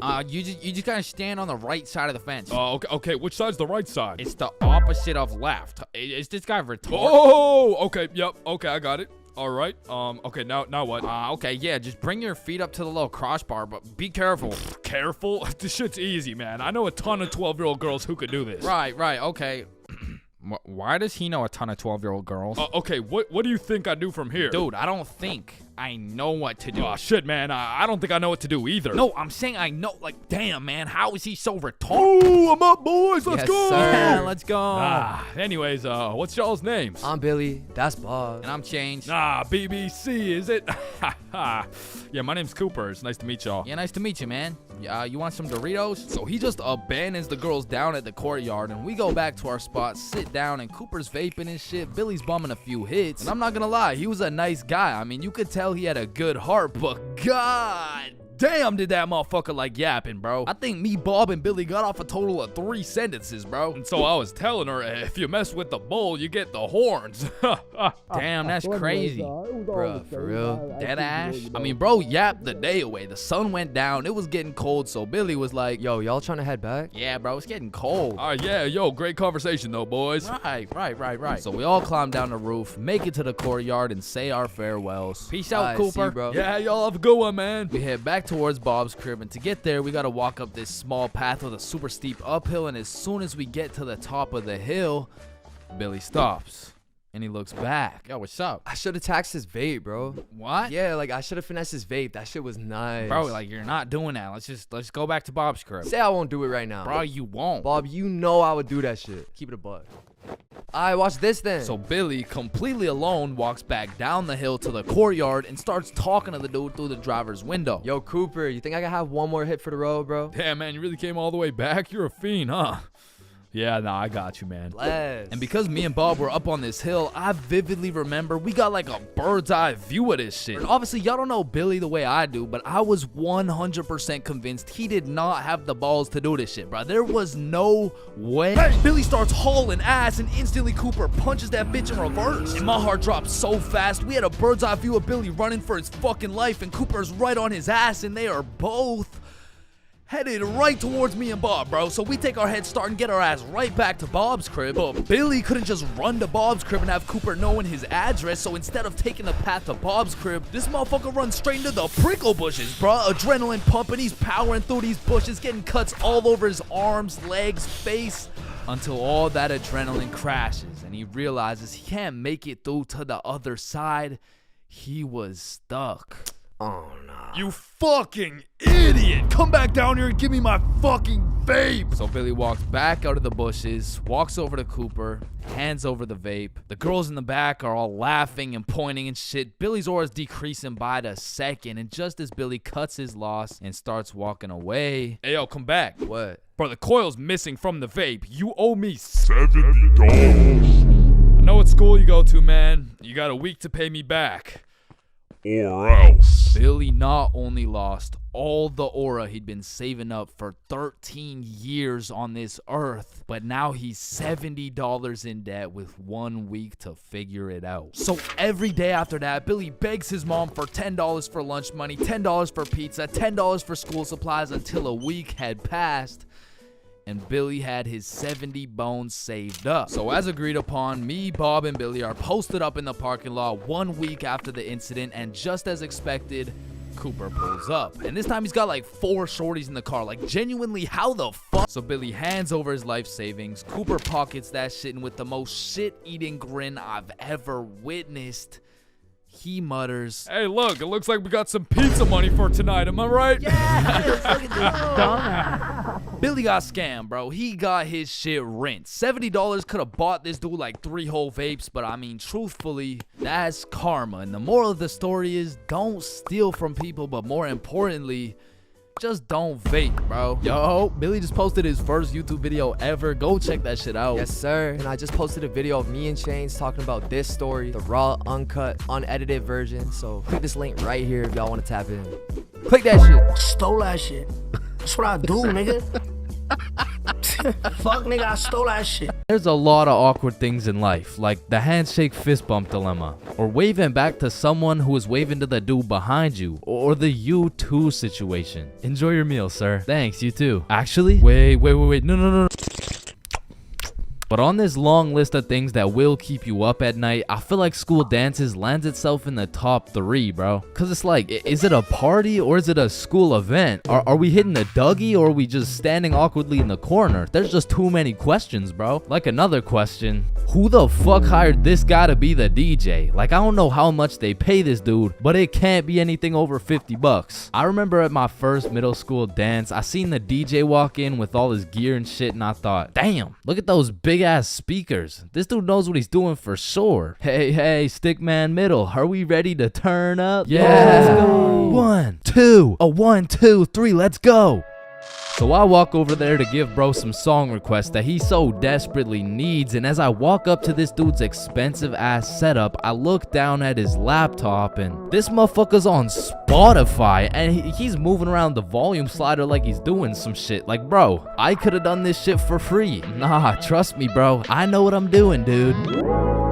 Want a break from the ads? Now, to be honest, it was really the middle school dances that had me fucked up. Like, you took a bunch of self-conscious, prepubescent little kids and threw on some music and told them to dance with each other. Like, shit, of course they're gonna start hitting those Fortnite emotes, bro. That's all they know how to do. Like, these grade 6s are fresh out of elementary school. There's no way you'll catch one of these youngins asking a girl to dance. Like, they're still scared of catching cooties, bro. Or what about the grade 7s? These kids were straight menaces. Like, I remember at my grade 7 dance, there was a duo. We'll call them Greg and Roderick. Greg and Roderick would run up on some unsuspecting students, and Greg would slide behind him on his hands and knees, and Roderick would casually strike up a conversation. And just when the poor guy was expecting it least, Roderick would shove his ass, causing the unsuspecting victim to trip and eat shit. And they went around to damn near everyone pulling this shit, until one time they messed with the wrong dude. Hey bro, it's just a prank. Now, grade 8s. These boys are damn near in high school. They don't dance. It'll ruin their street cred, bruh. Instead, they prefer mosh pits, rap, EDM, fucking smooth jazz. It doesn't matter what song. These grade 8s will be relentlessly jumping up and down for no apparent reason. And soon, these grade 8s will turn into freshmen. All that street cred they once had, gone. If you push one of these freshmen into the middle of a dance circle, he'll stress so hard he'll start malfunctioning and hit those fucking Fortnite dances again. Now, grade 10s. Most of these grade 10s are a little self-conscious, but if you throw one of them into the dance circles, let's go, Michael. Let's see it. Let's go. Guys, what? I don't know how to dance. Let's go, Michael. Well, I guess I can bust out a few dance moves. All of a sudden, dude's got moves like Jagger. Come to find out, bro's been practicing for this moment in his room for months. So once these grade 10s soon become sophomores, those YouTube tutorials start paying off for real. And if they're lucky, they might even catch some cooties, bro. And these seniors just simply don't give a fuck. Bro, watch this. I'm about to hit the worm. What? You know how to hit the worm? No. Damn. And I'm not done flaming this fucking DJ. Like, this dude be leaving my balls more blue than Squidward. Pause. Oh, hell nah. Is that lo-fi? And then out of nowhere, really quick, the DJ will throw on some heat and it'll have everybody turning up. But just as fast as Pop Smoke got that shit jumping, Ed Sheeran shut that bitch right back down. Like, mixing drill with The Shape of You has to be some sort of felony, bro. Like tell me this dude deserves to roam the streets freely after pulling some shit like that. In fact, funny story, I had seen the DJ after the dance in the parking lot one time, and we walked up and we jumped the fuck out of him. Alright, but not all DJs were out here committing war crimes on my ears. Like, you know, the DJ was onto some shit when he got the students and the teachers turning up. Like, you play the right song and these teachers will forget they're on chaperoning duty. Shit, even the principal will start wilding out. Once you got the right song playing, motherfuckers will get hype over anything. Like, remember how hype it was when someone would land a flip in the middle of a mosh pit? Shit, remember how hype it was when someone didn't land a flip in the middle of a mosh pit? These motherfuckers were excited as ever, like they didn't just witness a dude snap his neck. Poor guy's probably getting trampled down there. Rest in peace. Sacrificed his life for a few Snapchat memories. But you know that one song, that when the DJ throws that hoe on, everybody knows what to do. Motherfuckers will run in from the bathroom, teachers will hop in, the Redditors will hop off the bleachers, and the school dance will be looking like something straight out of High School Musical, bro. Speaking of High School Musical, back in the day, I knew a dude named Troy. I fucked with Troy, but let's just say, he had a little bit of a lean gut. He was built like T Grizzly. Nah, fuck that. He was built like DJ Khaled. And I remember this dude Troy was just coming off a school suspension, but for whatever reason at the dance, this motherfucker must have been looking for another one. Cause Troy came up to me talking about how he was gonna beat Jordan Johnson's ass at the dance tonight, and honestly, I ain't believing him. So once the dance came around, he was beefing JJ every chance that he got, until soon JJ wasn't gonna stand for it. Now, a school dance is simply the best time for a school fight to take place for the dude who wins. For the dude who loses, you literally have every single motherfucker in your school gathered in one place to get several different 4K angles of you getting pieced up. So Troy was really putting everything on the line here because JJ was known for handing out whoopings like food stamps. But to be fair, Troy loved food. Regardless, JJ wasn't scared. In fact, he threw the first punch. Boom. But Troy ate that shit like a Wendy's 4-for-4 combo. And instantly, the entire school gathered in a circle. The circle was so big, there was no escaping. They were gonna have to fight to the death. But the DJ was so locked in that he was completely oblivious to what was happening. He was playing some happy-go-lucky ass shit. Oh, shit. Ooh. Damn. Yo, get his ass. Let's go. Beat his ass, JJ. Yo, I'm Jordan Johnson. Now, the moral of that story is don't get into a fight at the school dance. Unless you know you're gonna win. Now, on another note, asking someone to dance is a very important topic when it comes to school dances. Now, girls, I'm sorry, I can't help you with this one. I've never asked a dude to dance before. But boys, shit, I can't help you either. I'm like 0 for 15 with this shit. But I do know someone who can. I'm talking about the homie Bob. So Bob, how do you ask a girl to dance? Watch and learn. Is this motherfucker moonwalking right now? Oh shit. Oh, what the fuck?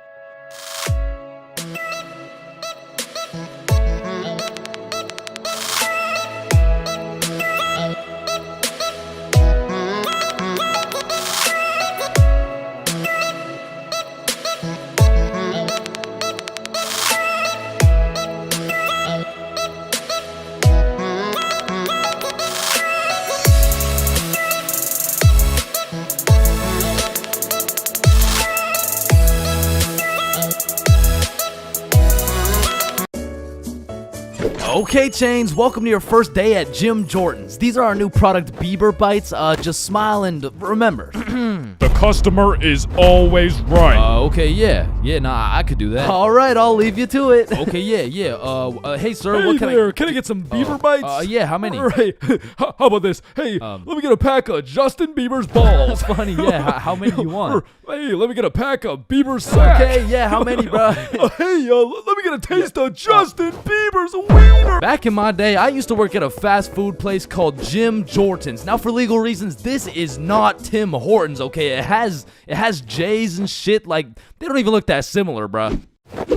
But honestly, working at Jim Jordan's, I felt like Johnny Sins, the way I'd put on my uniform and go to work just to get the soul sucked out of me, bruh. And instead of dealing with a bunch of fat asses, I'm dealing with a bunch of fat asses talking about... Alright, so I ordered an extra large BLT with ranch, extra bacon, no veggies, and I only got 5 strips of bacon. I want a new one. Okay, yeah.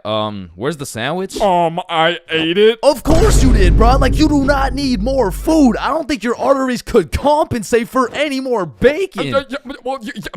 No, my doctor said I'm in shape. I mean, yeah, bro, you're in the shape of a circle. I mean, I don't even know how you made it through the door. Oh, shit, damn. Now, believe it or not, I was a Jim Jordan's Hall of Fame employee. Shit, I was the best in that whole goddamn establishment, bruh. And no, it's not because I was the sexiest, hardest working, strongest, most intelligent dude they'd ever seen. It's because everyone else was ass, bruh. On the drive-thru, we had the Indian homie Dill Preet, and the only English he knew was the Jim Jordan's menu, bruh. Welcome to Jim Jordan's. What can I get for you? Hey, just give me a moment. I give you donut. No, I need time to think. You need chai, tea, drink. No, can you wait or not? Okay. 1 tater tot. No! Wait! You want 8? No! Okay, stop it. You know what? Okay. Chocolate donut. Then over making the food, we had this sweet 83-year-old lady Linda who was 20 years too old to be doing this shit. Okay, Chains, here's the cheese bagel. Thank you, Linda.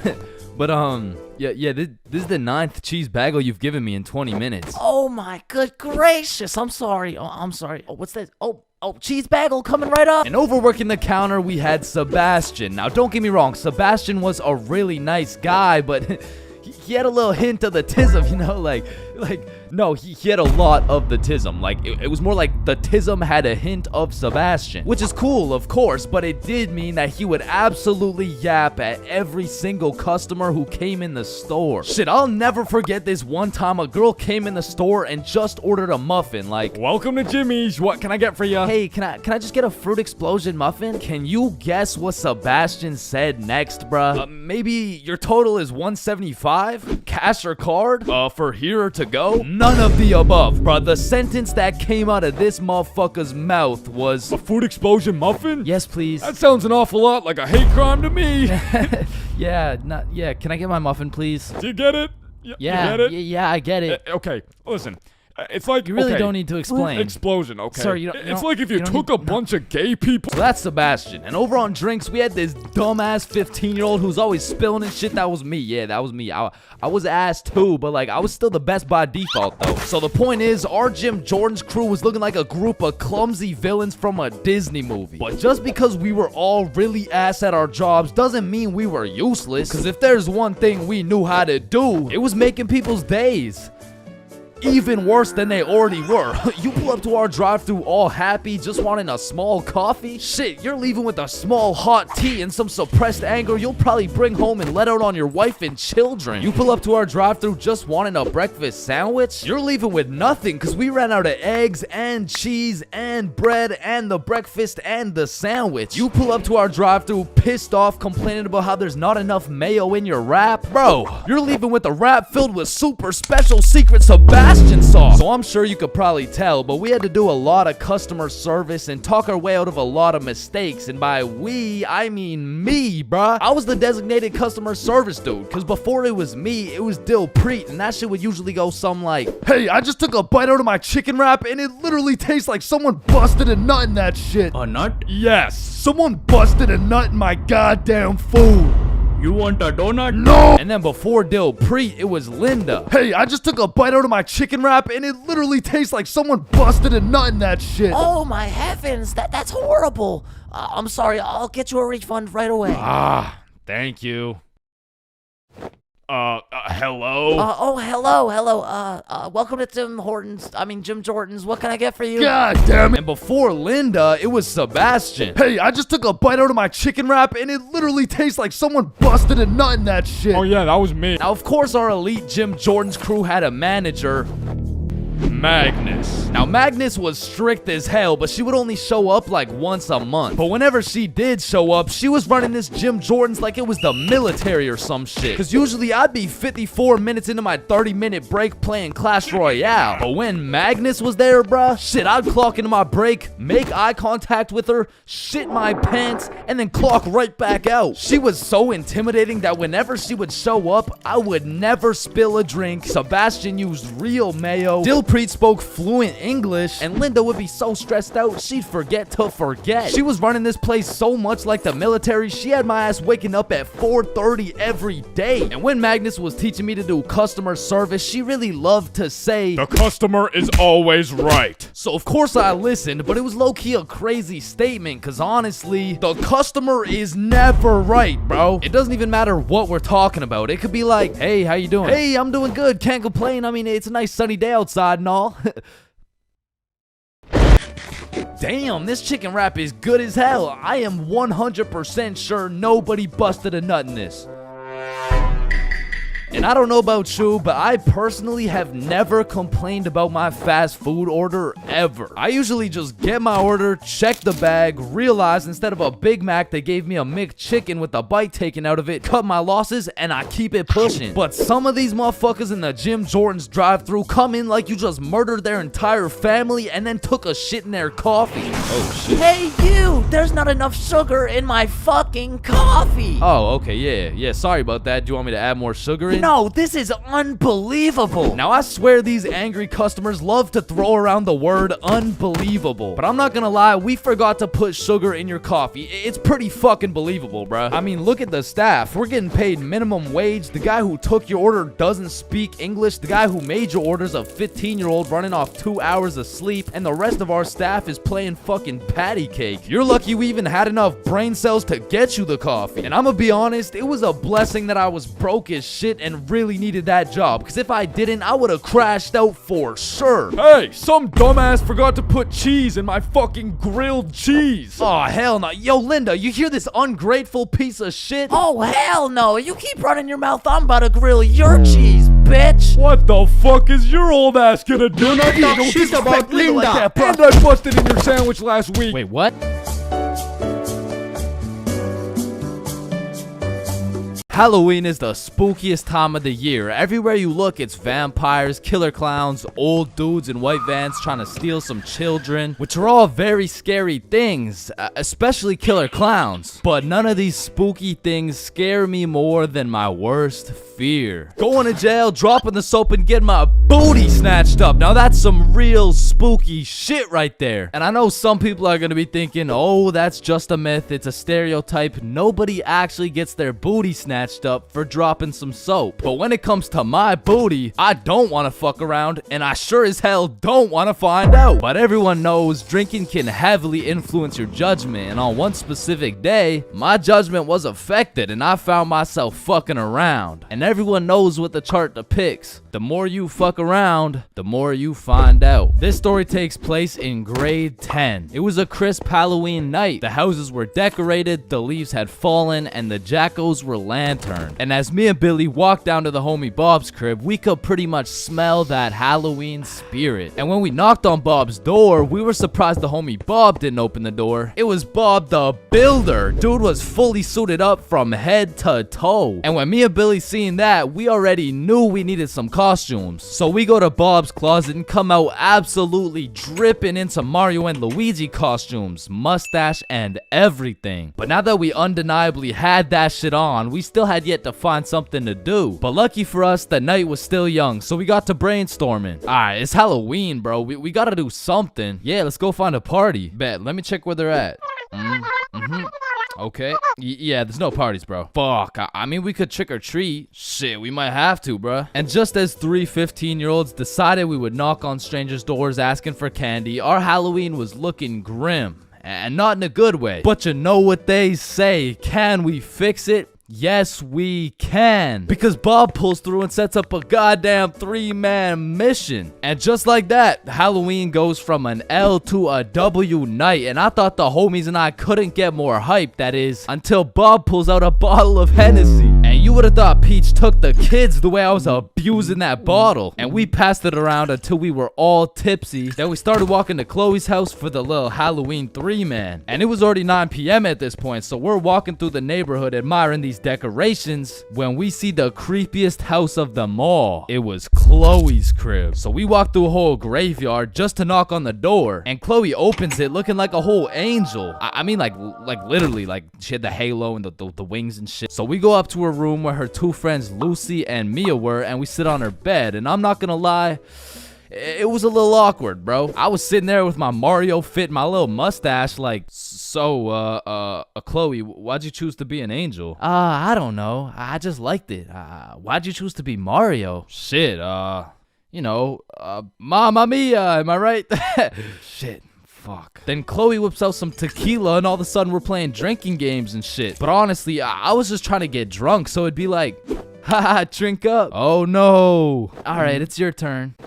Wait, you're supposed to get it in my cup. What the fuck? And after purposely selling multiple games of tequila pong, I was feeling what some would call completely and utterly drunk as fuck. And next thing I know, we're playing spin the bottle. And I was up, so I spin the bottle and it spins and spins and lands on Chloe. And in my head, I'm thinking... And just as Mario's about to get some peaches, we hear the door open downstairs and Chloe's like, oh shit, my parents are home, hide. So me and the homies run into her closet with a bottle of tequila and we can hear her dad come into the room. Hey, what's going on up here? Oh, you know, we're just watching scary movies. All right, I'll be downstairs watching TV. Let me know if you need anything. Thanks, Dad. And once her dad went downstairs, we all came out of the we exited the closet and Chloe said, you guys gotta sneak out through the front door. Just be super quiet. And so we creep down the stairs and peek around the corner, and Chloe's parents are right there with a clear sight of the door. So we know what we have to do. We take a shot for good measure and then run to the door. And my drunk ass couldn't even figure out how to unlock this fucking door. Hey, who is that?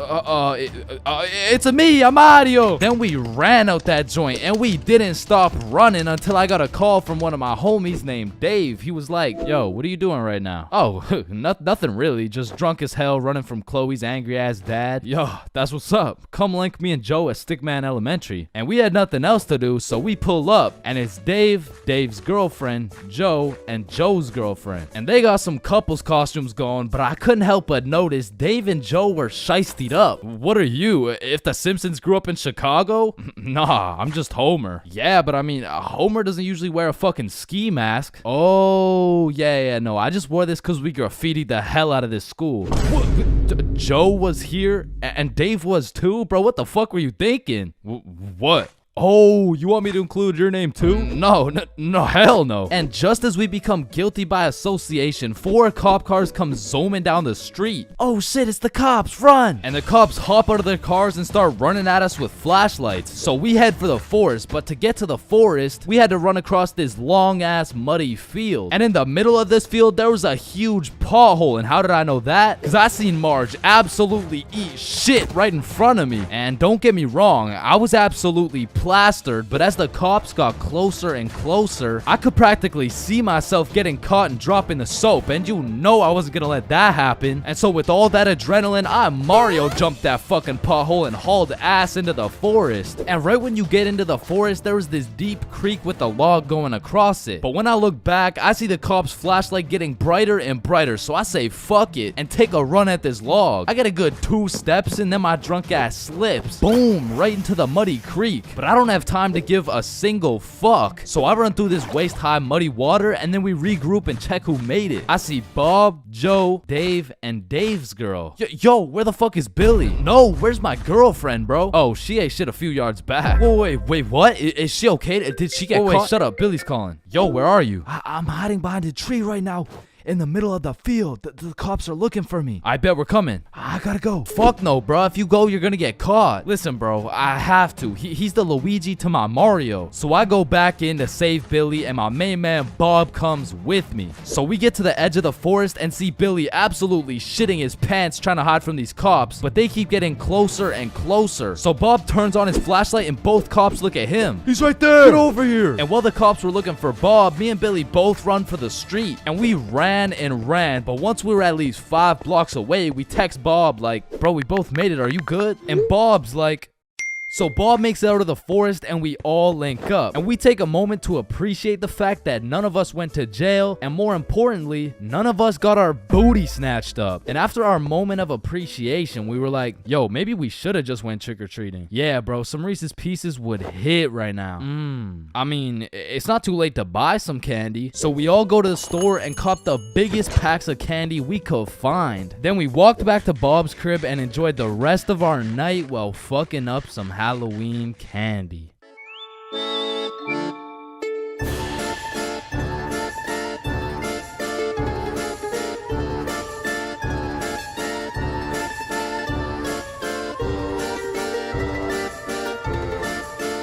Listen, I am no criminal. In fact, I would consider myself a good Samaritan. Type of dude who helps grandmas cross the street. Type of dude who might even pick up some trash now and then. And absolutely not the type of dude to go to jail. Now, I know for a fact I would never go to jail. Not because I never break the law, but because I'm fast as fuck. In the streets, they used to call me Usain Jr., bro. So there was no way you would catch me getting arrested by some 50-year-old man with a beer belly and a donut in his hand. I would be out here crossing bro up, hit him with a little body feint, leave him in the ER, bro. But with that being said, I needed that speed. I needed that speed to get out of all the dumbass situations I put myself in. Cause I'm still no valedictorian, but back in grade 9, I was nominated stupidest dumbass, and all the runner-ups were my homies. So evidently we had some stupid ass ideas. Like I remember this one time we were all looking for something to do, and if you're from a small boring city like mine, you would know there's not many fun things to do besides smoke and break the law. So what did we do? We smoked. And then we broke the law. This story takes place at Billy's crib. So it's just me, Billy, and Bob. We're chilling playing PlayStation or whatever. And Billy's like, damn, I'm bored as hell. We should go do something. Yeah, facts. What's something fun we could do? Shit, we could have some girls over. We got no hoes, bruh. Holeless. Shit, I forgot about that. I mean, we could get some food. You got money? You're broke, bitch. Damn, you're right. Wait, we could smoke. You got grass? Yeah, I do actually. Oh shit, bet. So we all go outside, roll up the grass, and get baked. Then we go back inside and hop back on the PlayStation. Damn, I'm low-key still bored. Yeah, let's have some girls. You still have no hoes, bro. Fuck. I mean, we could have a bonfire. Oh shit, that's not a bad idea. Genius. So you think this is a good place? Nah, it's too out in the open. What about here? Nah, it's too close to the school. What about here? Oh shit, this is kind of nice. So we were looking around, we gathered up the best sticks to build the fire, and we set them up quite nicely. We lathered those bad boys in some gasoline, and apparently my high ass didn't know how fire and gas worked. So I leaned over the fire, and when I go to light it, for a second my life flashed before my eyes. So I quickly jumped back, but my friends and I are baked to perfection. So they're like, yo dude, are you good? Yeah man, I think so. Are my eyebrows still there?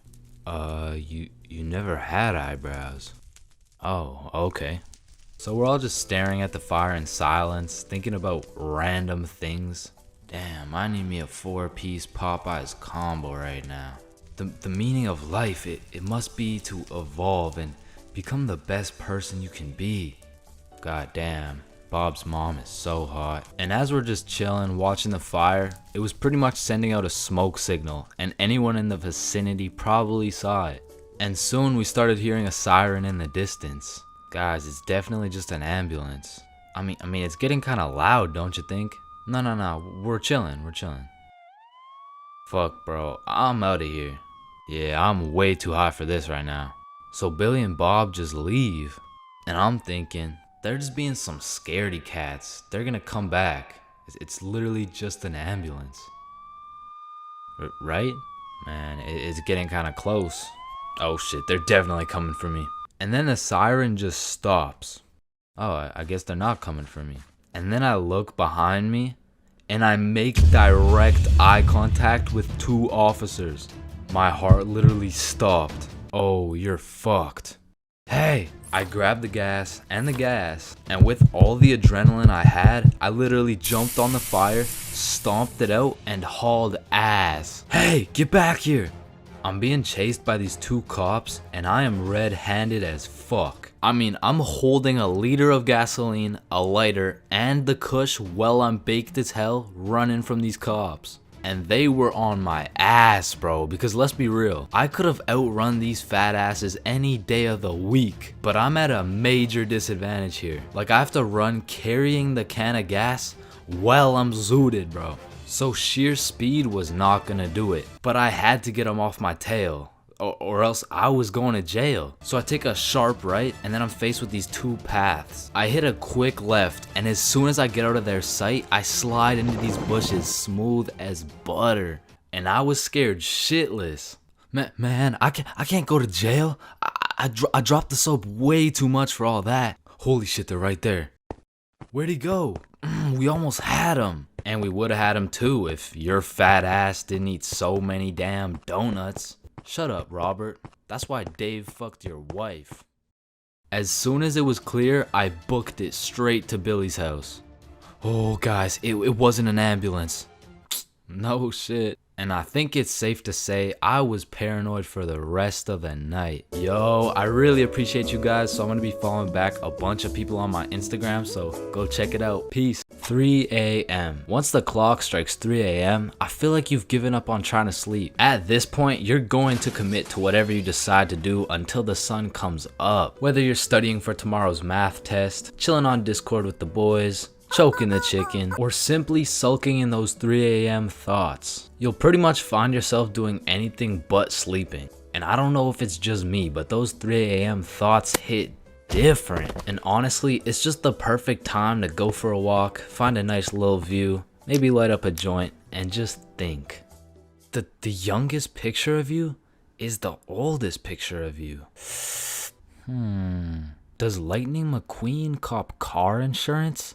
Or life insurance? Wait. Did the brain name itself? Hold up. What if soy milk is just regular milk introducing itself in Spanish? I have no clue if this is just me, but every once in a while when I'm laying in my bed at 3 a.m., I suddenly get the motivation to become the best person on the planet. Like, I set an alarm for 5 a.m., I tell myself I'm gonna go work out, then go for a run, then meditate, then drink kale smoothies, then become a millionaire, then donate it all to a family in need. But as soon as my alarm goes off, I'm just like, shit, I'm too tired for all that. Then I just end up sleeping until 1 p.m. And my brain is constantly playing games with me, bro. Like, tell me why I'll be using all my strength to stay awake during the day thinking, ugh, man, I can't wait to go to sleep tonight. But when it comes time to sleep, I just can't. I'll be left lying there at 5 a.m. awake as hell, watching these random motherfuckers build a 2-story house with a hot tub in the jungle. And you know what? Being awake at 3 a.m. is kind of like being high a little bit. Cause you start to think about things you don't usually think about. And because you get hit with the fucking munchies, bro. I'll be whipping up a 3-course meal with appetizers and a complimentary dessert to watch a YouTube video. And listen, I can't explain why, but there is no better water than water at 3 a.m. I mean, it's pretty much a part of my sleep schedule now to wake up at 3, chug some water, take a piss, then go back to bed. But sometimes while I'm trying to go back to sleep, my brain just starts showing me a compilation of my top 15 cringiest moments. I mean, I'm having flashbacks to the time in grade 5 when I said a joke and nobody laughed. Guys, why did the monkey fall out of the tree? Why? Yeah, why? Because it was dead. Oh, damn. Or I'll be up all night thinking about that one debate I had 3 years ago, brainstorming about the best things I could have said in each scenario. It's like if I do some cringe shit during the day, I have no choice but to lose some sleep over it at night. It's like my punishment for saying some stupid shit. Like I know one guy who accidentally called his teacher mommy in front of the entire class. And that dude hasn't slept since.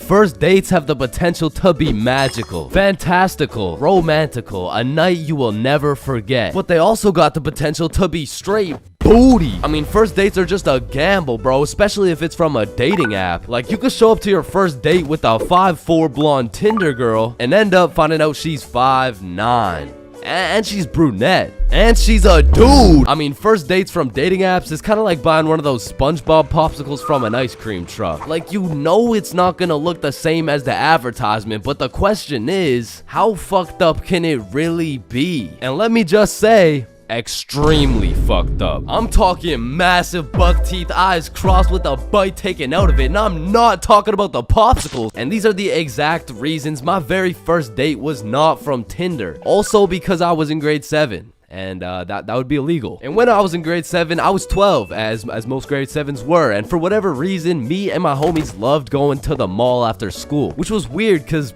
we had no money. So after another successful day of walking around and being too broke to buy anything, we walked back to the bus terminal by the mall, and as we walked up to our bus stop, we see these two girls waiting there. And the closer we got, the more familiar these girls started looking, until we realized one of them was in our class. And so we walk up to them like, yo, are you Kate? Oh shit, Billy, Bob, and Chains. What's up? Oh, nothing much. How are you guys doing? Oh, I'm good. This is Jessica. She's new to our school. Hi. What's up? Hello, Jessica. What brings you guys to the mall? Oh, nothing much. Just walking around and not buying anything because we don't have any money. Yo, us too. And so we all get on the bus and we're just talking and shit for a good 20 minutes until my stop comes up. So I'll pull the thingy, but before I get off the bus, I ask Jessica, yo, Jessica, do you Snapchat by any chance? Yeah, I do. Let me add you. What's your Snap name? And I remember I had some shitty ass username like, oh shit, it's MLG Pro No Scoper Illuminati confirmed. Yo, kid, get the fuck off the bus.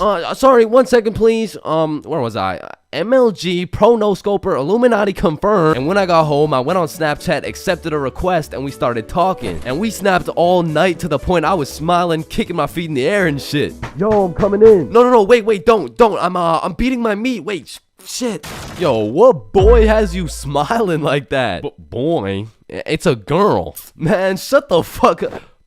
Oh shit, you're serious? Wait, so the whole time you were watching Powerpuff Girls? It just had a good plot. Okay, bro. Okay, so this is what you gotta know. And my brother started running me through the do's and don'ts of being in a talking stage. Alright, listen. Don't text her too much, but don't text her too little. Don't talk to too many other girls. Yep, nope. That won't be a problem right there. Yep, I know, buddy. And you also gotta talk to her at school. So the next day at lunch, Bob, Billy, and I walk over to Jessica and her two friends, and we start talking again, and we make plans to go to the mall together. And boom, all of a sudden we started forming a little friend group. It was me, Bob, and Billy with Jessica, Kate, and Nikki. And we started hanging out damn near every day, hitting the mall, buying nothing, going to Nikki's house, doing nothing. But we had fun, and so inevitably, Bob and Kate start having a thing, Billy and Nikki start having a thing, and that just left me and Jessica. And so one late night, we're on Snapchat with my feet kicking in the air faster than ever, and Jessica hits me with a, so I've been thinking, well, I like you. I like you back. So,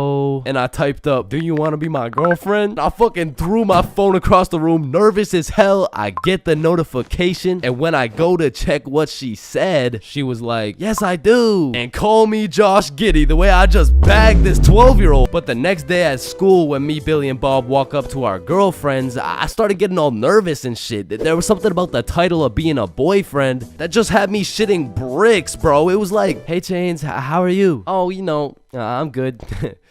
Oh yeah, how are you? Oh, I'm good.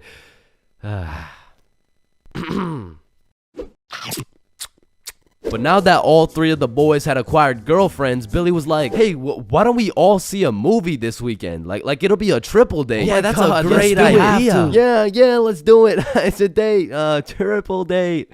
Yeah, fuck yeah. And by the time the weekend rolled around, I was still terrified of the fact that I was going on a date, and to be honest, I was also scared of the movie, bro. We came to watch It, which as a 12-year-old sounded like straight nightmare fuel, bro. But nonetheless, me, Bob, and Billy hop on the bus and arrive at the movie theater fashionably late. And so when we walked through the doors, there was our 3 little girlfriends excited for our first dates. So we all walk up, hug, and then go to get our tickets. And I dropped my entire life savings on her ticket and then go into debt for mine, but nonetheless, we head to the theater. Wait, should we get popcorn? Oh yeah, of course. Hey man, how much is a large popcorn? Large popcorn, that'll be $10. Damn! What happened? Are you okay? Yeah, I just realized they ran out of popcorn.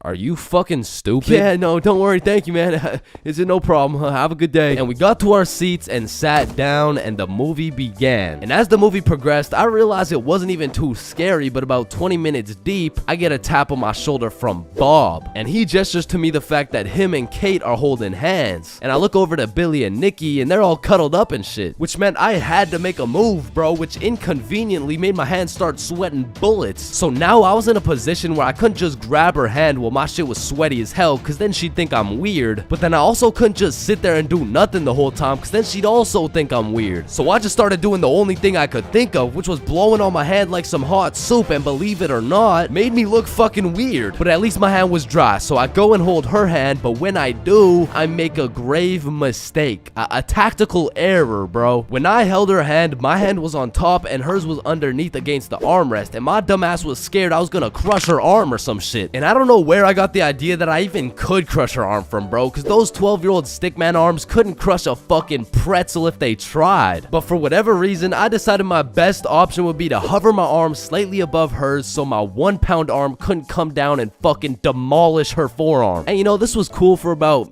60 seconds until I started feeling the burn, which started hurting so bad that I forgot I was even watching a movie. I was just 100% focused on thugging this shit out. And about an hour into the movie, I was just fucking shaking relentlessly. I mean, at this point, it wasn't even about not having this girl think I was weird, because Lord knows it was too late for that shit. But now it was about proving to myself that I could finish the movie this way, and sure enough, I did. But at what cost? Wow, you were so scared you were shaking, huh? No, I wasn't scared at all, actually. Oh my god, are you sweating? No. So, you know, looking back, it wasn't my best performance, you know what I'm saying? But with that being said, after that triple date, Billy's girlfriend Nikki ended up breaking up with him and gave up on dating dudes as a whole. So, I mean, it could always be worse, bro. Your very first time buying from the plug. It's a special moment. It marks the beginning of a bond so strong and full of trust that it can only compare to that of your barber. Now, your first time copping from the plug can go many different ways, but my first time took place way back when I was 7. Okay, that's cap, but I was 13. Now, as some 13-year-olds, my homies and I were oblivious of how to get our hands on some sweet, juicy, succulent, magic broccoli. But you know what they say, if there's a will, there's a way. So we did what any 7th grader would do. We searched that shit up on Google. Where do I buy weed? And somehow, one of the first things that came up was some motherfucker on Reddit like, just order a pizza. The pizza delivery guy stands a 78% chance of being baked. Just ask him where to find some gas. Simple as that, man. Yo. Bet. So we call up Little Caesars like, hello, can I get a medium pepperoni pizza, please? Yeah. Yup. Alright, bet. And about 45 minutes later, the doorbell rings. We open the door to see some 48-year-old man who's probably going through his 2nd divorce. Should we ask him? Yo, he does not know where to find that shit. Oh, that'll be $13.69. Here you go. All right, have a good day. But wait, do you happen to know where to find some of that? Some of that good dope? Good dope? Oh, I see what you're saying. If you wanted some ranch dip, just say that. Nah. What he's trying to say here is, do you know where to find some of that good shit? Oh, you want some good shit, huh? You sure won't find it at Little Caesars. This pizza is ass. Go to Pizza Hut or something. Well, shit. What the fuck just happened? Okay, the guy on Reddit said there's a 78% chance. Maybe we just got unlucky with this one. And our dumbasses decide to order from Little Caesars again. That'll be 13. Okay, new plan. Yo, I think I know a guy. So Bob locates a local plug Snapchat. Billy adds him, and bro adds back. So now we've located the plug, but we had no clue on how to go about hitting this man up. Hello, Frederick Gordon Williams. I have reason to believe you are a plug and will be able to sell us some devil's lettuce, as we are minors, currently 13 years old. Just give us your home address and we will skirt and pull up soon. Sincerely, Billy.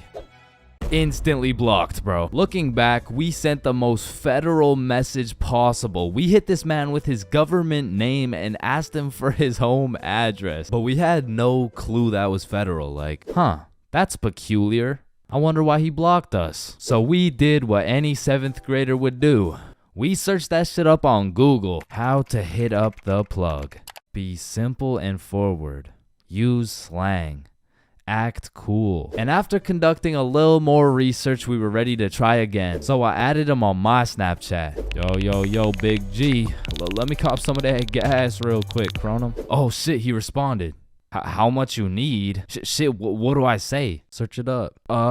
3 pre-rolls. Let me get 3 pre-rolls, fam. Alright, meet me at Stickman Park at 2:30. So now we'd set a place and a time to cop some grass. However, what Frederick Gordon Williams didn't know was that we were a whopping 13 years old. Keep in mind, we were still in middle school, but this dude was in grade 10. Shit, I'm pretty sure he was 20 years old, but still in grade 10, which was pretty fucking scary for us 7th graders. So we threw on some drip we believed would make us look a little bit older, and we headed off to purchase some of Satan's spinach. We arrived at the park a little bit early, and as we waited, we discussed our plan. If he asks how old we are, we're 16. If he asks our grade, we're grade 10. If he asks our pronouns, we are he/. Bro, chill, he's not gonna interrogate us. It's a simple business transaction. Oh shit, there he is. And as Frederick approached us, I could feel my blood pressure rising. Some would say I was shitting bricks. Yo, you got the money? How much is it? How much you got? Well, I brought a $50 bill. Shit, it's usually 60, but I guess I can do it for 50. Oh, thank you so much, man. Holy shit, this is a fucking steal. Here you go, but remember, this is OG Bubba Killer Death Paralyzing Kush 9000. It got its name for a reason. Don't worry, we do weed all the time. Yeah, we're super teenager and shit. Yeah, sure, whatever, man. Well, have a good day, sir. And at last, 50 bones later, we had acquired some kush. Now, this wasn't our first time smoking, but our tolerance levels were low as fuck. So we pass around our first pre-roll, coughing up a fucking storm. And then we smoke up the next one and the next one until we're indubitably zooted. God damn. Are y'all feeling it? Shit, yeah, I'm feeling it. Well, what about you, Chains?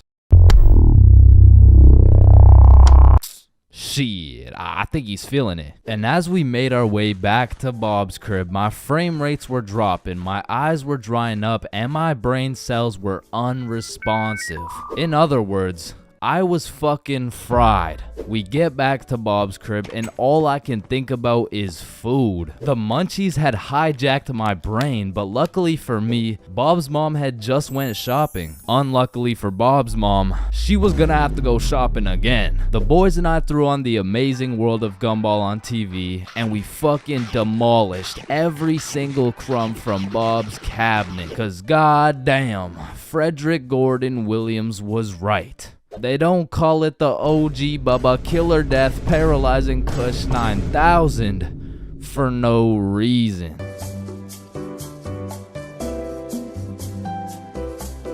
Man, growing up, I was a great kid. No, I was a good kid. Man, growing up, I was a kid, bro. And as a kid, you hit a certain age where your own parents become your number one up. Like, hey, mom, can I go to this girl's house? No. Hey, mom, can I sleep over at Billy's crib? No. Hey, mom, can I go do crack under the bridge with my new friend Jorge? Hell no. Come on, all my friends are allowed to. Okay, well, if all your friends jumped off a cliff, you're not just gonna... Now, to be fair, my mom wasn't the strictest parent out there. I mean, I've seen motherfuckers get the belt for speaking too loud, speaking too quiet, bro, for speaking at all. Like, one time, me and my friend wanted to have a sleepover, so homie went inside to go ask his mom, and he came out looking like he got a whooping from Prime Goku, bro. Yo, what the fuck happened back there, man? She said no to me, but... I think if you asked her, she would say yes. Bro, are you fucking insane? I'm not asking her shit. Like, I really can't complain, because some of my friends' parents were so strict, they had a fun limit, bro. Yo, George, we're gonna hoop after school. You wanna pull up? Damn, dude, I'd love to, but, man, I watched a movie yesterday. Okay.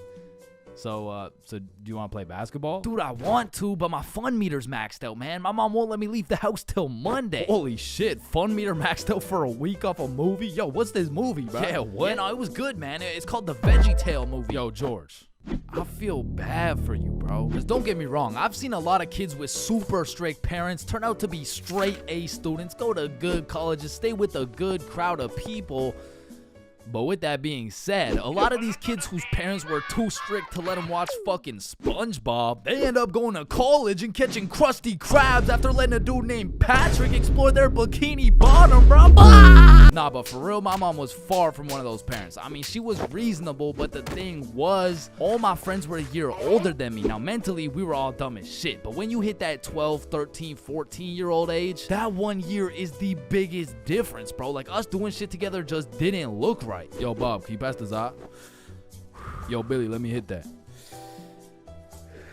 Yo, pass me that shit, cuz. And cuz of this, I wasn't allowed to do a lot of the shit that my friends were allowed to do. Like, these boys could stay out past 10:30 p.m. on a weekend. I could not. They could have a sleepover on a weeknight. I could not. They could all go to a girl's house without having to call her goddamn parents. I could not, bro. Because have you ever pulled up to a function, motherfuckers are drinking, motherfuckers are doing drugs, and you gotta ask the host to speak to her parents? Hey, Kelly. Hey, killer party you got here. Like, by any chance, can my mom talk to your mom so I can stay and, like, turn up and shit? Oh, shit. And when you're 12 and all your friends can do shit that you can't do, you're left with just two options. You can either be a good kid, follow the rules, do your homework, eat your broccoli, or you could be a bad kid, break the rules, fuck your homework, and smoke that broccoli. And boy, did I make the wrong decision. I remember the first time my mom caught me lying was back when I was in grade 7. It was just an average Saturday posted up at Billy's crib. Yo, y'all boys know Rosa? Yeah, I know Rosa. What's up? Bro, she's throwing a birthday party at her crib tonight. Oh, shit, man. We about to get freaky deaky on these. I'm about to get so drunk I forget how to speak. Yo, on God, bro. Dead ass. That's facts. For real. Hey, Mom. I'm just calling to remind you how much I love you. Oh, I love you too, Chains. What do you want? So, me and my closest friends got invited to a small little get-together at my friend Rose's house. Can I go, please? Let me talk to her parents. Okay, now, I was actually friends with Rosa, but she was 2 years older than me. So, I swallowed my pride and text Rosa something along the lines of, hey, Rosa, my mom wants to talk to your mom before I can come. And she's like, aw, baby boy needs permission. Fuck. And then she sends me her mom's number. So, I connect my mom with Rosa's mom. My mom gives me the green light, but says, you have to be home at 10:30 p.m. sharp. Say no more, Mom. So me and my homies start getting fresh. We're all up in Billy's dad's expensive cologne collection. I take the coolest looking bottle, little spray here, little spray there. Had me smelling like Tom Ford, still looking like Thomas the Tank Engine, but after looking as fresh as possible, we head to Rosa's crib. So we hop on the bus, hop off the bus, walk up to her house, knock, and the birthday girl opens the door. Happy birthday! Hey, Billy, Bob, and Chains. I was waiting for you guys. Happy birthday, Rosa. Oh, damn, Chains, you smell good. Appreciate it. That's that Thomas Fordinson, you know what I mean? So Bob, Billy, and I go inside, and we realize the gravity of this situation. Oh, shit. God damn. Rosa invited like 10 of her girlfriends and like 2 of her cousins, bro. We were completely outnumbered in the greatest way possible, bruh. And as I'm just doing some quick math on the ratio, there's a knock on the door. Rosa opens it, and it's Dennis holding a bottle of vodka. Now, we're friends with Dennis, Rosa's friends with Dennis, but to put it simply, Dennis was a bad kid, bro. This motherfucker was living life with no precaution, no regrets, no morals, but to be fair, he was fun as fuck, bro, because when Dennis pulled up, the party got lit, bro. We were taking shots, dancing, playing beer pong, taking more shots. We were having a marvelous time, and I was drunk, okay? Not too drunk, but not just tipsy. I had hit the perfect sweet spot of drunk. I got all the stat boosts of being funnier, more confident, more smiley, but I still had full control of my body, so I started applying that pressure, bruh. Hey, don't y'all both have ugly boyfriends? No, what the fuck? No. Shit. Y'all want one? What? Damn, you smell good though. Appreciate it. I showered this week. I don't remember what I actually said, but all I know is that in grade 7, cologne was overpowered, bro, because nobody was smelling good, and if they tried, they would just smell like Axe, dog. So I'm over here combining the powers of Tom Ford with the confidence of Smirnoff, had me feeling like I'm him, bruh. So how y'all feeling? Honestly, amazing. How you feel? Shit, I'm feeling good. Just a little, Just a little bit tired.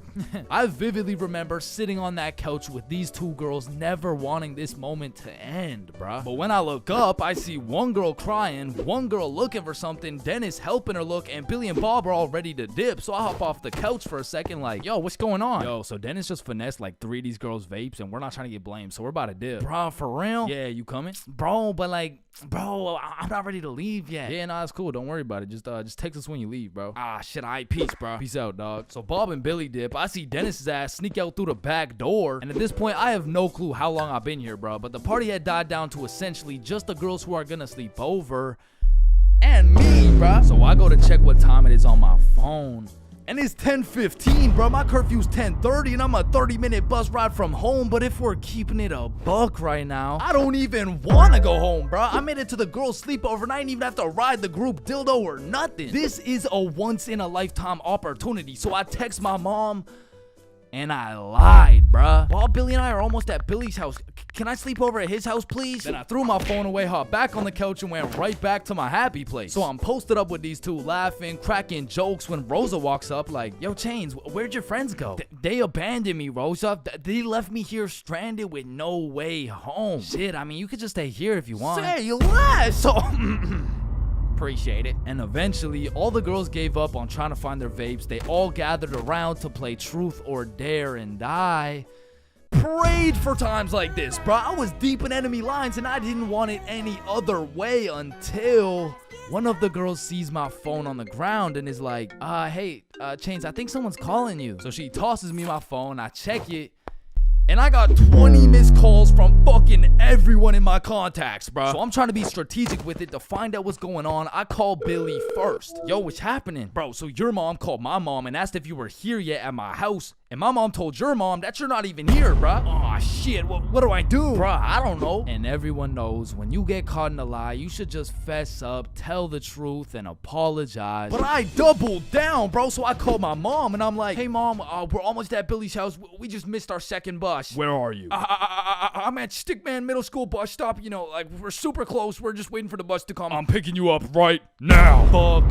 me, bruh. Now, not only is she expecting all 3 of us to be together at this bus stop, shit, not a single one of us is there, bro. To put this in perspective, my house is right here, Billy's crib is right here, and Rosa's crib is all the way over here, bro, and Stickman Middle's somewhere near the middle. And so I pull up the bus app on my phone and see the next bus is coming in 2 minutes. And with all that adrenaline pumping through my veins, I jump up out the couch, steal a piece of gum, and haul absolute ass to the bus stop, bro. I get there right on time, hop on the bus, and I call Billy. Yo, dog, I think I'm cooked. I told her I'm at Stickman Middle with you guys. Dude, why the fuck would you do that? Shit, bro, I don't know. I'm busting there right now. Bro, if she sees you there without us, you're cooked beyond belief. I know, bro. Yo, we're on our way. So Bob and Billy hop on scooters and start hill bombing their way down to the bus stop to save my ass. And this shit was a race to get to the bus stop before my mom does, because if she catches me there alone, I'm cooked. If she catches Bob and Billy there before me, I'm cooked. If she gets there before anyone, I'm fucking done, bro. I'm on the bus just praying, and when I finally get to the bus stop at Stickman Middle, I get out and take a deep breath because my mom's not here. But I'm shitting my pants because neither is Bob or Billy. And so I'm calling them, no answer. And I look down the road, I see some headlights. And this was not a busy street, bruh. And as the car is getting closer and closer, I can feel the anger radiating from the whip. I can almost hear the belt making contact with my cheeks. And the car pulls up, and it's just some random dude driving by. Yo! These motherfuckers, Bob and Billy, come flying down the hill. They get to the bus stop, throw their scooters in the bush, and pretend like we've been waiting here for an hour. Oh, gee wilkers, man. I can't believe we missed this bus, dude. Billy, pray for me, bro. Get in the car. I get in my mom's car. I'm stone fucking sober. My heart is pounding. Why did you lie to me? Well, I honestly wanted to spend more time at my friend's house because we were just having fun. I'm not mad. I'm just disappointed, Chains. That shit hurt way more than any punishment ever would have, bro. So even though Bob and Billy clutched up for me, I still got grounded, bro. But I did learn a valuable lesson. Just tell the truth, bro. It makes everything easier.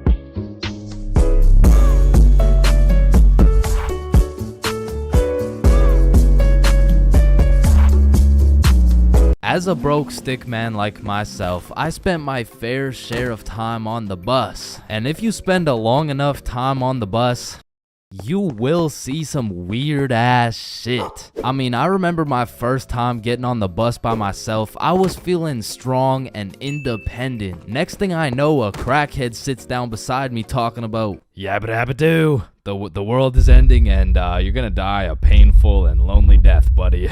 And just like that, I went from strong and independent to shitting my pants. Yeah, bro, the bus is just something else. Like 1 in 10 people who enter the bus are straight gremlins, bro. I'm talking about the gremlins who know the perk is fake, but they still pop it. Now you just gotta sit next to this motherfucker for another 30 minutes while he tells you about the kids in his basement. But to be fair, these gremlins aren't even the worst part of the bus. The worst part of the bus is the energy. You walk in there and everyone just stops and looks at you like they're sizing you up or some shit. And you know who sizes you up the most? The fucking goddamn motherfucking bus driver, bro. These bus drivers are just eternally pissed off. Every time I would get off the bus, I would try and cheer bro up, but they're just like allergic to happiness or some shit. Hey, thank you. Have a great day, man. Shut your ugly ass up, little boy. I already know you get no bitches with your big ass forehead, no drip having ass with your skinny ass arms. Boy, you're built like a stick man, bruh.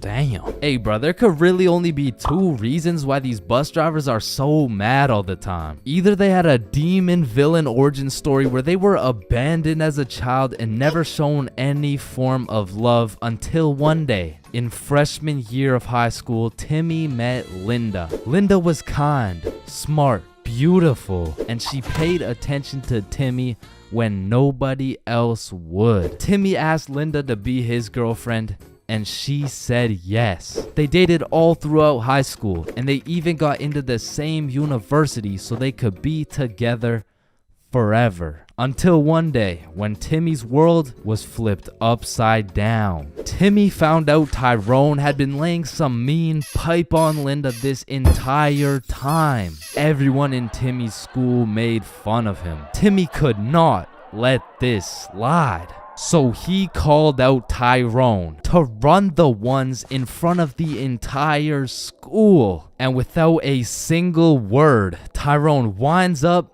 and hits Timmy with the meanest left hook any stickman had ever seen, leaving Timmy slept out cold, unconscious, in front of his classmates, his teachers, and even in front of Linda. Cause shit, if that happened to me, I'd be just as mad as Timmy over here. Now, realistically, the only other reason these drivers are so constantly mad would be because the driver's seat secretly has a stick built in. You see, this would explain why the driver constantly has a stick up his ass. I mean, shit, you really can't even blame him for being mad. But still, I'm gonna blame them, cause I know these motherfuckers get pleasure whenever they see me running at full speed trying to make it to the bus stop in time, cause they start stepping on the gas.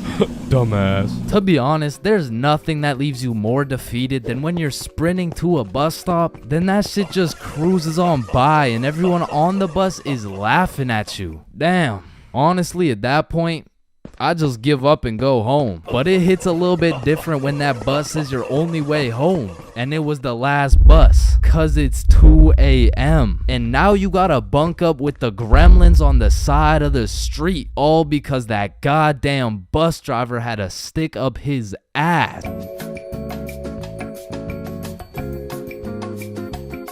Being absolutely faded in math class is one thing, but pulling up to school while you're hammered, wasted, absolutely plastered is simply a different ball game. Cause there's lots of people who can properly utilize that Mary Jane on a daily basis. For example, tattoo artists. In fact, I feel like majority of tattoo artists would say, it helps me work better, dude. And I would happily trust this man to do his best work knowing he's baked as shit. However, if this dude was wasted, it's a little bit of a different story. Alrighty, dude. All done. Yo, I asked for a rose, bro. And because of this reason, you would truly have to be a dumbass to go to school drunk.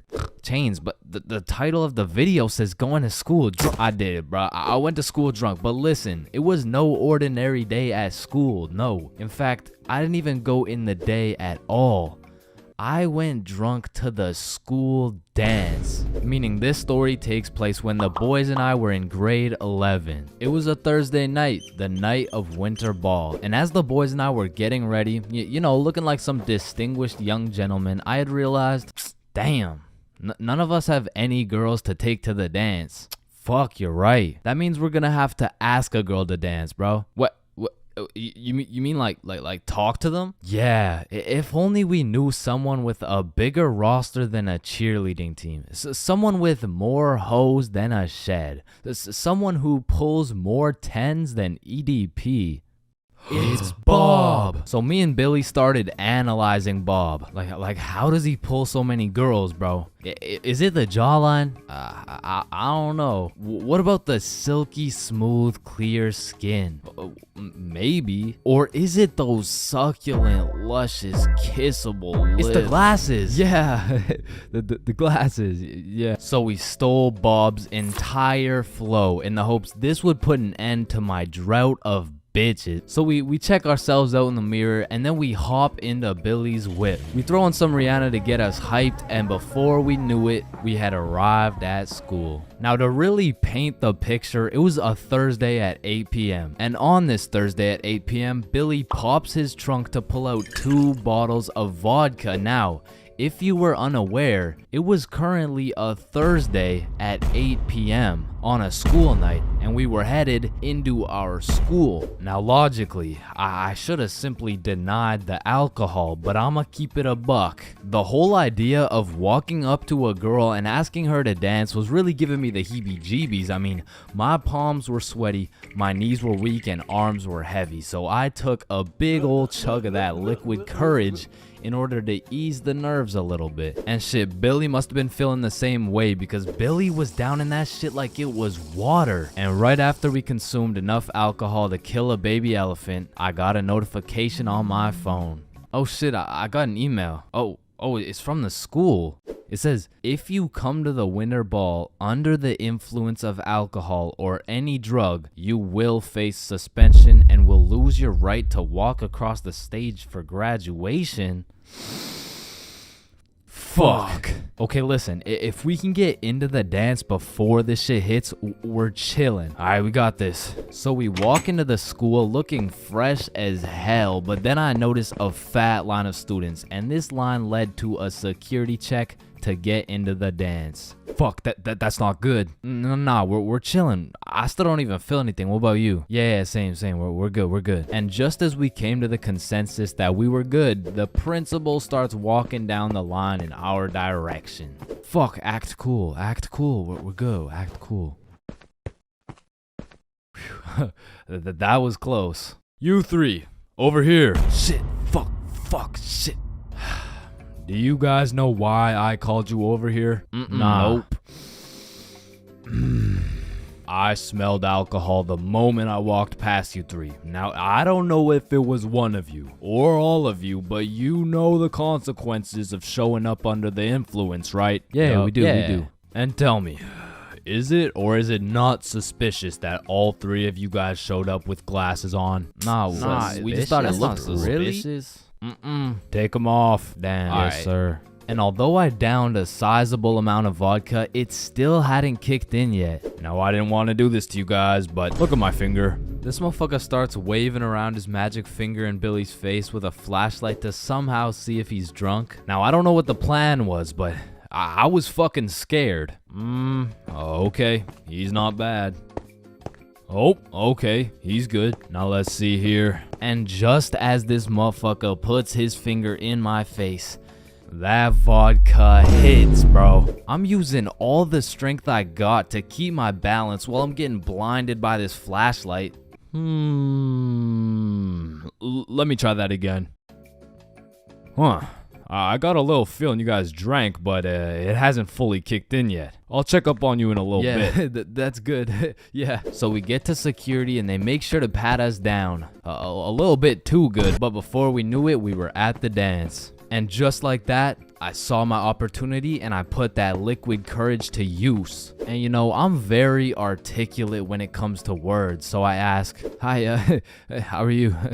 "Oh, hey, I'm good." So I wanted to ask you, like, you know, we're at the dance and I saw you, so I walked over here. Here we are, you know what I mean? So like, do you want to dance? Yeah, sure. It had worked. My plan had finally worked. And just as I was about to feel the female touch I'd been deprived of for all these years, I see Mr. Principal walking in my direction with his finger ready and his flashlight in hand. So I just haul ass, and I don't stop hauling ass until I'm off school grounds. So the moral of the story is, don't go to school drunk, bro.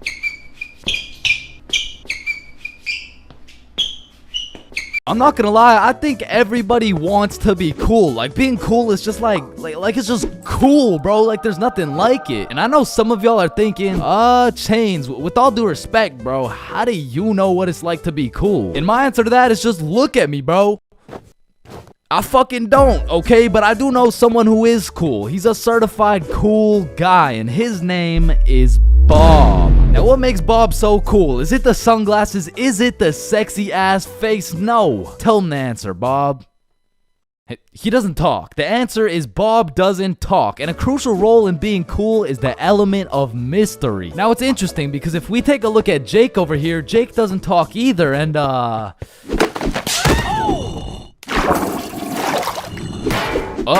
don't think, I mean, like, me personally, you know, I don't really think Jake's that cool. So that means to be cool, you can't just stop talking. I mean, I remember one time, I thought if I threw in some earbuds and stopped talking to motherfuckers, everyone would see me as some cool, mysterious guy in the shadows. And I'm not even gonna lie, I was walking through the halls feeling like Batman. I could even see the people talking about how cool I was. Come to find out, it was more like, does this kid even talk? Nah, I don't think so. Yo, what's up with this kid? I'm pretty sure he's autistic or something. Because the truth is, there's a very distinct difference between Bob's silence and Jake's silence. I mean, Jake didn't talk because he would probably get his ass beat for literally anything that comes out of his mouth. But Bob, on the other hand, doesn't talk because he doesn't have to talk. Like, watch this.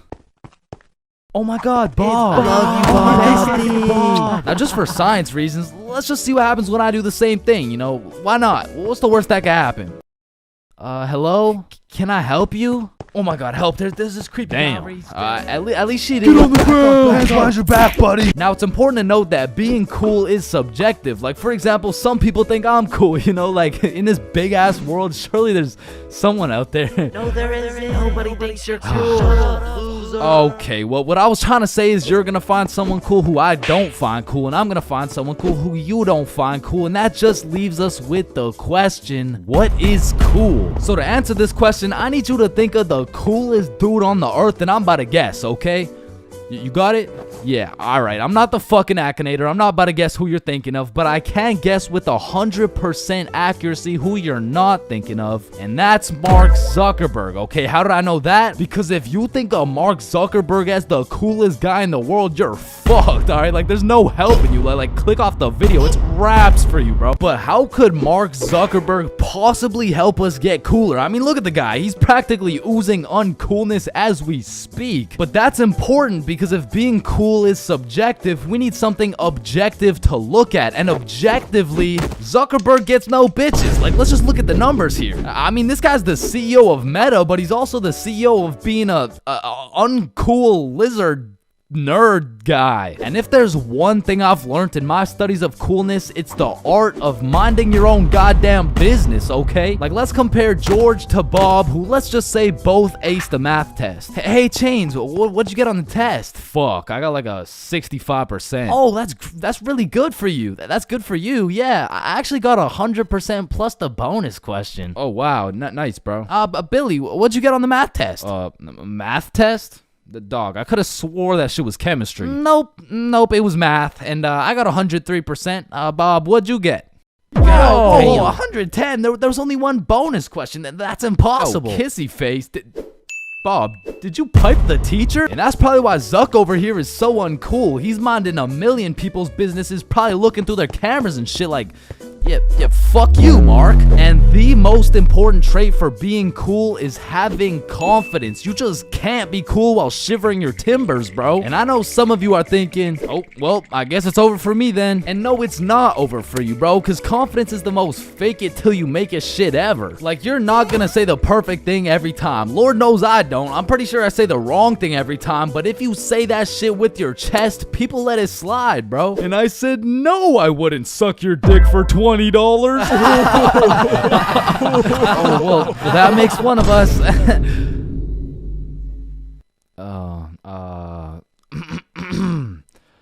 Well, that makes one of us. I love this guy. Now, that's the type of confidence that's gonna take you from a level 1 crook to a level 100 mafia boss. And with that power comes responsibility. Some dudes will become a level 100 mafia boss and start picking on other people because it makes them feel powerful. But a cool guy doesn't yearn for power. He yearns for... fuck, what do you yearn for, bruh?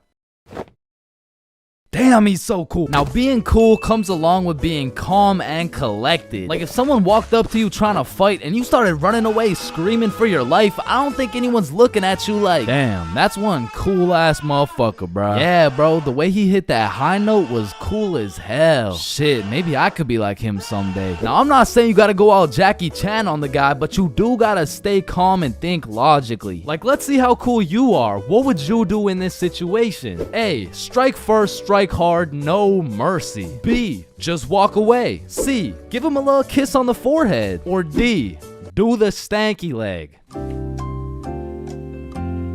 And the correct answer is any of the above, bro, because it's not about what you do, it's about how cool you do it. Except maybe the stanky leg one. I don't think anybody can look cool doing the stanky leg. But doing any of the other options, you could look cool as hell. Like, A, strike first, strike hard. Boom, one punch knockout. That's cold. But if you throw first, miss, eat shit, not cool. B, walking away. You're cool as hell, unfazed. Unless you get jumped from behind and get your ass beat. Not cool. C, give him a little kiss on the forehead. Assert your dominance. You pretty much just made him your son. But if you miss, well, now you're just kissing a dude, so... yeah. Now, even though being cool is all about how you do things, there's a few things that nobody can look cool doing, like riding a scooter, chasing a bus, taking pictures with an iPad, chasing paper in the wind, using VR, washing a cucumber, waving. You look nerdy as fuck, eating a cupcake, tripping, getting out of a restaurant booth, pickleball, and literally anything to do with Starbucks. Hi, can I get a caramel ribbon crunch frappuccino with 2 extra pumps of vanilla and the You're soy? not cool, bro.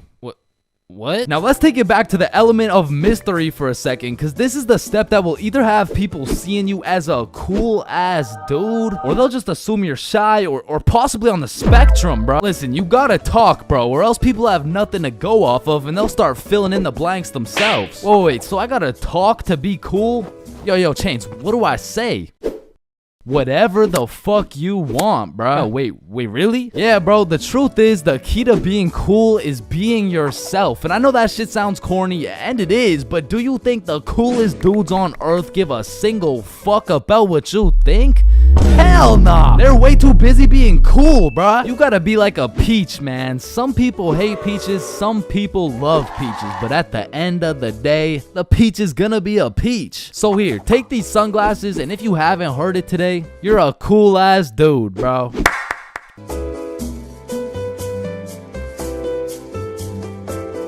There's really only 3 situations that make me want to just stop existing. The first is when your mom would leave you at the Walmart checkout with no way to pay. The second is having to shit in the school washroom. And the third is being sober at a party full of drunk people. I mean, there is nothing worse than a party where everyone is having fun, you know, dancing and shit, but you're just sober in the corner, eating Cool Ranch Doritos, reconsidering your life decisions. Like, maybe I'm just boring or something, but to me, most of the time, it is not fun being at a party while sober. Cause you'll be chilling, minding your business, and there'll be a bunch of drunk motherfuckers coming up to you like, yo, I am so drunk right now.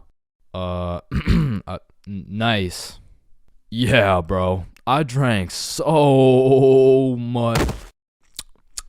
Nice. Because when you're drunk, there is no thought process. You're just blissfully unaware of the fact that you can't dance. But that vodka will have you in the middle of the dance floor like...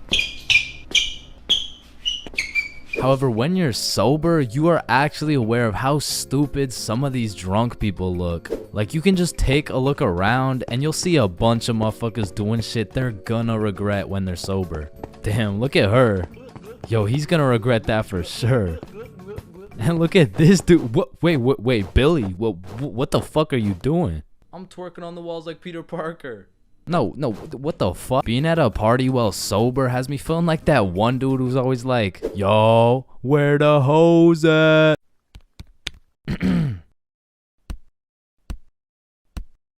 Because let's be real, rizzing up a drunk girl while you're sober is practically illegal. Like, yo, are you from Tennessee? Cause I'm trying to fuck. Sir, hands behind your back. God damn. And honestly, when you're sober, talking to drunk or high people in general, it's just like interacting with NPCs.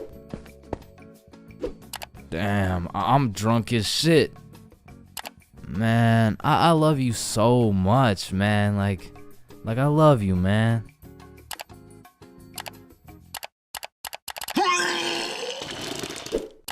Damn, bruh. I'm zooted as fuck. When you put bread in a toaster and it becomes toast, where the fuck did the bread go?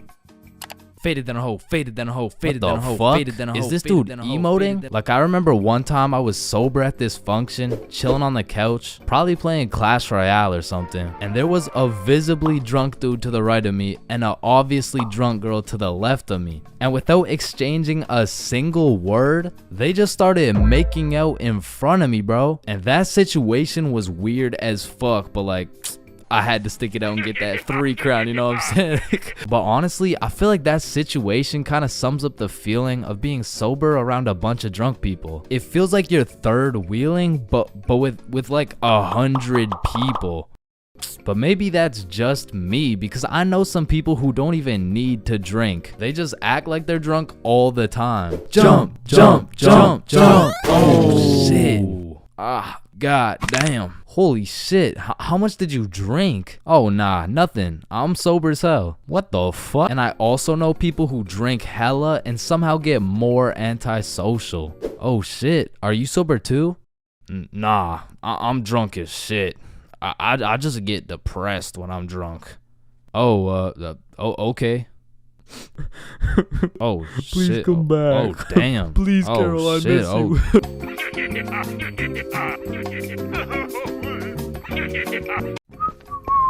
Damn. You look high as hell. A little bit too high. But bro, are you good? Damn, I've been there, bro. But don't worry. I know just what you need. Wait, what's that over there? Shit, are you still high? Damn, that usually works. You really gotta be high as shit, huh? Alright, listen. Just chill out, bruh. I know you probably think you're ODing on Mary Jane, but trust me, you can't. In fact, scientists say you would need to smoke at least 20,000 joints in 15 minutes to OD. And trust me, once you hit the 16,000 joint mark, your lungs will be looking like dehydrated SpongeBob. Oh shit, speaking of dehydrated SpongeBob, you're looking like dehydrated SpongeBob. So here, drink some water. You gotta quench that cotton mouth, and water's always a safe bet to flush out some of that unneeded THC. But you know what tastes better than water? Some goddamn motherfucking lemonade. So find the nearest lemonade stand and absolutely ravage that shit. Leave no lemons to spare because science says lemons contain limonene, which is a compound that can counteract the THC by calming your brain. Another solid way to calm down from a crazy high is sniffing some peppercorn. Whoa, wrong line, bro. You're trying to get less high. You're supposed to sniff this one. Okay, now how you feeling? Damn, still too high? God damn, how much did you smoke? Shit. Oh, I know just what you need. A DAP pen. No, listen. This is no regular DAP pen. This is a CBD pen. Now, when you take a hit of this bad boy, the CBD compounds in your brain will sit in the chair the THC would have sat in, meaning the THC can no longer infiltrate your brain and convince you there's somebody in your walls. Plus, the CBD can help you chill out a little bit. So here, take a hit. Oh, fuck. Wrong one. My fault. Here's the CBD one. Okay. Now, before I keep telling you everything you should be doing, it's pretty important to hit you with a few common mistakes motherfuckers make when they get too high.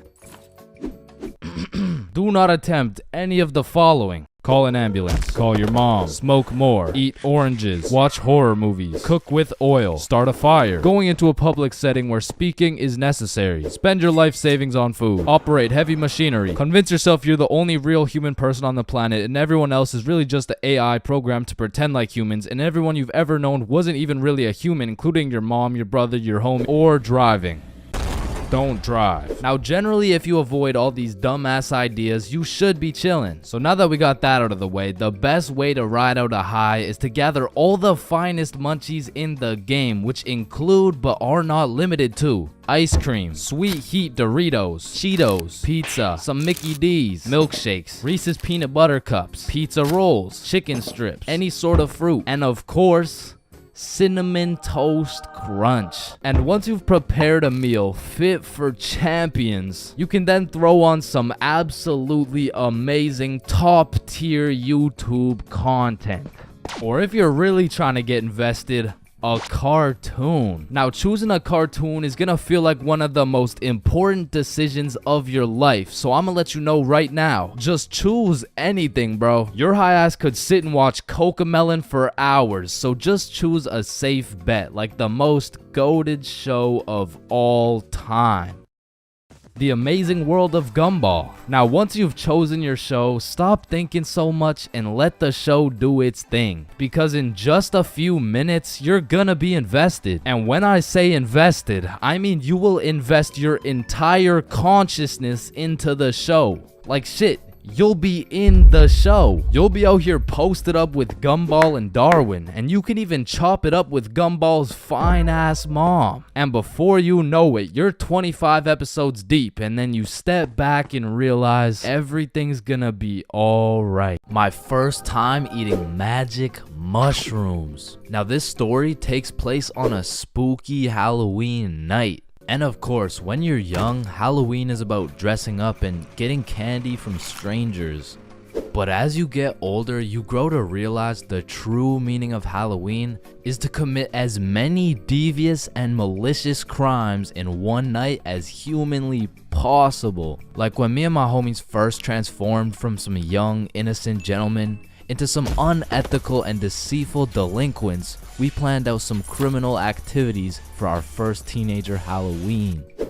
Yo, trick-or-treating is for nerds. We're gonna drink alcohol and smoke grass. Yeah. That is so teenager. So you know, we drink their drink and we smoke their grass.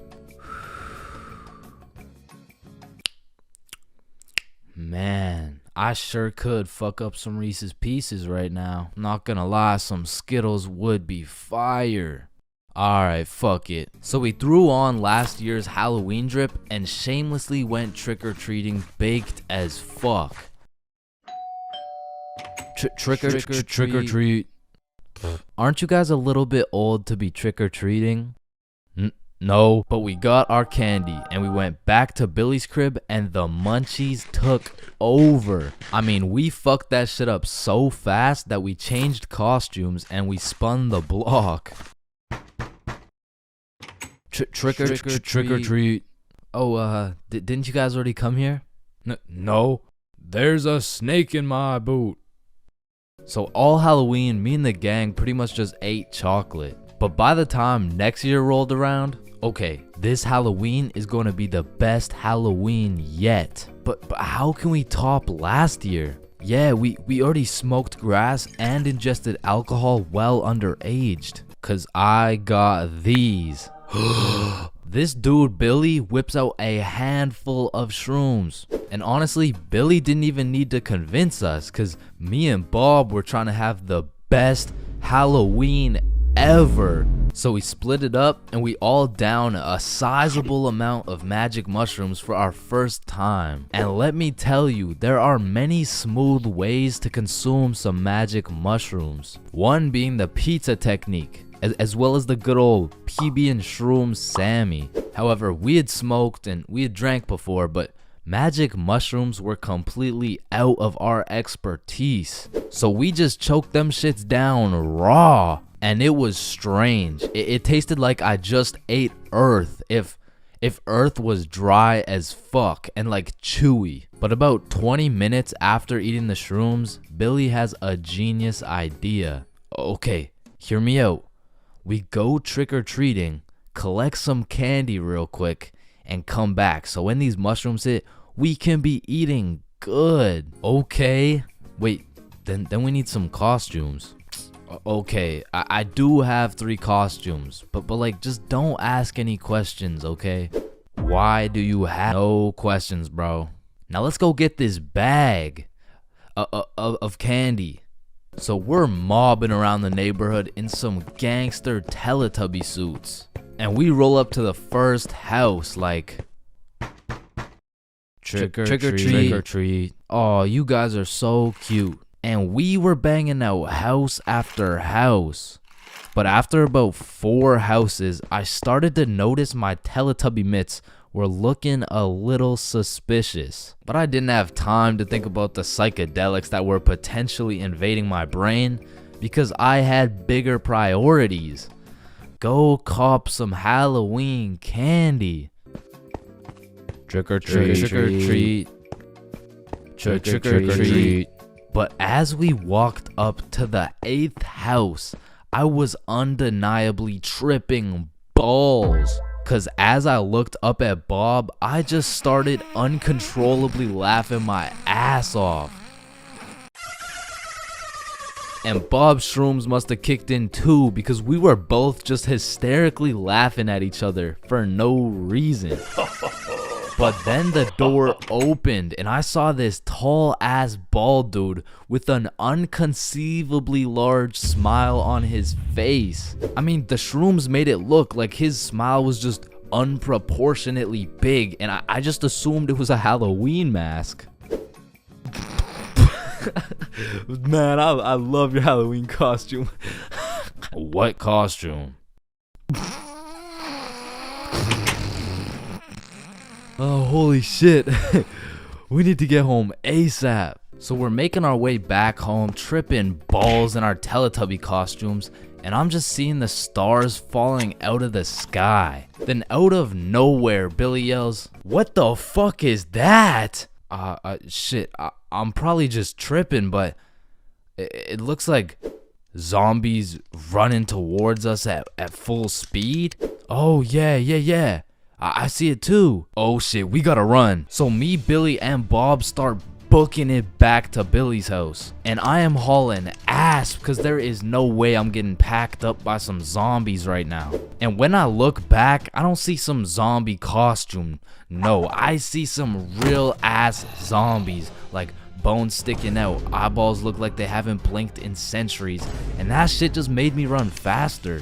Cause to me, this was a life or death situation. I mean, in reality, it probably just looked like 360 ooga booga! We get back to Billy's crib. Holy shit, get in. Lock it. And we were not taking any chances. I mean, we barricaded every single door in the entire house. And for a second, it was a horrible trip. I mean, I thought I was in the zombie apocalypse. But once we settled down, we were having the time of our lives, chilling and eating candy while tripping balls.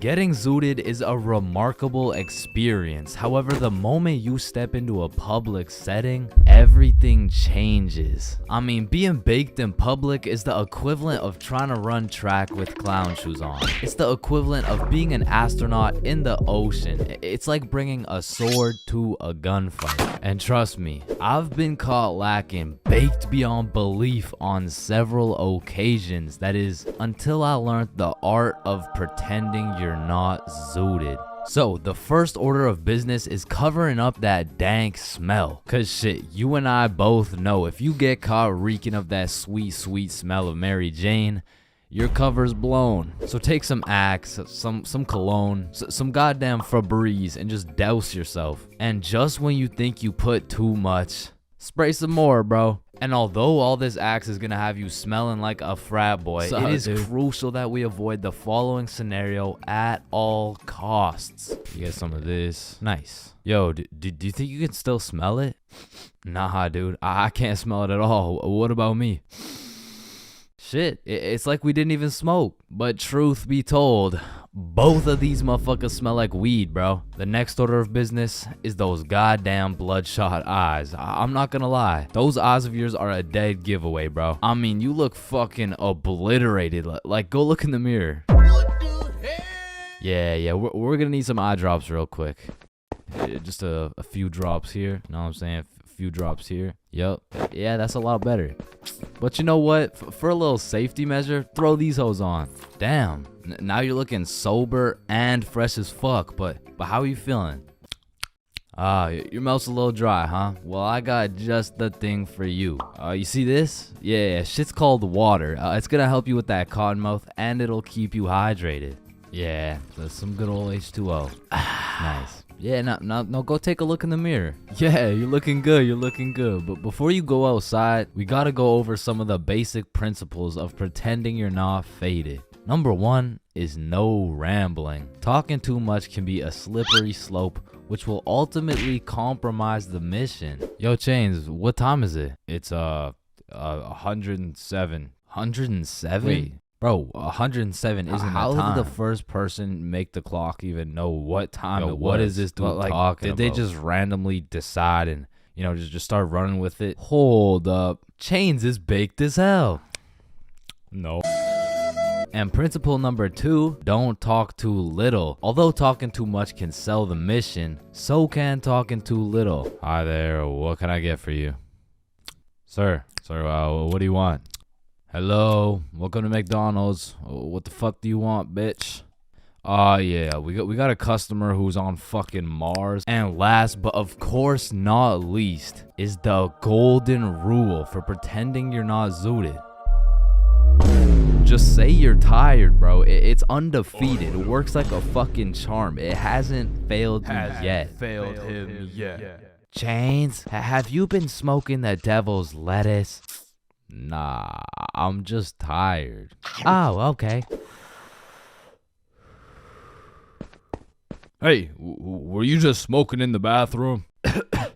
Nah, I'm just really tired. Oh, okay, my fault. So you're telling me you've been found driving with a joint in your mouth, 3 ounces of weed, and you failed the drug test? Objection, Your Honor. My client here, he was tired. Innocent. He's proven innocent. He's good. So with all this being said, I think you're ready to go out. Well, where are you going anyways? What, you're going to your grandma's 89th birthday? Ah, shit. Good luck with that, man.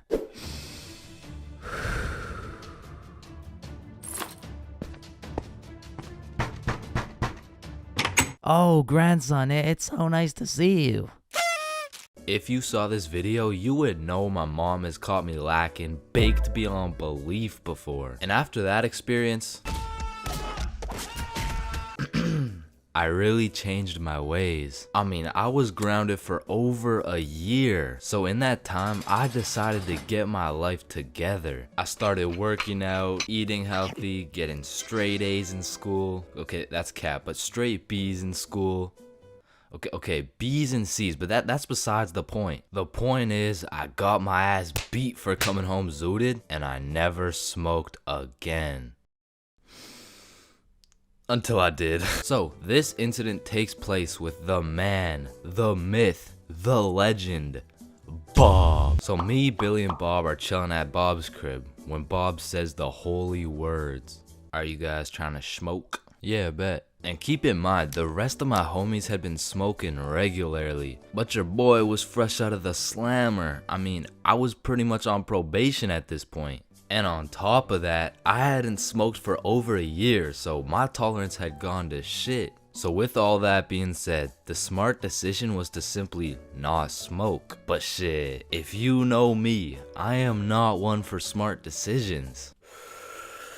In fact, I was one for stupid decisions. So I was out here hitting this hoe like Chris Breezy. I was puffing this joint like Wiz Khalifa. When honestly, I should have been patient and just taken my time, because who knows what my tolerance was at this point. So when it starts hitting me, it hits hard. But the homies were closely monitoring me because they knew if I got caught high again, well on probation, I would be serving 20 to life. So they're out here checking my eyes, checking my heart rate, checking my pulse, and the diagnostic was, I think you're chilling, bro. But progressively, I was getting higher and higher. So as we're there watching the most goated cartoon, The Amazing World of Gumball, I start floating. And I don't know if anyone else has experienced this before, but sometimes when you get mad high, you just forget that you even exist. And you use 107% of your brain power to just think. So I was out here floating away, thinking about some random bullshit. Yo, it's crazy that everyone in the world is either named Quandale or they're not. Wait, what if I'm in a simulation? No. What if I'm in an animation, being drawn by some dude on his computer for a platform of entertainment, and a bunch of people know what I'm thinking right now? Hold up. Is a tomato a vegetable or a fruit? But I'm brought back to Earth by a text message. Oh man. Mom, please come home for dinner at 6. Damn, I gotta be home for dinner at 6. Oh shit, what time is it? It's 5:30. Nah, we can't let your mom find out you're cooked. So Bob whips out his emergency hide how baked you are kit. Boom, hits me with the eye drops to make my eyes less red. Douses me in cologne to cover up the smell. And apparently eating oranges also helps slow down your high.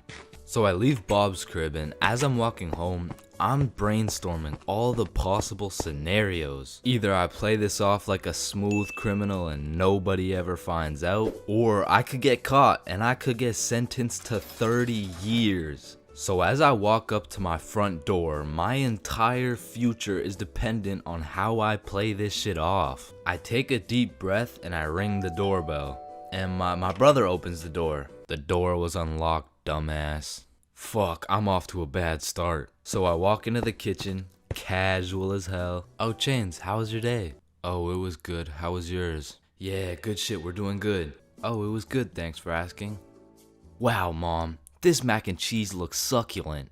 Fuck, why did I say that? Who the fuck says succulent? Oh, why, thank you. I switched the recipe up a little bit. Just be casual. Be casual. The mac and cheese. It's good. Thank you. So, what were you guys doing at Bob's? Fuck, what do I say? What do I say? A twister. Oh, a twister? Yep, twister. What, wasn't it just you, Bob, and Billy? Yep, just a good old game of Twister with the boys. Damn, y'all are gay as hell. Yup. not to being gay as hell. I just meant yup in general. Like, you know, like, yup. Chains, are you feeling okay? Oh fuck, she knows. What do I do? A little word of advice. Whenever you're in one of these situations, just cap and say you're tired. Like, it works for everything. Are you high? No, I'm just tired. Damn, bro. Are you depressed? No, I'm just tired. Help! Help! I'm drowning! No, I'm just tired. So while I was backed into a corner, I was pretty much on trial facing life. I just used the good old... No, I'm just really tired. I couldn't get much sleep last night. Actually, I think I could even take a nap right now. But thank you very much for dinner. And call me Michael Jackson, cause your boy was a certified smooth criminal. And I moonwalked my high ass all the way into a nap. And god damn, that nap hit. Bum, bum, bum, bum. Hey. Yo, wake up. Bro, wake up. Hey, man. What? Who are you? Dreams. We all have them whether you remember them or not. Now, at one point in our lives, we've all dreamt about the same shit, bro. Like your teeth falling out, or running through your school butt booty naked, or being reincarnated as a chicken laying eggs. But when you really step back and think about what sleeping is, it's mad weird, bro. Like, imagine an alien crash landed on Earth and saw a bunch of motherfuckers sleeping, like... Yo, why is everyone dead? Oh, no, they're not dead, they're just sleeping. Man, what the fuck is sleeping? Yeah, so basically they just play dead for 8 hours and live false realities in their heads and shit. Strange. Yeah, like, you see this guy? He's probably dreaming about sunshine and rainbows. Get down! You see this dude? He's having a nightmare for sure.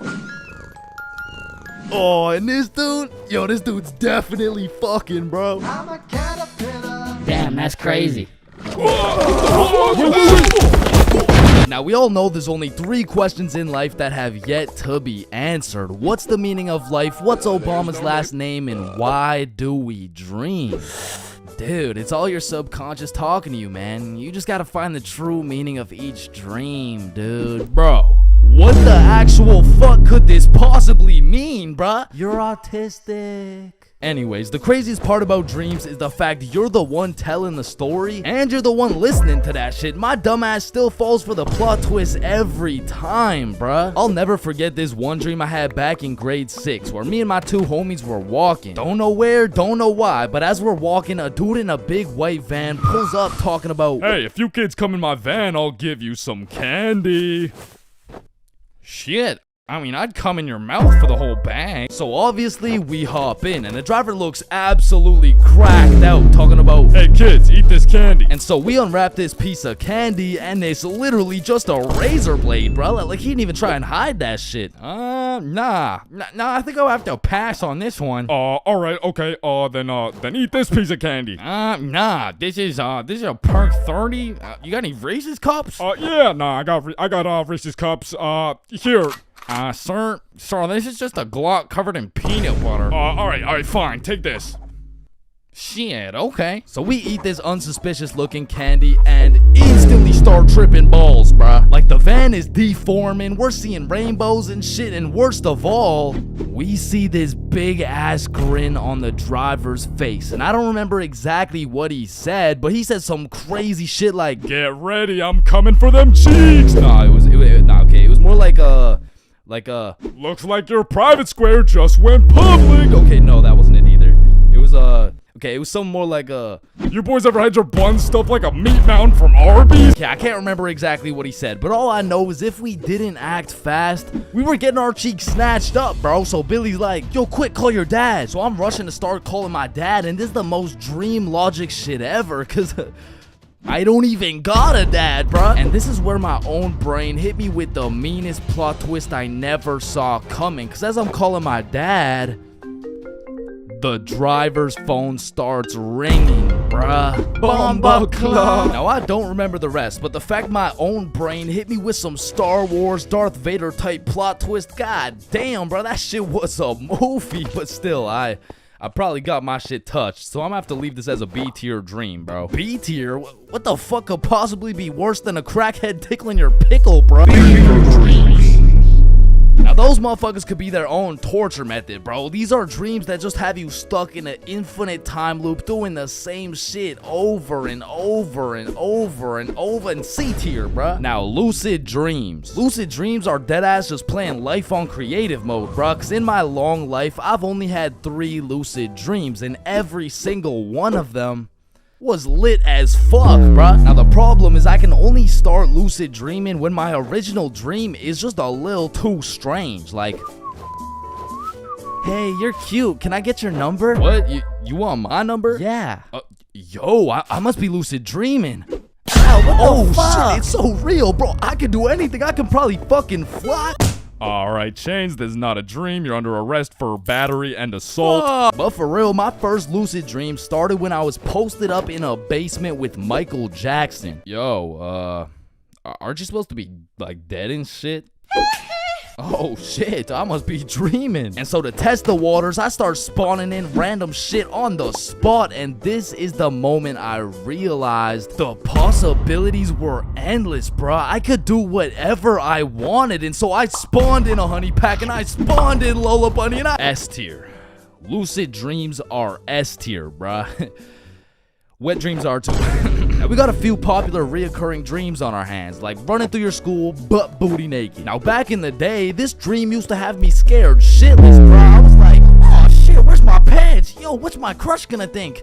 What are the boys gonna say? But ever since graduating high school, that dream has me scared even more shitless, bro. Cause now it's like, oh shit, yo, what's the police gonna think? Let's punch your back. Bro, what's the judge gonna say, bro? Shut the fuck up. Fucking C tier. Teeth falling out, B tier. Random adventures with your homies, A tier, bro. Me, Bob, and Billy have fought bears together. We've been to the nether. We've even fucked around and ran a 3-man on the Totally Spies cast. Like, these dreams are so lit that when I wake up in my raggedy old lonely ass bed, I be trying to go back to sleep to continue the plot, bruh. Look who came back for that meat mountain, boy. Oh, hell no. You better run. Bruh, I'm trying. Now, trying to run in your dreams, man, this shit really pisses me off, bro. Because I never told anybody this, but I was the fastest kid in my elementary school. So when I'm dreaming and I got 2 hordes of zombies, Michael Myers, and fucking Diddy himself chasing after me, tell me why my ass starts running like the fastest kid in the special needs class, bruh. So trying to run in your dreams has got to be C tier, right next to all the common shit like falling, drowning, losing your phone, explosive diarrhea all over your bed. Damn, bruh, shitting your pants, fever dreams, and being butt booty naked around a bunch of minors is C tier.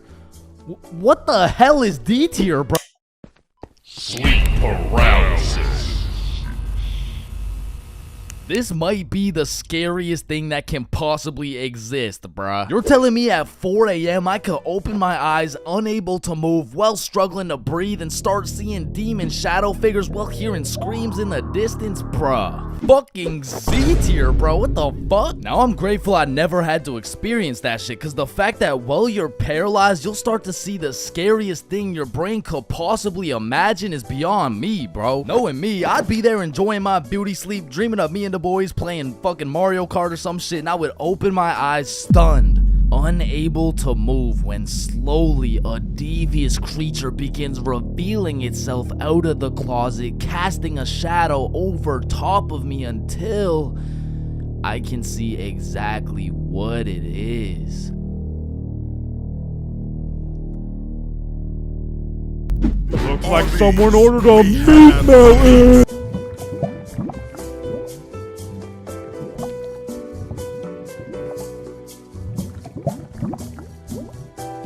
greening out is the worst thing you can get hit with when smoking. And coming from a greening out connoisseur, I can tell you there are many different things you'll experience when ODing on that Zaza. I mean, greening out can range anywhere from a zooted panic attack all the way to seeing yourself in third person, and of course, if you go way too far, gurping may occur. But let's start it off on a light note. When greening out, you may convince yourself you're about to fucking die. Now, I know that might sound very bad, but trust me, it's even worse than you would think. Like, this is the type of green out that will have you fall into your knees in a Wendy's bathroom. The type of green out that will have you repenting your sins. And the type of green out that will have your life flashing before your eyes. Now, after a careful examination, I have determined this green out is caused by combining an excessive amount of Mary Jane with negative thoughts. This circumstance causes a chemical reaction in the brain scientifically known as getting so zooted you convince your dumbass you're about to die syndrome. And I'm just gonna summarize the experience so you never have to experience it. So you take too many chops out of the... Because let's be real, it's always the chops. Then you begin to realize you got way too high. Everything starts lagging and you're on about 5 FPS. So you convince yourself that your time is up. And so you just lie there waiting for your impending doom that never actually happens. Another thing you may experience after chiefing too much keef is something I like to call a factory reset. Now, I don't know the science behind this one, but for whatever reason, after smoking too much grass, that shit just starts hacking your brain and it hits you with that factory reset. I mean, all your past experiences, lessons, and most cherished memories straight deleted. You forget your name, your address, the ability to stand up. Now, this is usually the point you'll get hit with that kush coma. And if you aren't familiar with the term kush coma, it's when the kush puts you in a coma. Now, for me at least, the one time I was put in a kush coma, I didn't have a normal dream. No, I was put into a dream so realistic where I was just some middle-aged dude working a 9 to 5 with a wife and kids. But this dream did not last a normal dream length. It deadass felt like I lived this middle-aged motherfucker's life for a month. And when I woke up, I didn't know what was real. Now, I need to say this third experience will undoubtedly kill a sizable amount of brain cells. So with that being said, when you whiz way too much Khalifa, that shit is an out-of-body experience. Like, you'll be chilling, walking around, then all of a sudden that shit hits and you're seeing yourself in third person. Yo, what the fuck? Now, I've tried to do a scientific analysis on this shit, but to be quite frank, that shit literally makes no sense. Like, who the fuck put the camera up there for you to be able to see yourself in third person? Okay, but anyway, it doesn't stop there. This change in your POV leads to an existential crisis. And through this existential crisis, you find the answer to life. However, when you go to communicate your new groundbreaking findings to the homies, it just sounds like this. Bob. Oh shit, he's alive. Bob, the stars, the trees, us, our family, we are life. Billy, I think Chains is greening. And let me tell you, greening out and lying face down on the floor go hand in hand. Like, you've never truly experienced greening out if you weren't looking like Neymar in the World Cup on some hardwood floor. Speaking of lying on the floor, this next level of greening out will have you becoming one with the floor. And I like to call it the hyperbolic time chamber. Now, if you go Super Saiyan on that gas, it will hit you harder than Chris Breezy, sending your high ass into the hyperbolic time chamber. 1 hour in the hyperbolic time chamber is equivalent to 1 minute in the outside world. This shit will have you feeling like you've been laying on the ground for 7 days straight. And your thoughts just get stuck in this endless loop like, damn, I need some cereal right now. Wait, I've been lying on this floor for forever, bruh. I'm gonna fucking die in this infinite loop. Wait, loop? Loop like Cheerios.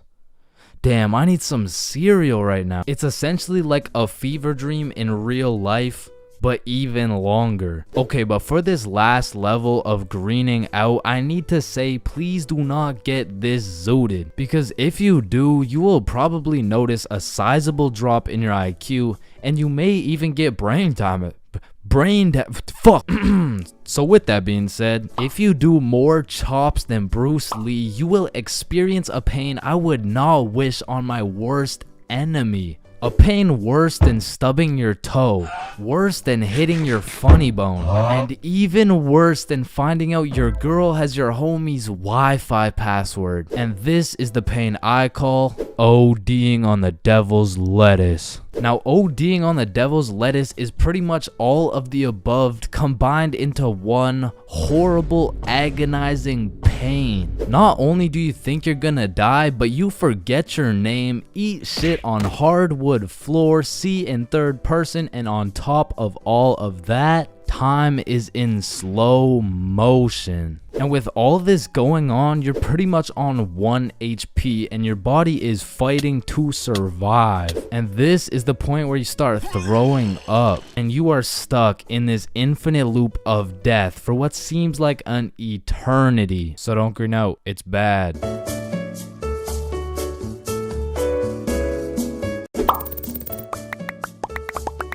Yo, I just got robbed by a gay homeless dude in Japan. Who's with me? You know, like anyone. Yo, anyone. Yo, is this not relatable? Bro, ain't no fucking way. Nah, bro. What the fuck does that even happen? Not again, bro. Now, I'm not gonna lie. Japan is one of the safest countries in the entire world. And apparently there's only 3,065 homeless motherfuckers in the entire country. So in order to get robbed by a homeless dude in Japan, you either need to be unlucky as fuck or just a complete dumbass. But way back when this story took place, I was a certified dickhead, bruh. At the time, I had the critical thinking skills of a newly born chimpanzee mixed with the spatial awareness of a fucking Joe Biden on top of the decision-making skills of Joe Biden's son.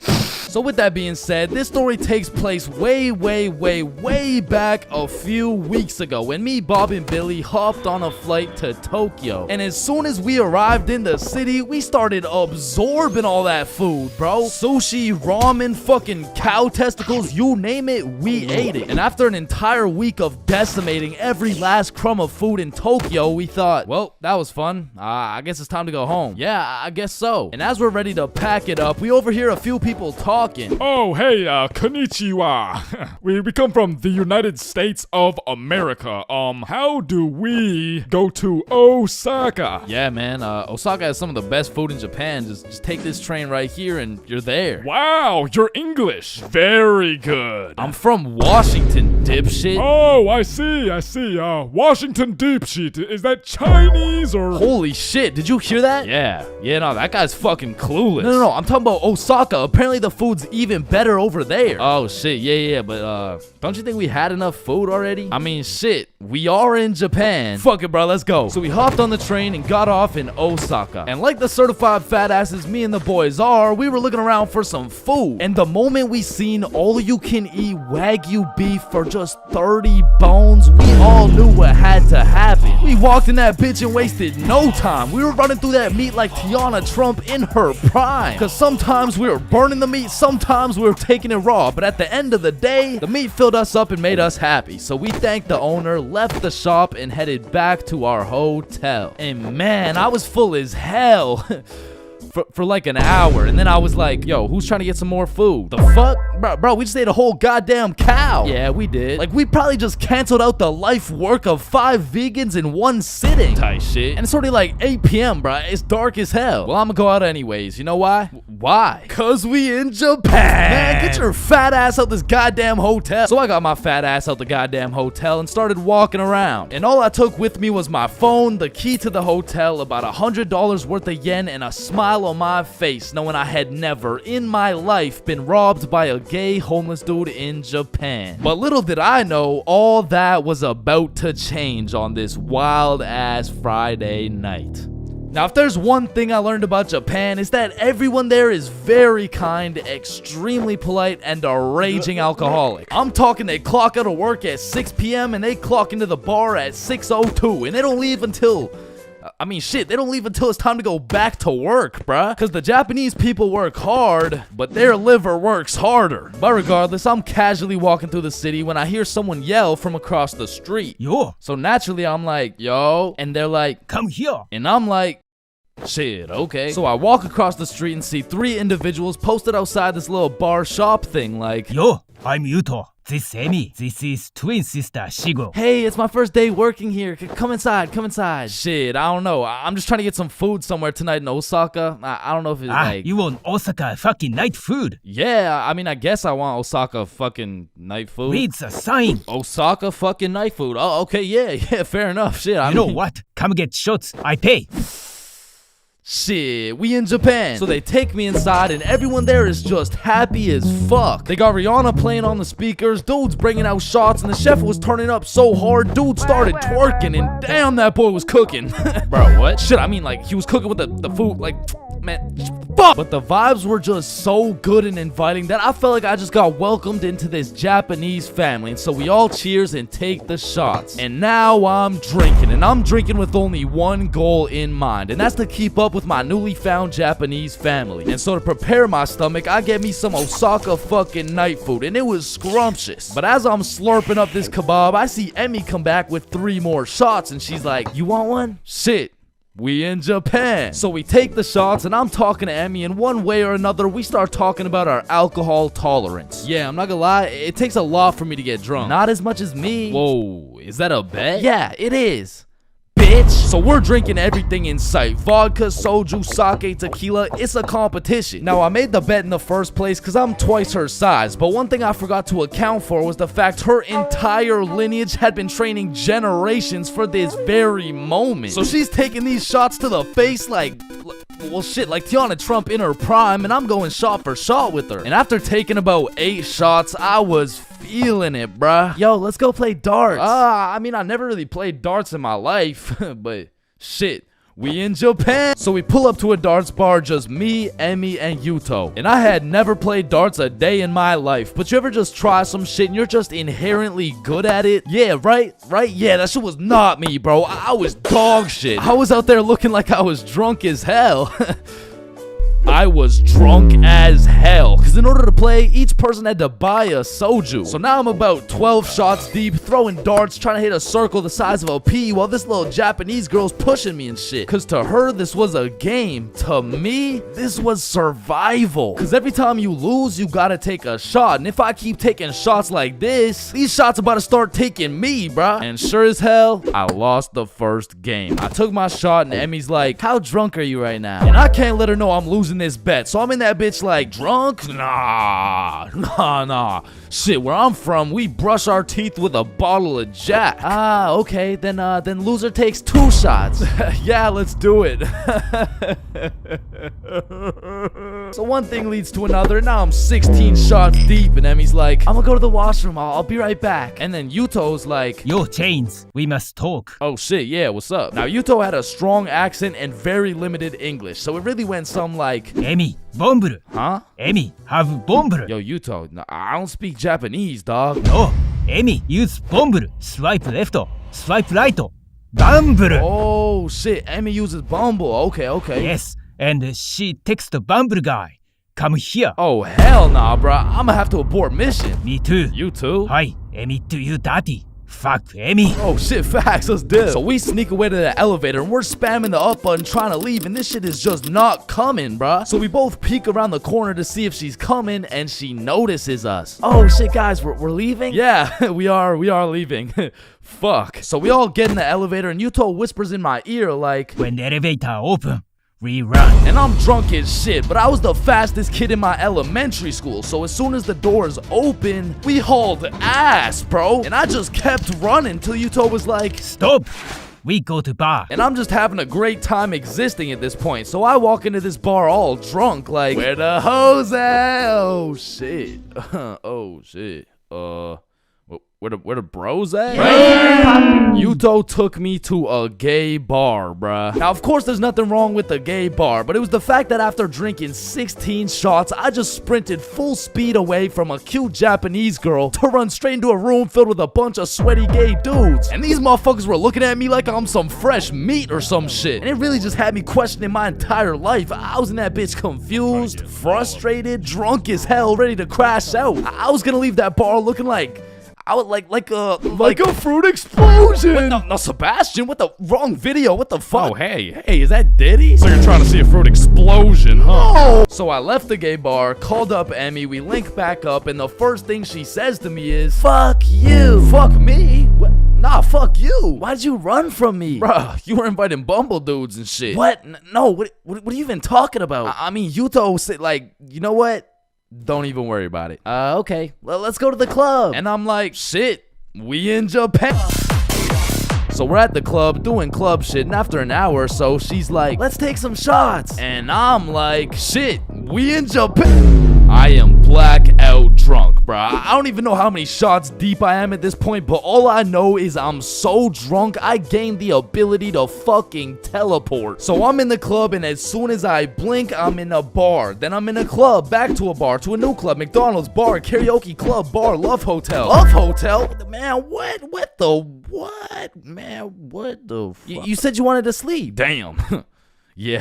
Yeah, nah, I probably said some shit like that. I don't fucking know. So we walk into our room, and the very first thing I notice, the hub on the TV, vibration devices on the bed, protection everywhere. Shorty just lured me to the Japanese freak chamber, bruh. I blink, and we teleport to the bed. But we were just talking like, yo, Yuto said you were inviting dudes from Bumble. Oh my god, okay, Yuto's a liar. Listen, I gotta tell you something, but you can't tell anyone. Nah, I won't tell a soul, you know. I will not post this on YouTube, clip it up, post it on TikTok, Facebook, LinkedIn, Instagram, Reels, or anything like that, you know, like, yeah, that'd be weird.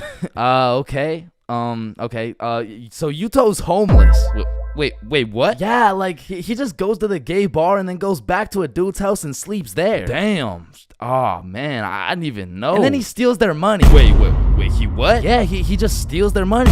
Wait, but it's just the gay dudes, right? Yeah, it's mostly just the gay dudes. I check my pockets. The money's gone. Fuck. You said it's only the gay dudes. Yeah, nah, he just steals from the gay dudes. Fuck, I wanna go home, bruh. So I leave the love hotel, and at this point, the sun is coming up, and I'm still drunk as hell, walking like a zombie. I pull out my phone to go use Google Maps, and that shit dies, bro. So now it's just me and my last few brain cells trying to make it to my hotel before I pass out. And I'm stepping over Japanese motherfuckers blackout drunk, sleeping on the sidewalks, thinking I can't end up like them, but honestly, I have no clue where I am, no clue where the hotel is, and no clue what time it is. And after what felt like hours of aimlessly walking around, I blinked and I fell asleep, bruh. And when I woke up, I was in my bed. I genuinely don't know how, who, what, when, or why, but shit, I wasn't complaining. But by the time I got out of bed, it was 6 p.m. and I didn't remember shit. I had to go through my camera roll and piece everything together like The Hangover. But at least that Friday night, I learned a very valuable lesson. Don't try to outdrink the Japanese motherfuckers, bro. You'll lose every time.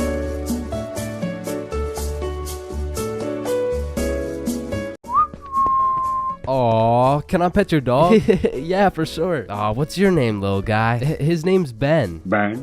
Aw, he's so cute. I just wanna punt that motherfucker.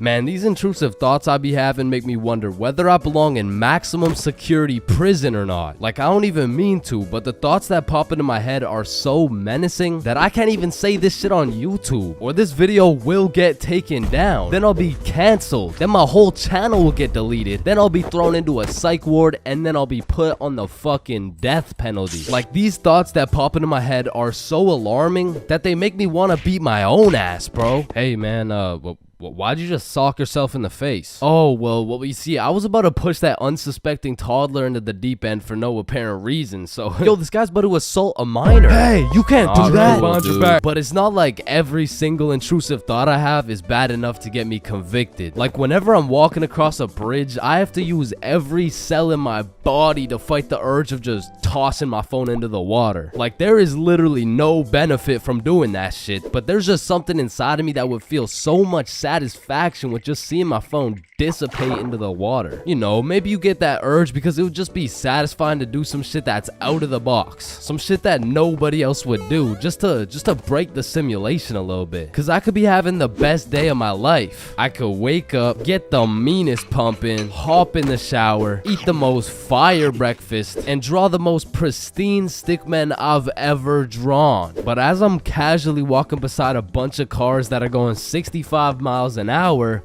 I'm still gonna have the urge to just throw myself in front of a car, bro. And it's not even on some emo shit. Like, I want to live, but I also want to dive into some oncoming traffic. But at least I'm not the only one who does this. Like other people do this. Right? Like, it's normal, right? But half the time an intrusive thought will just be to do some goofy shit. Like, you're just forced to imagine the consequences of what it would look like to start throwing it back on a Tuesday at 2:41 p.m. And every once in a while, you'll just be chilling and you'll witness a motherfucker fall to the intrusive urges. What are you get along the table, bruh? Shit, he let the intrusive thoughts win, man. Now, I don't even know if these count as intrusive thoughts or not, but as a dude, when I'm walking down the street, I'll just be going on with my day chilling. Then all of a sudden I see a car and I'm like, if I don't make it to that tree before this car, I'm gonna die. Aw, shit. Honestly, these kinds of intrusive thoughts are kind of motivating. Like, it's the same thing as having a hype man at the gym, except instead of that positive reinforcement, if you don't get those 3 extra reps, you're gonna die. It's like whenever I'm at the gym hitting those Bulgarian split squats, I be having mental wars with myself. Oof, that was a good set, man. I think we're done. 5 more reps or you're a bitch. Damn, good shit. All right, I think we could wrap it up. 10 more, pussy. Who the fuck's gonna carry the boats? I told you we should have stopped, bro. 15 more or you like dick. Now that I think about it, there's a good amount of people in prison right now who just succumb to their intrusive thoughts. Cause intrusive thoughts are just like that demon on your shoulder telling you to do the most devious shit possible. And I know there's a bunch of motherfuckers out there who just listen to that little guy. Hey, man, you see that lovely old lady right there? Yeah, you're gonna hit her with a mean right hook. Well, what's in it for me? Nothing. Shit, alright. But to be honest, there is a handful of times where I've let the intrusive thoughts take over. One of the most memorable was way back when I was 5 years old. Me and my older brother were just dicking around, doing some 5-year-old shit. Keep in mind, this story takes place before your boy had even developed consciousness. So I was just a little munchkin doing munchkin shit. Then suddenly, this urge came over me. It was unlike anything I'd ever felt before. It was dark, irresistible, and for no apparent reason, I bit my brother's arm. And this was probably the most satisfied I'd ever felt in my entire life, but it was followed by shame and regret because I had no excuse. Ow, why the fuck did your dumbass just bite me, bro? I felt like it. And one of my lowest IQ moments of all time took place when I was in grade 8. It was goddamn sewing class, bro. And I remember I was having a particularly miserable day, so I was just going through the motions. We were all gathered around this big table with our sewing machines, some fabric, and some scissors. I remember I was working on some shitty little big chungus stuffy. But on this particular day, the sewing machine cable was looking mad thick and juicy. And like I said, I was having a bad day, which is exactly why the intrusive thoughts decided to catch me at my worst. Psst, do it. What? To do what? Oh, you know what to do. You're the one with the scissors in your hand, buddy. How did these even get in my hand? Now cut it. Cut it, Chains. No. Why the fuck would I? The wire exploded with smoke and my heart dropped so fast, bro. And everyone around the table just stares me down. And I'm thinking I can somehow cover this shit up like I didn't just take some fucking scissors and snip that shit like an umbilical cord. Maybe I could convince the teacher the cord snipped itself or some shit. But as I look down at the scissors in my hand, there's literally a chunk missing from the scissors. They look like they survived World War II. But barely. The scissors are all charred up and shit, and just like that, my plan of convincing her I didn't cut it went out the fucking window. You take one look at the cord, one look at the scissors, and one look at my dumbass face, and you could piece together exactly what happened. So my sewing teacher walks over looking pissed as hell, and she tells me to go sit in the corner. So I take my charred scissors and sit in the corner like I'm a 5-year-old, but to be fair, I made a 5-year-old decision like I was in grade 8. I was 14, bruh. What kind of 14-year-old cuts the cord to a sewing machine cause he felt like it? Like if my 14-year-old son did some shit like that, I would tell the kid I'm going to get some milk and I'm calling it quits. I would have to have another kid and try it all over again, cause that kid is going nowhere in life, man. So as I'm sitting in the corner realizing I'm a disappointment, it was one of those moments where you fucked up so bad you don't even feel any emotions. I was just sitting there straight faced like, well, fuck me. It was really one of those moments where you just want to stop existing. So after the class ended, the teacher came over to me and she said, Chains, why the fuck did you cut the cord of the sewing machine? No, Miss Sewingson, you gotta hear me out. Okay, this better be good, Chains. The cord was looking mad juicy and the scissors just teleported into my hands. I don't even know. You did what? Mom, it was the intrusive thoughts that they told me to do. Oh, I'm about to intrude that ass. The fuck?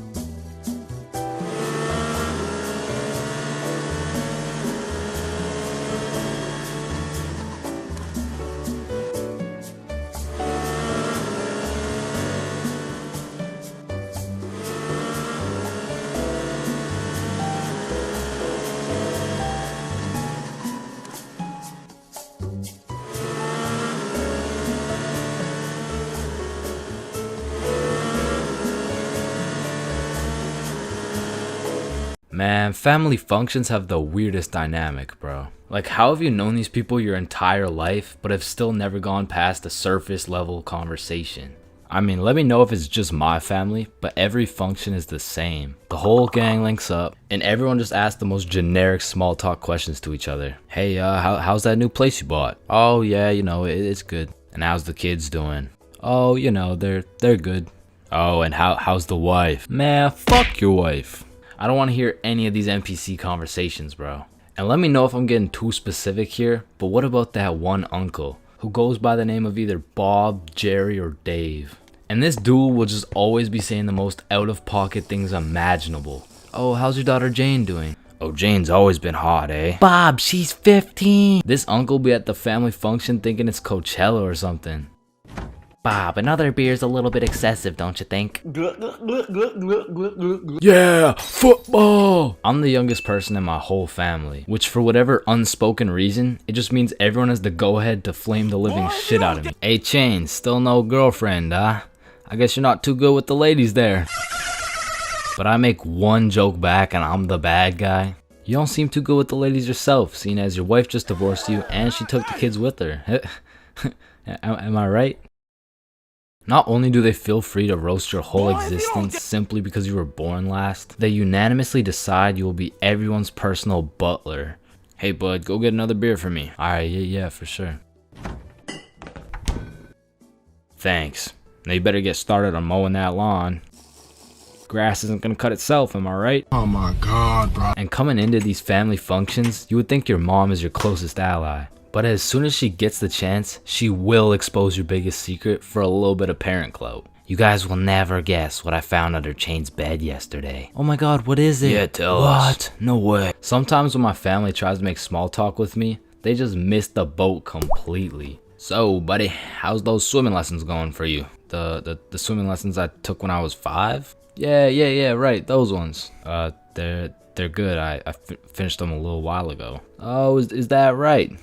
Good for you, buddy. And bro, don't get me started on those recycled ass jokes.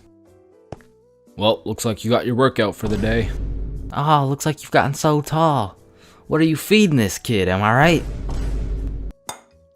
Oh, Bob, I think you got some food in your beard. Oh, don't worry, I'm saving it for later. Ah, good one, Oh, Bill. Bob, he's so funny. Thank you. I guess everyone at the function must have Alzheimer's or something, because these jokes will have them cracking up like they haven't heard the same joke the past 15 functions. But cousins, man. Cousins are the saving grace of family functions. Without cousins, you would have no choice but to participate in the tomfoolery of small talk.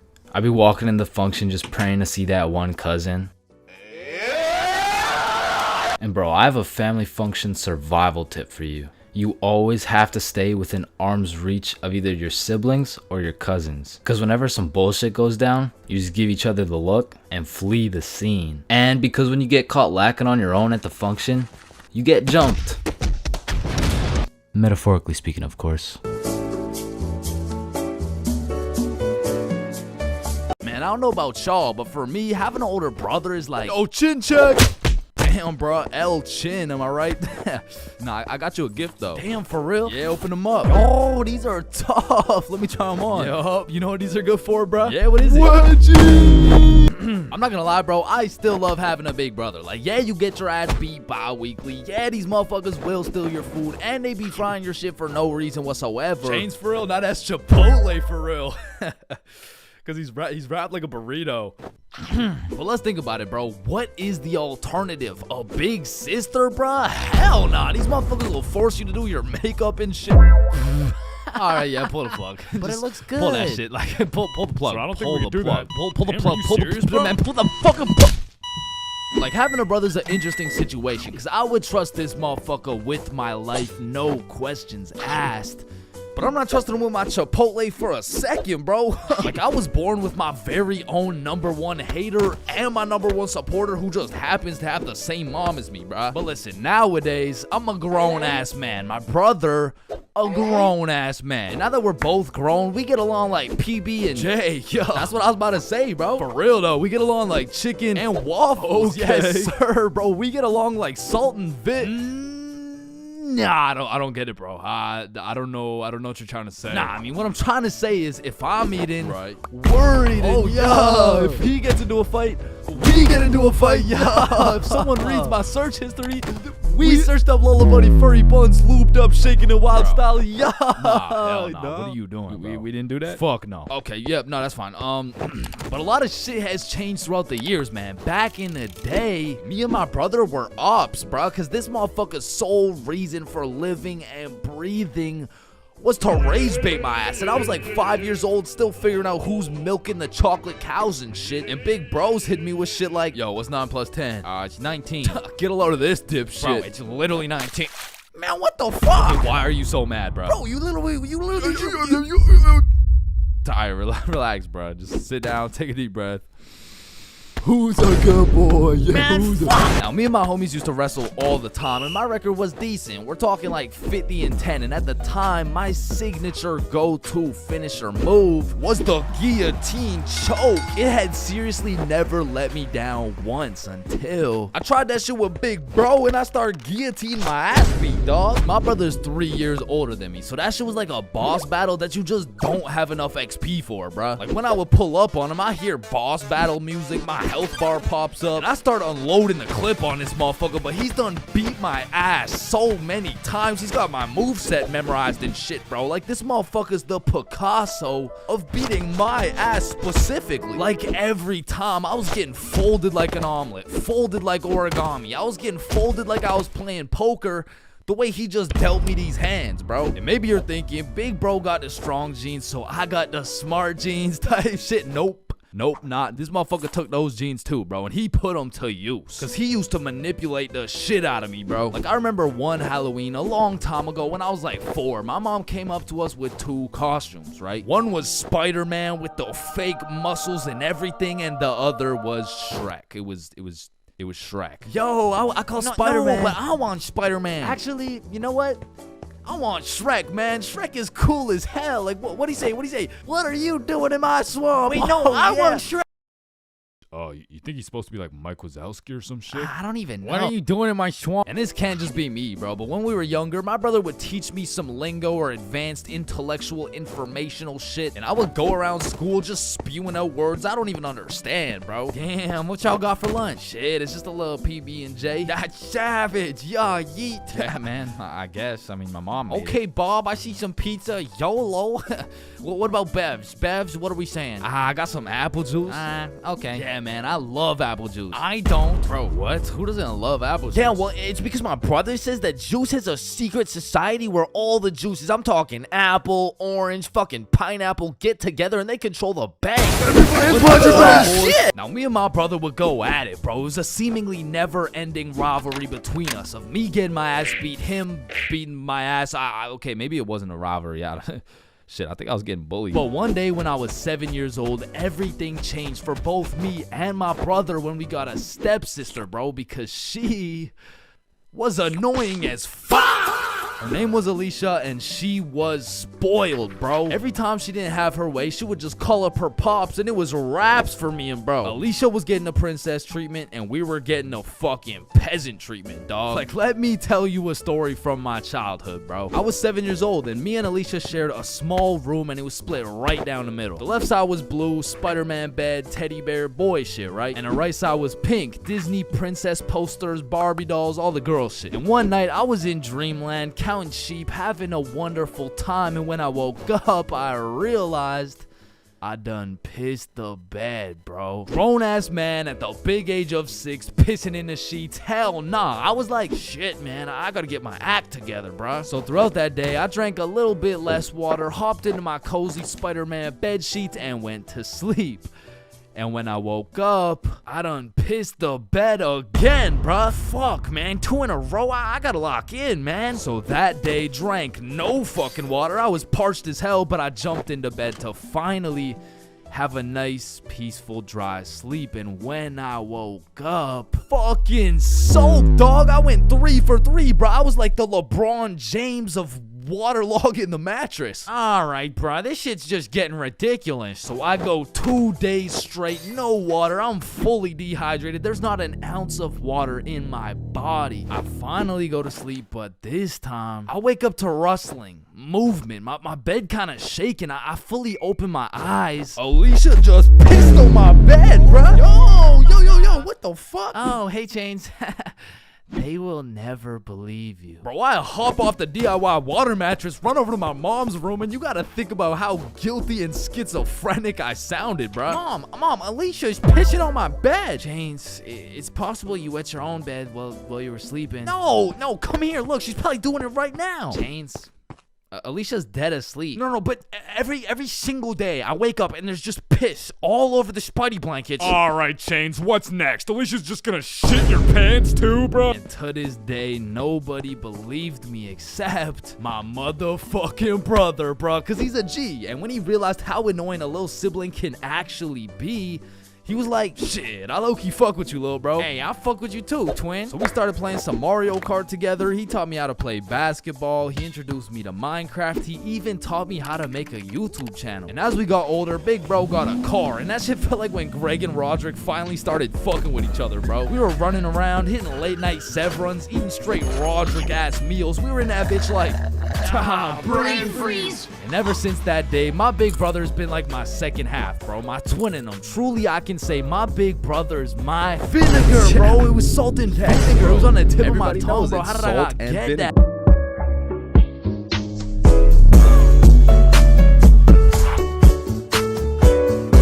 What are you doing in my swamp? So, as I mentioned in my fast food video, I worked at a place called Jim Jordan's. Not to be confused with the popular Canadian establishment Tim Hortons. With that being said, at the time I had already worked at Jimmy's for a year. And to be fair, I couldn't care less if I got fired. So one day I got booked for a night shift from 6 p.m. to 12 a.m. But that wasn't gonna stop me and the boys from smoking up beforehand. So we're all chilling at Bob's crib and we all take a hit. We all ate some snacks. Listen, you know the drill. But then Bob asked, are you guys trying to watch some TV? Nah, I'm really just trying to fuck up these Doritos. Yeah, I could watch something. So Bob throws on the first thing that comes up. And I'm thinking, These nerds are trying to watch Dora. But literally 5 minutes later. Do you see Swiper the Yeah, fox? yeah, he's in the bush. Yeah, you see him? Where? What, in the bush. I don't see him. He's right there. Where? Right behind you. Right behind. Yes. Swiper, no, swipe. Oh, hell no. All of a sudden, I was invested. This show had me in a trance. We were banging out episode after episode. And when I go to check my phone, it's already 5:59. So I'm like, oh shit. I got work in 1 minute. So I run to my car. I wouldn't drive. Not because I'm baked as shit. I was just broke, bruh. I didn't have a car. I was working at Jim Jordan's. So I haul my ass over to the bus stop. Then I wait there as fast as I can. I get on the bus. Then I get off the bus. Then eventually I make it to Jim Jordan's. Needless to say, I was late as hell. And of course my manager had something to say about it. But shit, I was higher than gas prices right now, man. You can't be coming in late like this. Yeah. Jonathan had to stay an extra 30 minutes to cover you. It is very unprofessional to show up late. Are you even listening? Yeah, What did I say then? For sure.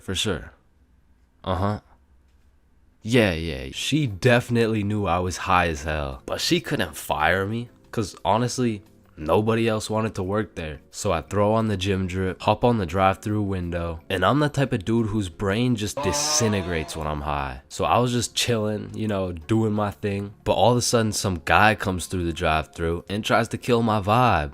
Sir, hello? Do you have my food? Yeah, what do you want? Well, I just ordered some food back there, and bro, what do you think this is? McDonald's? Yeah, I'm gonna keep it a stack. Most of my brain cells were still at Bob's crib watching Dora, and I guess one of my coworkers noticed that. Yeah, you should just make the drinks. I'll be on drive-through. Okay.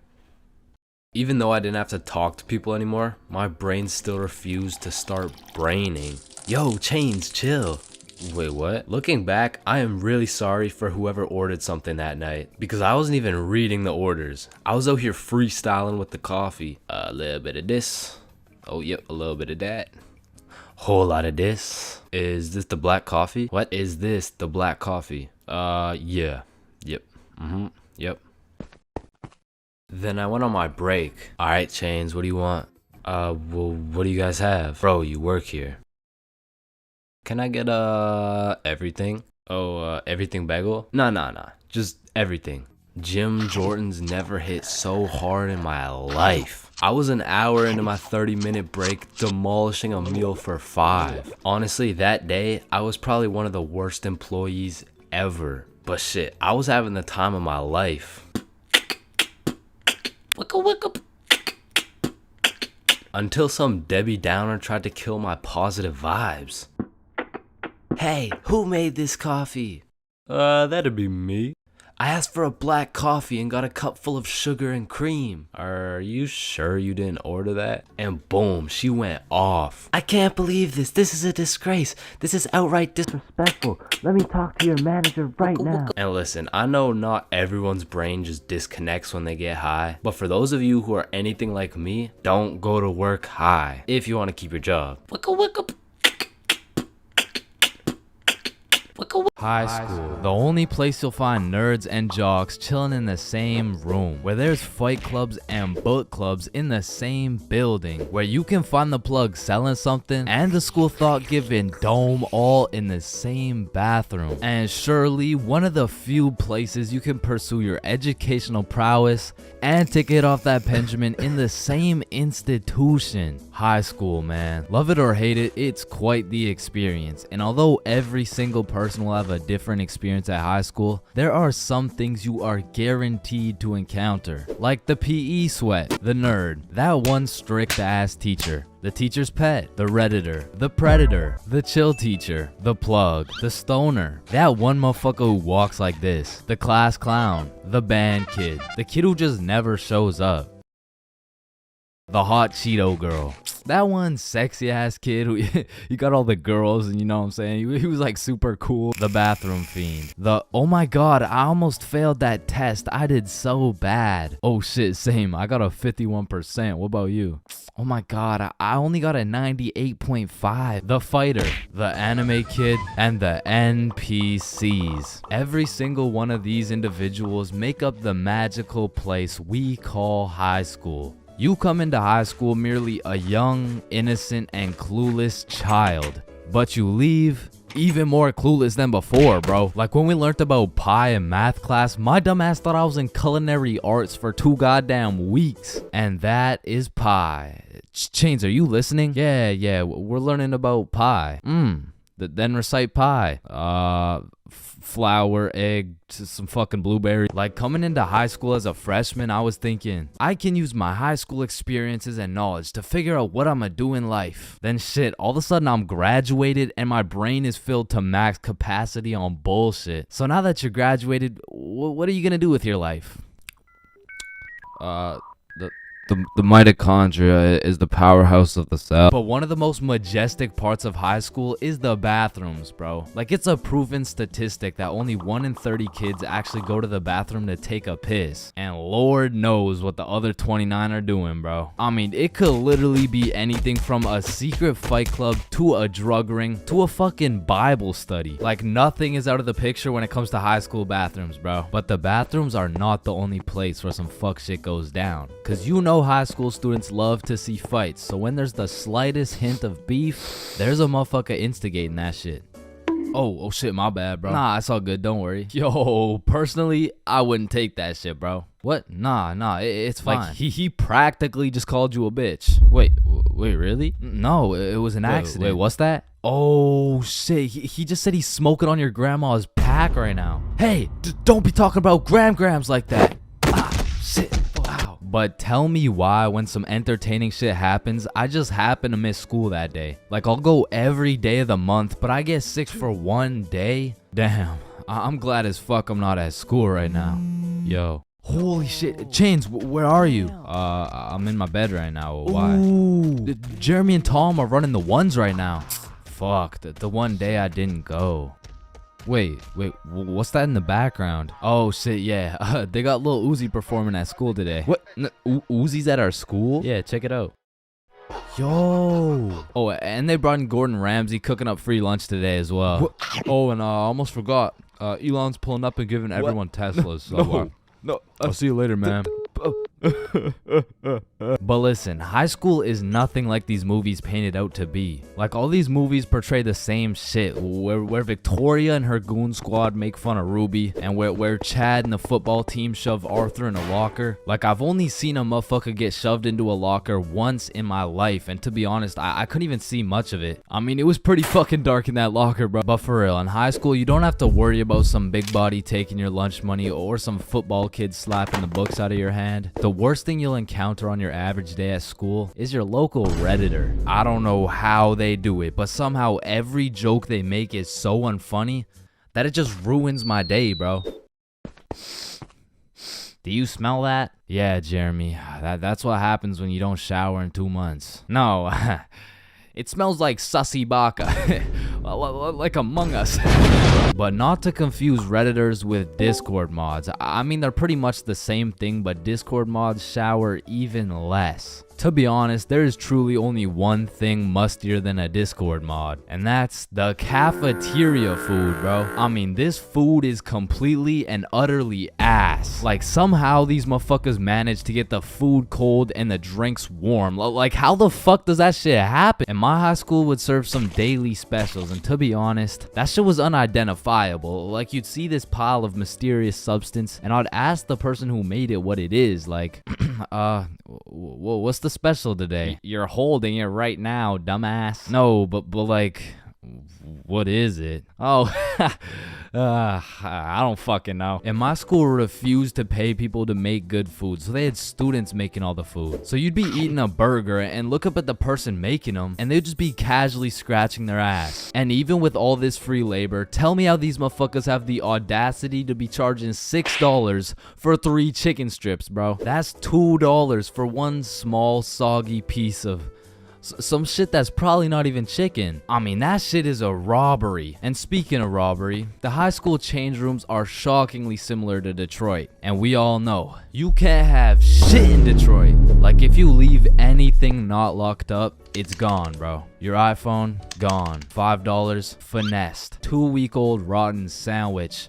someone's taking that shit. And to be honest, even if you lock that shit up, it's still at high risk. Like, let me paint the picture a little bit. This is PJ. PJ locks all his beloved belongings in his good old PE locker before heading to play some soccer. After scoring a hat trick, PJ comes back to the change room to reacquire his belongings, only to find out someone took PJ's whole goddamn locker. PJ was devastated. Until he remembers, he can check the school's security cameras. Yeah, take a look. Yeah, take that shit, take that. Yeah, we'll. PJ never got his shit back. Now, I don't know about your guys' high schools, but mine was equipped with security cameras everywhere, covering every square inch of the school. But these cameras had the resolution of a fucking toaster. Like, you could have a motherfucker commit a heinous crime. He could proceed to put his face in the camera, state his government name, address, and date of birth, and you would still have no clue who did it, bro. And of course, the teachers. Teachers have the ability to make or break your high school experience. So real quick, let me go over some of the teachers you will encounter in high school. The angry teacher, the chill teacher, the lazy ass teacher, the funny ass teacher, the teacher who doesn't know how to teach shit, Miss Cakinson, the teacher who wants to be the chill teacher, but shit just doesn't work. That teacher that plays videos all class. The gym teacher with several allegations. The weird science teacher. And the teacher who subscribed to ChainsFR. Wow, what a G. And that's high school in a nutshell.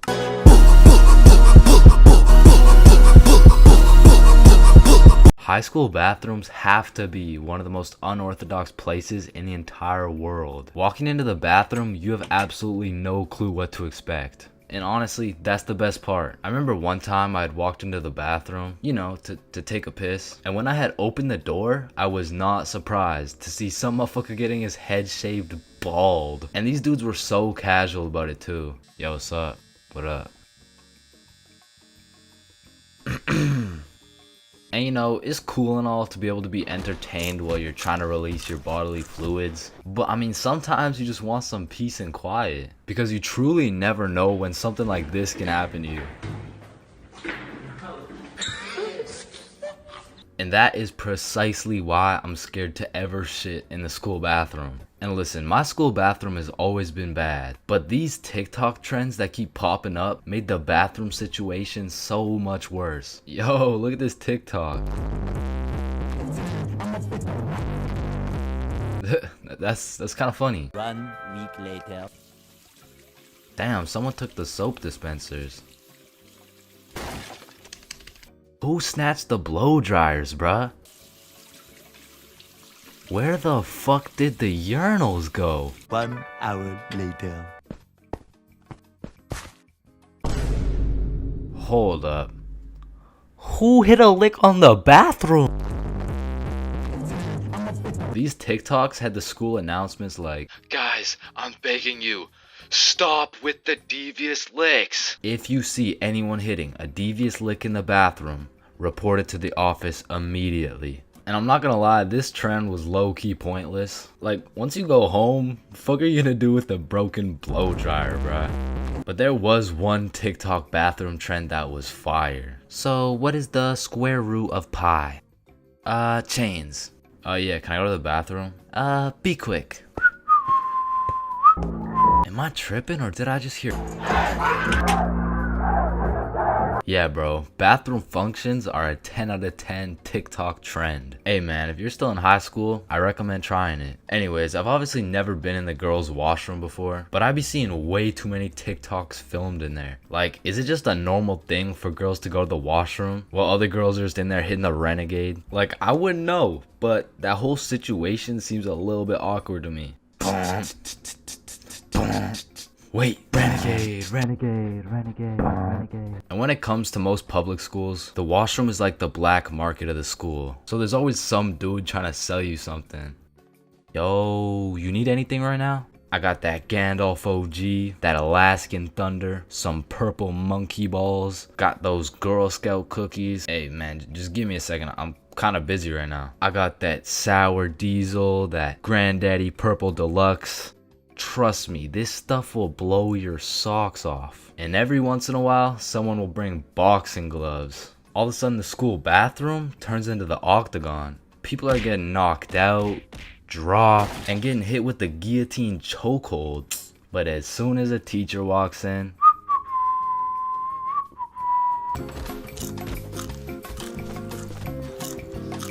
So, 50,000 word essay, 3 worksheets, pages 5, 6, 9, 273, 655 in your workbook, and you'll need to make a TED Talk you'll present in front of the whole school. What do you want, Chains? Well, how much time do we have? Everything needs to be handed in at 12 p.m. on Thursday or you'll get a 0. Wait, Mr. Cumminson, that's in 2 minutes. Actually, it's 1 minute now. Any other questions?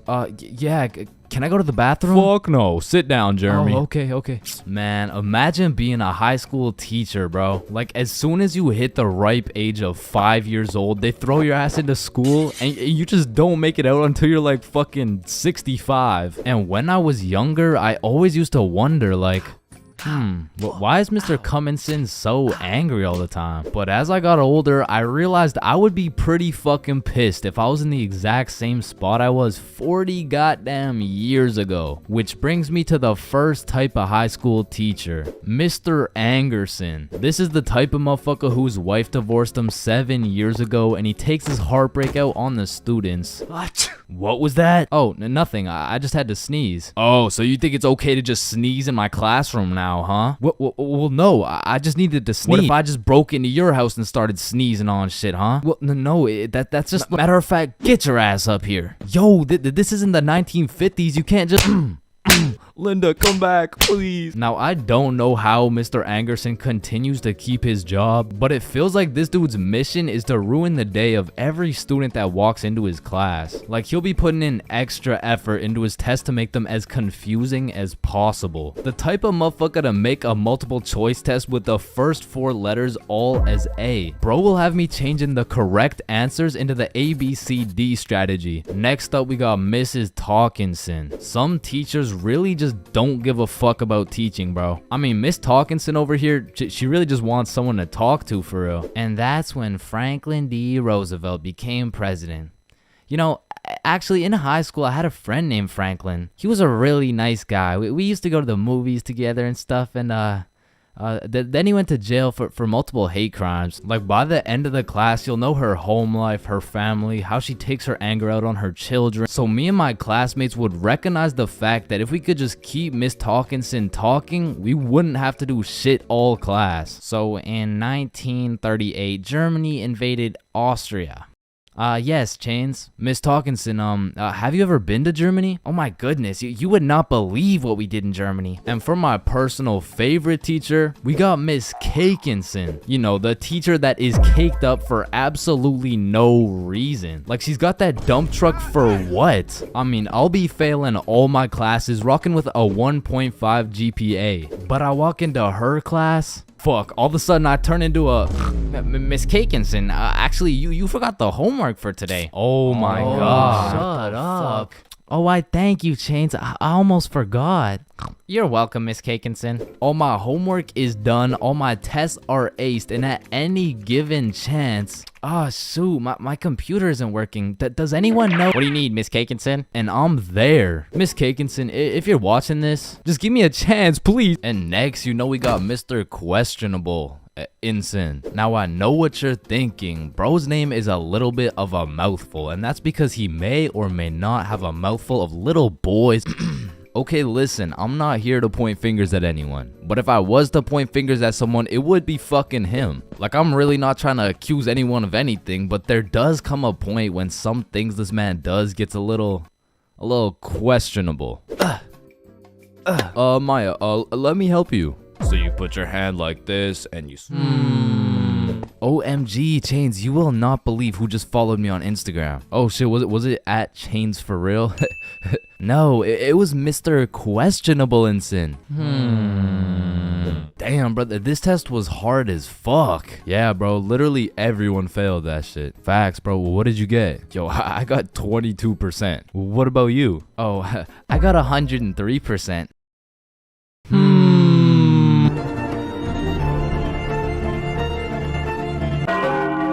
Okay. Okay.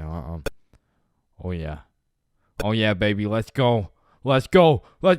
Yeah, let's go. Now, I don't know why, but there's just some things we all did as kids. And it's not like any of these things actually make sense, but we just did them. Like, did you even have a childhood if you never dug a hole to China? Timmy, we're almost there. Yay, just 2 more minutes.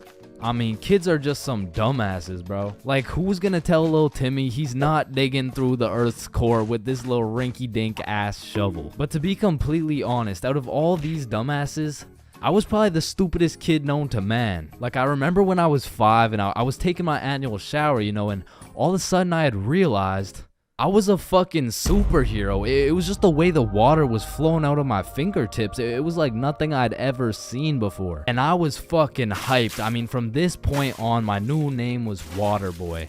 Wow.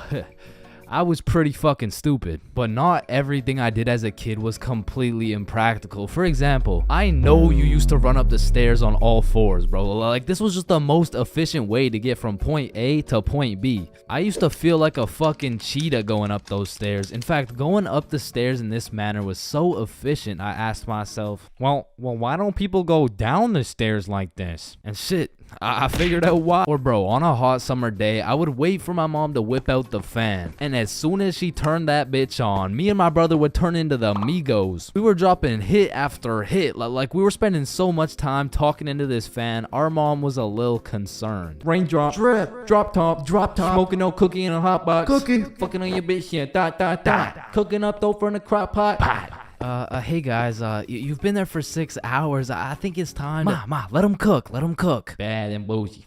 Cooking up dope with the Uzi. Hey. And speaking of cooking, when Mama Chains would whip up some good old craft dinner, I had no choice but to put a piece of KD on each prong of the fork. Like, that shit just simply tasted better, bro. Or whenever I was walking on a sidewalk, I would strategically plan out each footstep to make sure I was not stepping on a crack. Now, the funny thing about this one is I still do that shit. And I know some of y'all are gonna think I'm weird for that, but riddle me this. Who's gonna be laughing when your mom's in the ER with a broken back, bitch? Now, I feel like at one point or another in your life, you just had to check if the fridge light stayed on when you close it. It's really just a part of growing up. Like, one day you'll go grab some milk for your Honey Nut Cheerios and you'll be like, hey, wait a minute. Or what about when you were bored in the car and you start doing parkour with your fingers to the window? I used to hit some crazy combos and then I would go to finish it off with a backflip. Or have you ever fucked around in the living room and you broke a vase or some shit? Whoops. You know, you get a timeout or you receive a little whooping. Now, coming out fresh off that whooping, this shit could only go one of 2 ways. Either you bawl your eyes out and play with this fucking thing for hours, or you would plan to run away, bro. That was it. That was your only options. And I had a few of those moments where I was ready to dip. I would pack an apple and my trusty Minecraft sword for the trials and tribulations to come. And then I would look my sweet mother in the eyes and realize, shit, she's making mac and cheese tonight. I can't leave yet. And you have simply not lived if you never hit a DS under your pillow at night. Like for me, the Mario grind was 24/7. There was no sleeping. But I'm not gonna lie, I had some close calls trying to pull that shit off. Good night, Chains. Sweet dreams. Good night, Ma. Love you. Love you too.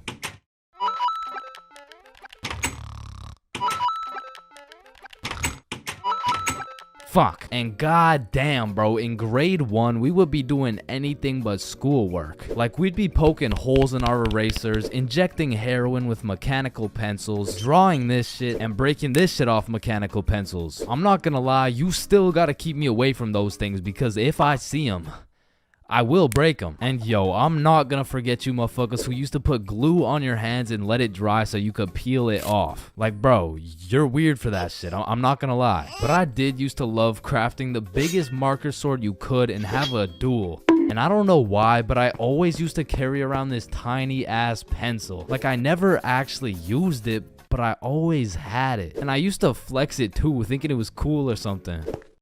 Yo, shorty. Take a look at my pencil. Oh my god, why is it so tiny? Tiny? It's not that small. And bro, tell me as a kid that you never had the random urge to just do this shit. And you just stay there. I don't know why. And I'm not gonna lie, I have to contribute my entire professional stickman career to drawing on the windows as a kid. Like Mini Chains was whipping up some masterpieces. They were on some Picasso level shit, which is exactly why you see this high quality stickman content.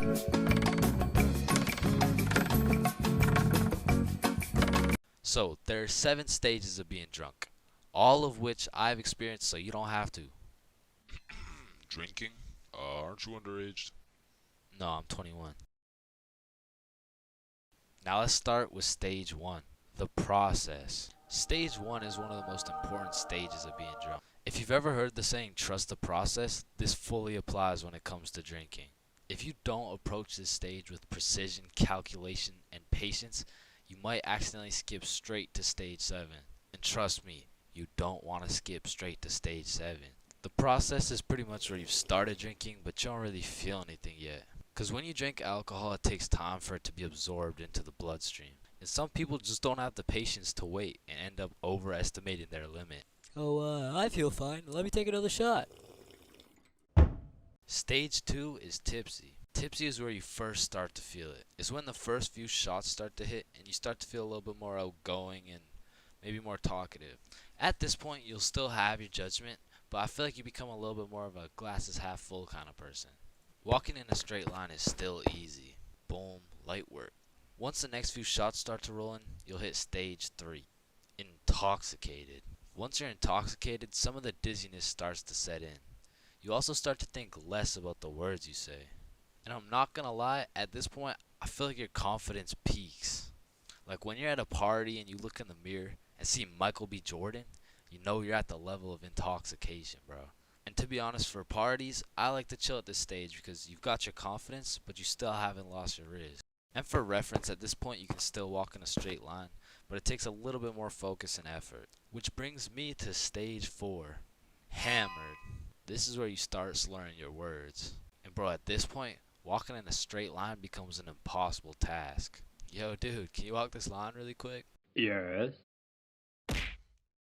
When you're hammered, you start thinking a lot less. You start saying things before you can even think them. And it's important to say, when you're hammered, your judgment cannot be trusted. All ideas become good ideas. Yo, dude, what if we set an orphanage on fire? Bro, that's genius. That's what I'm saying. What are you guys doing? Nothing. I don't think that was a good idea, bro. Facts. Stage 5 is stupefied. At this stage, you'll have the brain power of a toaster. And honestly, walking in a straight line isn't even a question anymore. Yo, dude, can you walk this? Once you're stupefied, you're just too far gone. You feel like your head is just spinning over and over. Now, at this stage, I would recommend leaving whatever party or setting you're at because you can't function properly. You'll probably end up regretting some of the shit you say or do the next morning. Now, stage 6, wasted. When you're wasted, when you get wasted, it's just regret. Your body is literally fighting for survival. Everything is miserable, and you always promise yourself you'll never get to this stage again. But one way or another, it always comes back. Whenever you're at a party, there's always one person who's wasted, and they're hunched over at the toilet just vomiting, bro. And it just ruins the night completely. So this might be obvious, but I do not recommend getting wasted. Now, to get to stage 7, you have to do one of 3 things. First off, you could have not trusted the process at stage 1 and heavily overestimated your limit. Or you could have been hammered and your judgment was tainted, so you had the idea to take more shots. Remember, all ideas become good ideas. And lastly, you could be going through a serious divorce. And in this case, I'm sorry. I hope she comes back.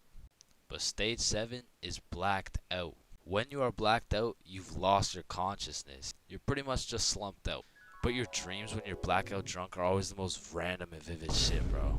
And once you wake up, yo, dude, can you walk this line really quick? So, I think it's safe to say that I would strongly not recommend going past stage 4. But I'm not gonna lie, I have a few times, and I got lots of crazy stories from them too. So let me know in the comments if you want to hear any of these stories. But yeah, I think I should end the video by saying, please drink responsibly. So a few years ago, I worked at a fast food restaurant. We'll just call it Jim Jordan's, you know what I'm saying? Jim Jordan's was my first job ever. So coming in on my first day, I was kind of excited, you know, because it was just overall a new experience, so I was looking forward to it. So I walked through the doors and, you know, it's looking like a nice establishment so far. But as soon as you step past the staff gate, you realize it's instantly a hellhole. Like, this is exactly what it was like. Hi there, can I take your order? Yo, who's medium making coffee? double? What's your order? Yo, hello. Medium It's my double. first day. Hi there, can I take your order? And bro, once they give you the once they give you the Jim Jordan's drip, you instantly lose value as a human, bro. For example, if you're going for a casual stroll down the street, an average interaction would look something like this. Hey, how are you? Good, how are you? Good. You know, just average small talk things. But once you throw on that Jim Jordan's drip, hey, what can I get for medium black coffee? Make my coffee faster, bitch. And while I was working here, it was just the beginning of the pandemic, meaning on top of the gym drip, you also had to wear a mask. So pretty much people could just see your eyes. And trying to communicate during the pandemic was horrible, because not only did both parties have to wear a mask, there was this big plastic wall between us, and they had to stand 6 feet away. Hi, what can I get for you? What? I said, hi, what? Huh? Ma'am, what can I get for you? Oh, I'm good. Thanks for asking. Oh my god, bro. And man, I already made a video on NPCs, but working in any sort of drive-thru, you'll figure out that drive-thrus are NPCs' prime real estate. It's just like back to back to back NPCs. And when you don't have your average NPC, you'll have a below average IQ NPC. Like, there was this one lady that would come through every day, and all my coworkers knew her as the coupon lady, because every day she would try and use coupons, but somehow never understand how they work. Alright, your total is $15.67. Okay, I'm gonna use a coupon. Alright. What are you waiting for? The coupon? Oh, it's just at my house. And don't get me started on my manager Magnus, bro. Next time I see Magnus, it's on site. Wait a minute, Chains, is that you?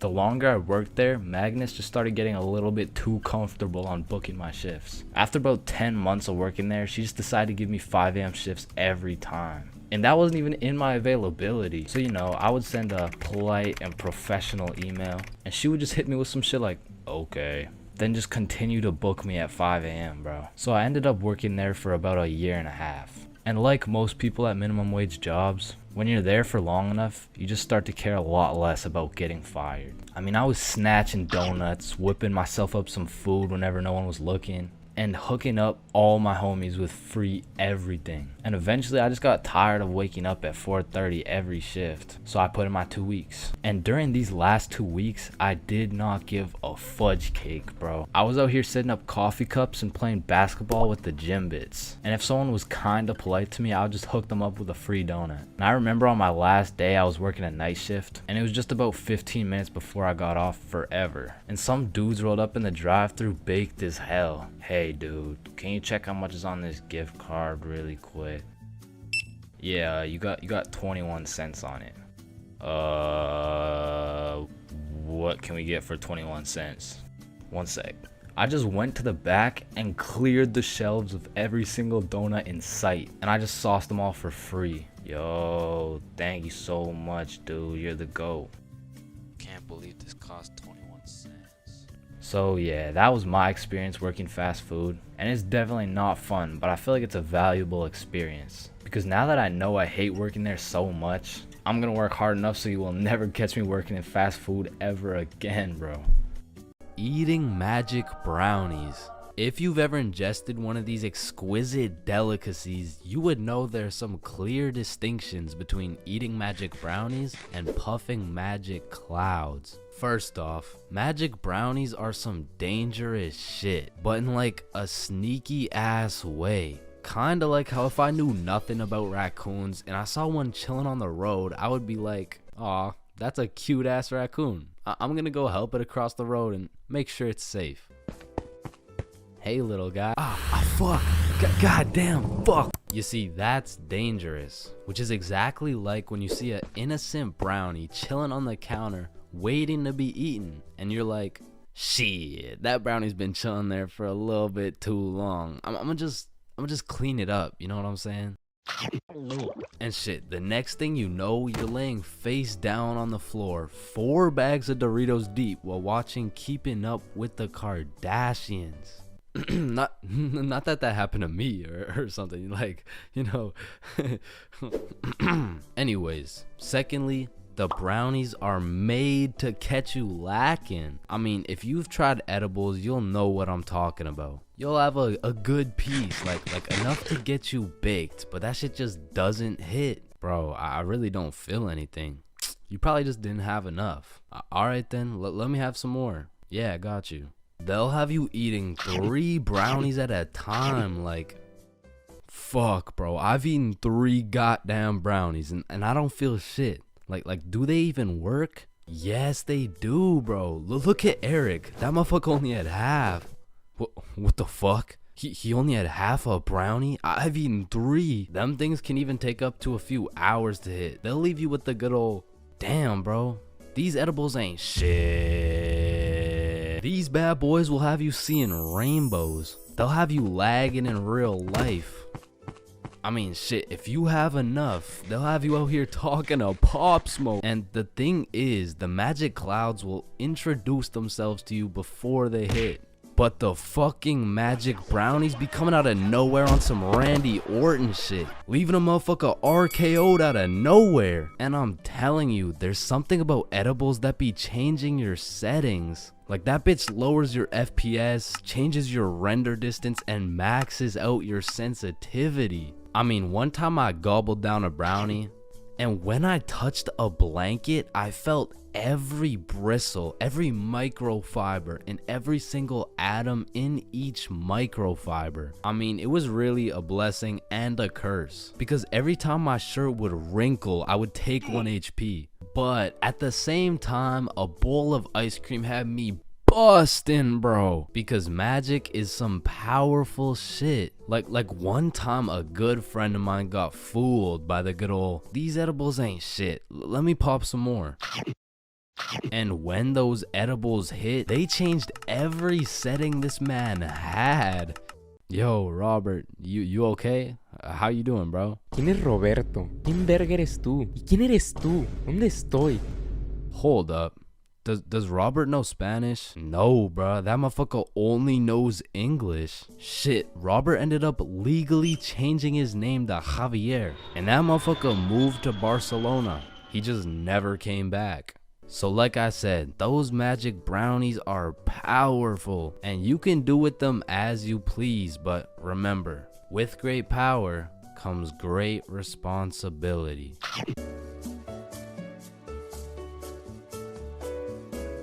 Listen, I know some of y'all have already gone to school high, but for those of you who haven't, don't do it, bro. I only went to school baked 1 time in my life, and after that experience, I never did it again. So, this story takes place on your average Wednesday. I was still in grade 10 at this point, but I have to note, I was not a super experienced smoker. However, with that being said, I did have some homies in grade 11 that, let's just say, they knew what they were doing. But still, my day started off like your average high schooler. Alarm goes off, hit snooze for 15 minutes, get up, stare at the wall for approximately 10 minutes, shower, eat, and head to school. This particular day, I remember being a little bit anxious because I knew I had to present my speech that I had just written the night before. But English is at the end of the day, I'm chilling for now. Plus, my first class is PE, so you know how it goes. I smoked some kids in dodgeball. I went to my next class, got smoked in math. The bell rings and I dip for lunch.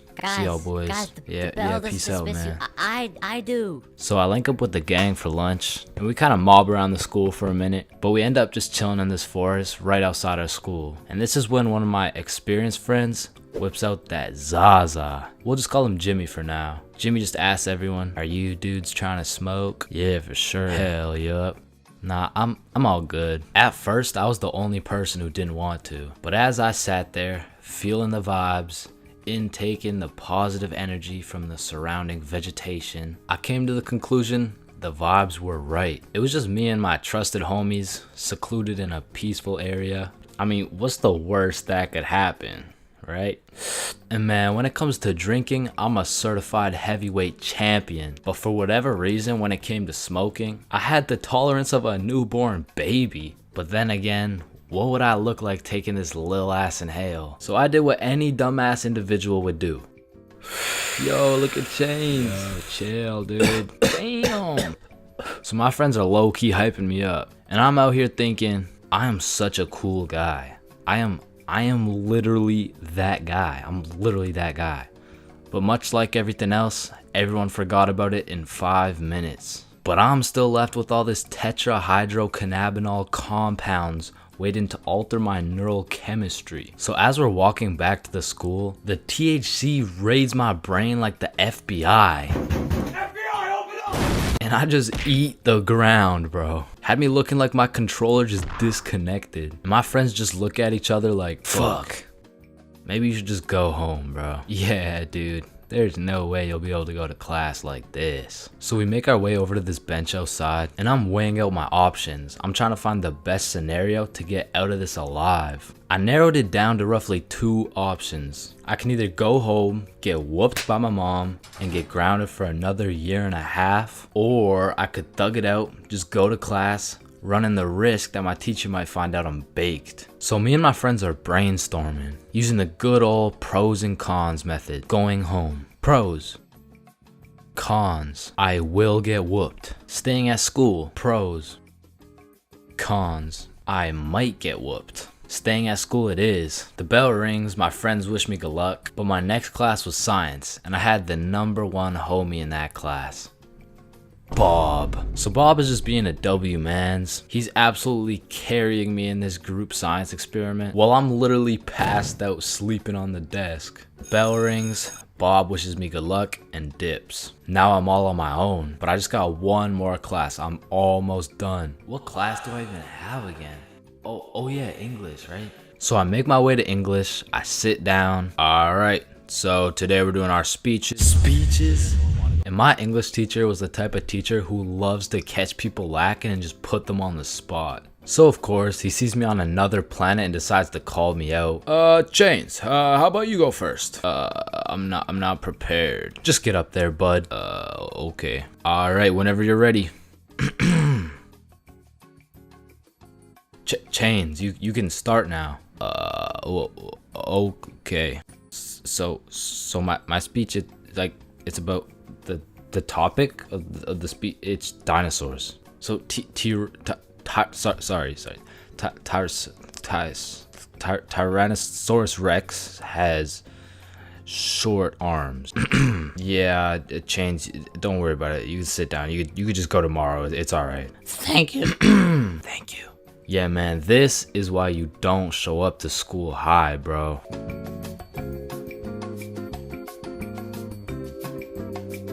Oh, shit. Ooh, damn. That's why you don't mess with me. Yo, I'm Jordan Johnson. Mr. Johnson, why did you beat Kyle's ass? Mr. Principal, I never touched Kyle. In fact, I've never seen this kid my entire life. How do you presume he received a concussion, 2 broken ribs, a black eye, a broken nose, and a dislocated shoulder? I mean, he must have fallen down the stairs or something. Okay, Mr. Johnson, how do you explain this? That's why you don't mess with me. I'm Jordan Johnson. But I mean, you got the wrong Jordan Johnson. Then, what happened to your knuckles there? Shit, these ain't even my knuckles. Listen, I am not one to condone violence, but I'm not gonna lie. School fights are a major part of the high school experience. I mean, there's something about a good old school brawl that just boosts students' morale. Like, there is nothing that gets you through the rest of the day like some kid getting his ass beat in front of the entire school. And truthfully, it's just a community building experience because it gives everyone something to talk about. Yo, did you see the fight? Yeah, bro, Kyle got his shit rocked. Wait, are you guys talking about the fight? Yeah, bro. Man, Kyle got fucked up, dude. Overall, in school fights, everyone wins. Like, the fighter gets some respect and the crowd gets some entertainment. It's a win-win. What about me?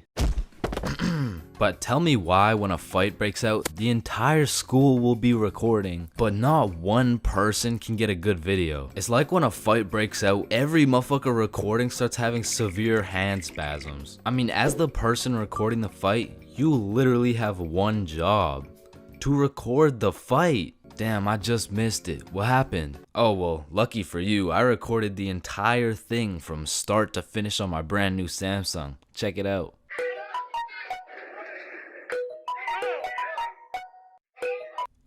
Did anyone else record the fight? Oh shit, yeah, I did on my brand new iPhone 14 that actually records in 4K. Okay, bet. Ooh, damn.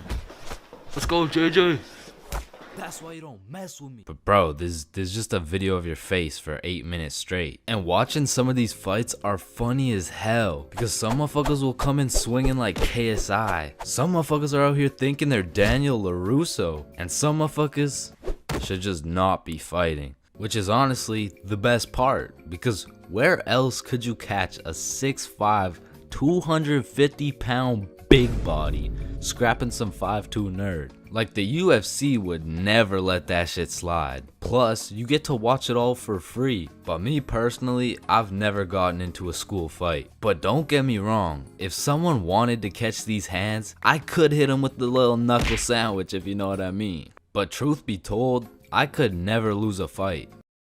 Not because I know how to fight, but because for Bob, shit was on sight. And trust me, you don't fuck with Bob. Bob's got a better record than Floyd Mayweather. And I even heard one time he got into a little altercation with Mike Tyson. All I'ma say is, he dealt with him. But with that being said, we all know that one kid in school who was born to simply beat people's ass. Like, this dude's life purpose was to run people's fade. And of course, I had someone like this at my school. He was the type of dude who had nothing to lose, so he would instigate a fight wherever he could. We'll just call him Jordan. And honestly, he was holding a solid record. I mean, he was probably 12-0. But one day, Jordan picked on the wrong kid. Hey nerd, take off those stupid glasses. And Bob was a man of little words, so Jordan's buffoonery did not faze him. Hey nerd, I said take off those stupid glasses.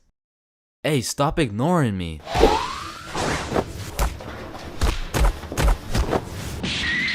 And without saying a word, Bob just ended Jordan's whole career. And ever since that day, nobody messed with Bob. That's why you don't mess with me. Yo, I'm Jordan Johnson. Yo, when you think about it, every light switch is also a dark switch. Light switch, dark switch. Light switch, dark switch. Okay, class, sound it out with me. Ball. When you really think about it, we learn to read, and then we read to learn. Teacher, yeah, I think change is high. What the fuck? This is kindergarten.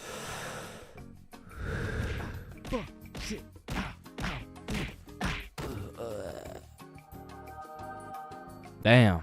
Any staircase can be a staircase to heaven if you're not careful enough. Baby, I've spent the best 4 years of my life with you, and I can't imagine my life without you. You're a 1 in a million, so will you marry me? So 1 in a million, huh? That means there's 8,017 people just like you. How does that make you feel? Yo, if you cut your leg off, would it hurt? Of course it's gonna hurt, bro. Think about it. Where would it hurt? Your leg. Oh, cause you cut your leg off. Yo, what happens if you push down the gas and the brakes at the same time? Shit, let's find out. Oh shit, it takes a screenshot. Damn, my eyes are dry as shit. Just close them for a minute. Damn, bro. You never actually close your eyes. You just look at the inside of your eyelids. Damn. Yo. Can anyone answer 547 to the power of 3? Yes, Chains. Yo, Did you know every single odd number has an E in it? Damn. Chains, are you high again? No. Wait a minute, bruh. Since you were born deaf, what language do you think in? Oh shit, you right. Damn, I just realized squirrels' cheeks are also their nut sacks. You know what I'm saying? That's kind of like your mom. What? The way she had these nuts all up in her mouth. Bro, if everyone in the world all blinked at the same time, nobody would know. Oh shit, that's facts. Oh, I just blinked. Did you? Nah. Oh, I just blinked. Did you? Nah. Wait, what about just now? Yo, which of these buildings do you think has the most stories? Oh, it's gotta be that one, bro. That's massive. Nah, this one's even taller. Oh, it's this one for sure. No, it's this one. No way. That shit's library? Tiny. Think about it. Oh, story. How are you supposed to get clothes? What are you talking about, bruh? Okay, imagine you had no clothes, right? How are you supposed to get some clothes? You go to the store and purchase that shit. Bro, they're not about to let you buy some clothes while your meat's hanging out. Nah, you just cop some clothes real fast. It's simple. Bruh, a young kid walks by and it's raps. So you guys both have the power to read minds? Yep, yes, that's sir. Right. Then if you both read each other's minds, whose mind are you reading? Oh, I don't know. We could try. All right, yeah, sure. Nah, that was not me. That was you for sure, dude. Damn, bro. When you think about it, the hospital is the only building you leave without entering. Damn. And people are having the worst day of their life, the best day of their life, the last day of their life, and the first day of their life, all in one building. Damn. Bro, I'm kind of scared down here. What? Why? But because I'm scared a shark's finna eat my ass. Well, when you think about it, there's more people eating sharks in the world than sharks eating people. Damn. That's actually really crazy to think about. Fuck, yo, every single day there's some random motherfucker out there who took the biggest shit for that day. Yeah, he's in this room. Bro, it's literally just you and me in the room. Yo, this Taco Bell is bussin'. So he incorrectly assumed his position. You spelled that incorrectly. But spelled what incorrectly? Incorrectly. Yeah, but what's incorrect? Incorrectly. Wait, what? Wait, guys. When you really think about it, the only time incorrectly isn't spelled incorrectly is when it's spelled incorrectly.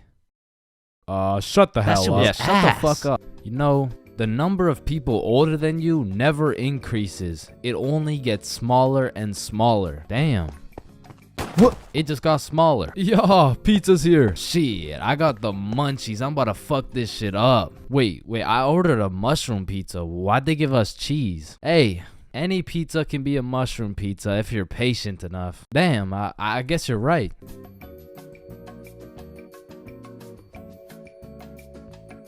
At last. Damn, you know what I just realized? What? A pregnant woman swimming is pretty much a submarine. Are you just always this high, bruh? Yo, did you boys know your last name comes from what your ancestor used to do back in the day? Oh shit, mine's Baker. Yo, mine's Carpenter. Oh, mine's Smith for blacksmith. Well, what's yours, Johnny? It's Donald. Well, wait a minute. Your last name isn't Donald. It's Dickinson. Guys, chill. I can explain.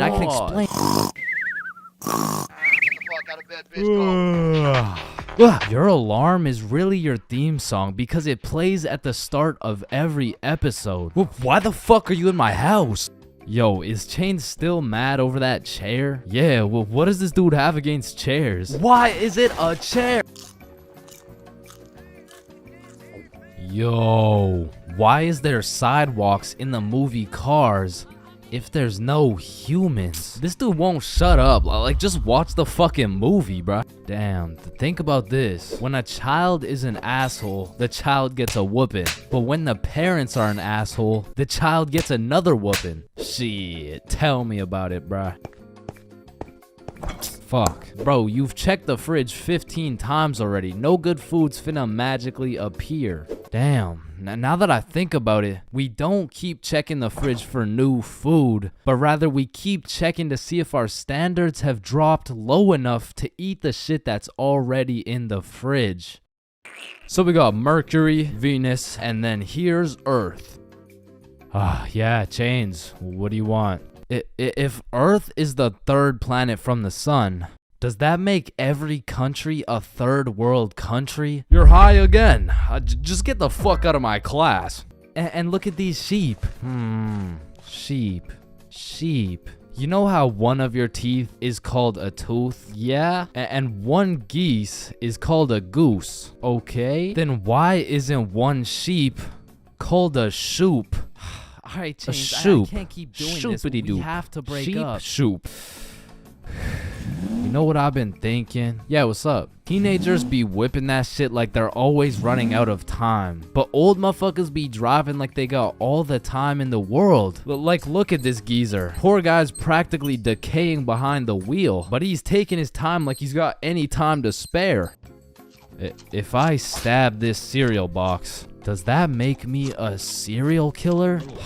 That one was straight ass. You gotta work on that shit. I'm gonna work on that one. Yo, if you weigh 99 pounds and you eat a 1 pound burrito, does that make you 1% burrito? Yo, that's crazy, because I literally just did that last night. You guys wouldn't believe this, but your blood work came back and it says you're 1% burrito. Yo, picture this. Imagine if Ed Sheeran was working at a bread place, right? Would that make him the gingerbread man? You're high as shit. Alright, bro, I'm a dip. Nah, don't leave me alone in this forest, bro. Hey, when you really think about it, you're not scared to be alone in this forest. You're scared you're not alone in the forest. You feel me? Yo, that's actually so true. Bro, you know what? Low key, if you're dead broke, robbing a bank isn't even a bad idea. Bro, there's no way some hobo's about to pull off a bank heist. Nah, but just think about it. Whether you successfully rob the bank or not, either way, you get over 10 years of bills you don't gotta worry about. Alright, fuck it. You got the strap? Yup. Yo, throw on your seatbelt really quick. Nah. What? Why not? Well, you see, it increases my risk of dying from cancer. What are you talking about, bro? That shit makes no sense. Just let that sink in. Oh, yeah, I got you. Yo, what's up? But still, that shit makes no sense. No, but actually think about it. Oh, hey bro, you want a hit? Nah, I don't smoke. I'm scared that I'll get all paranoid and shit. Hey man, if you're paranoid that you're gonna get paranoid, you're having the side effect without even smoking. It's true though.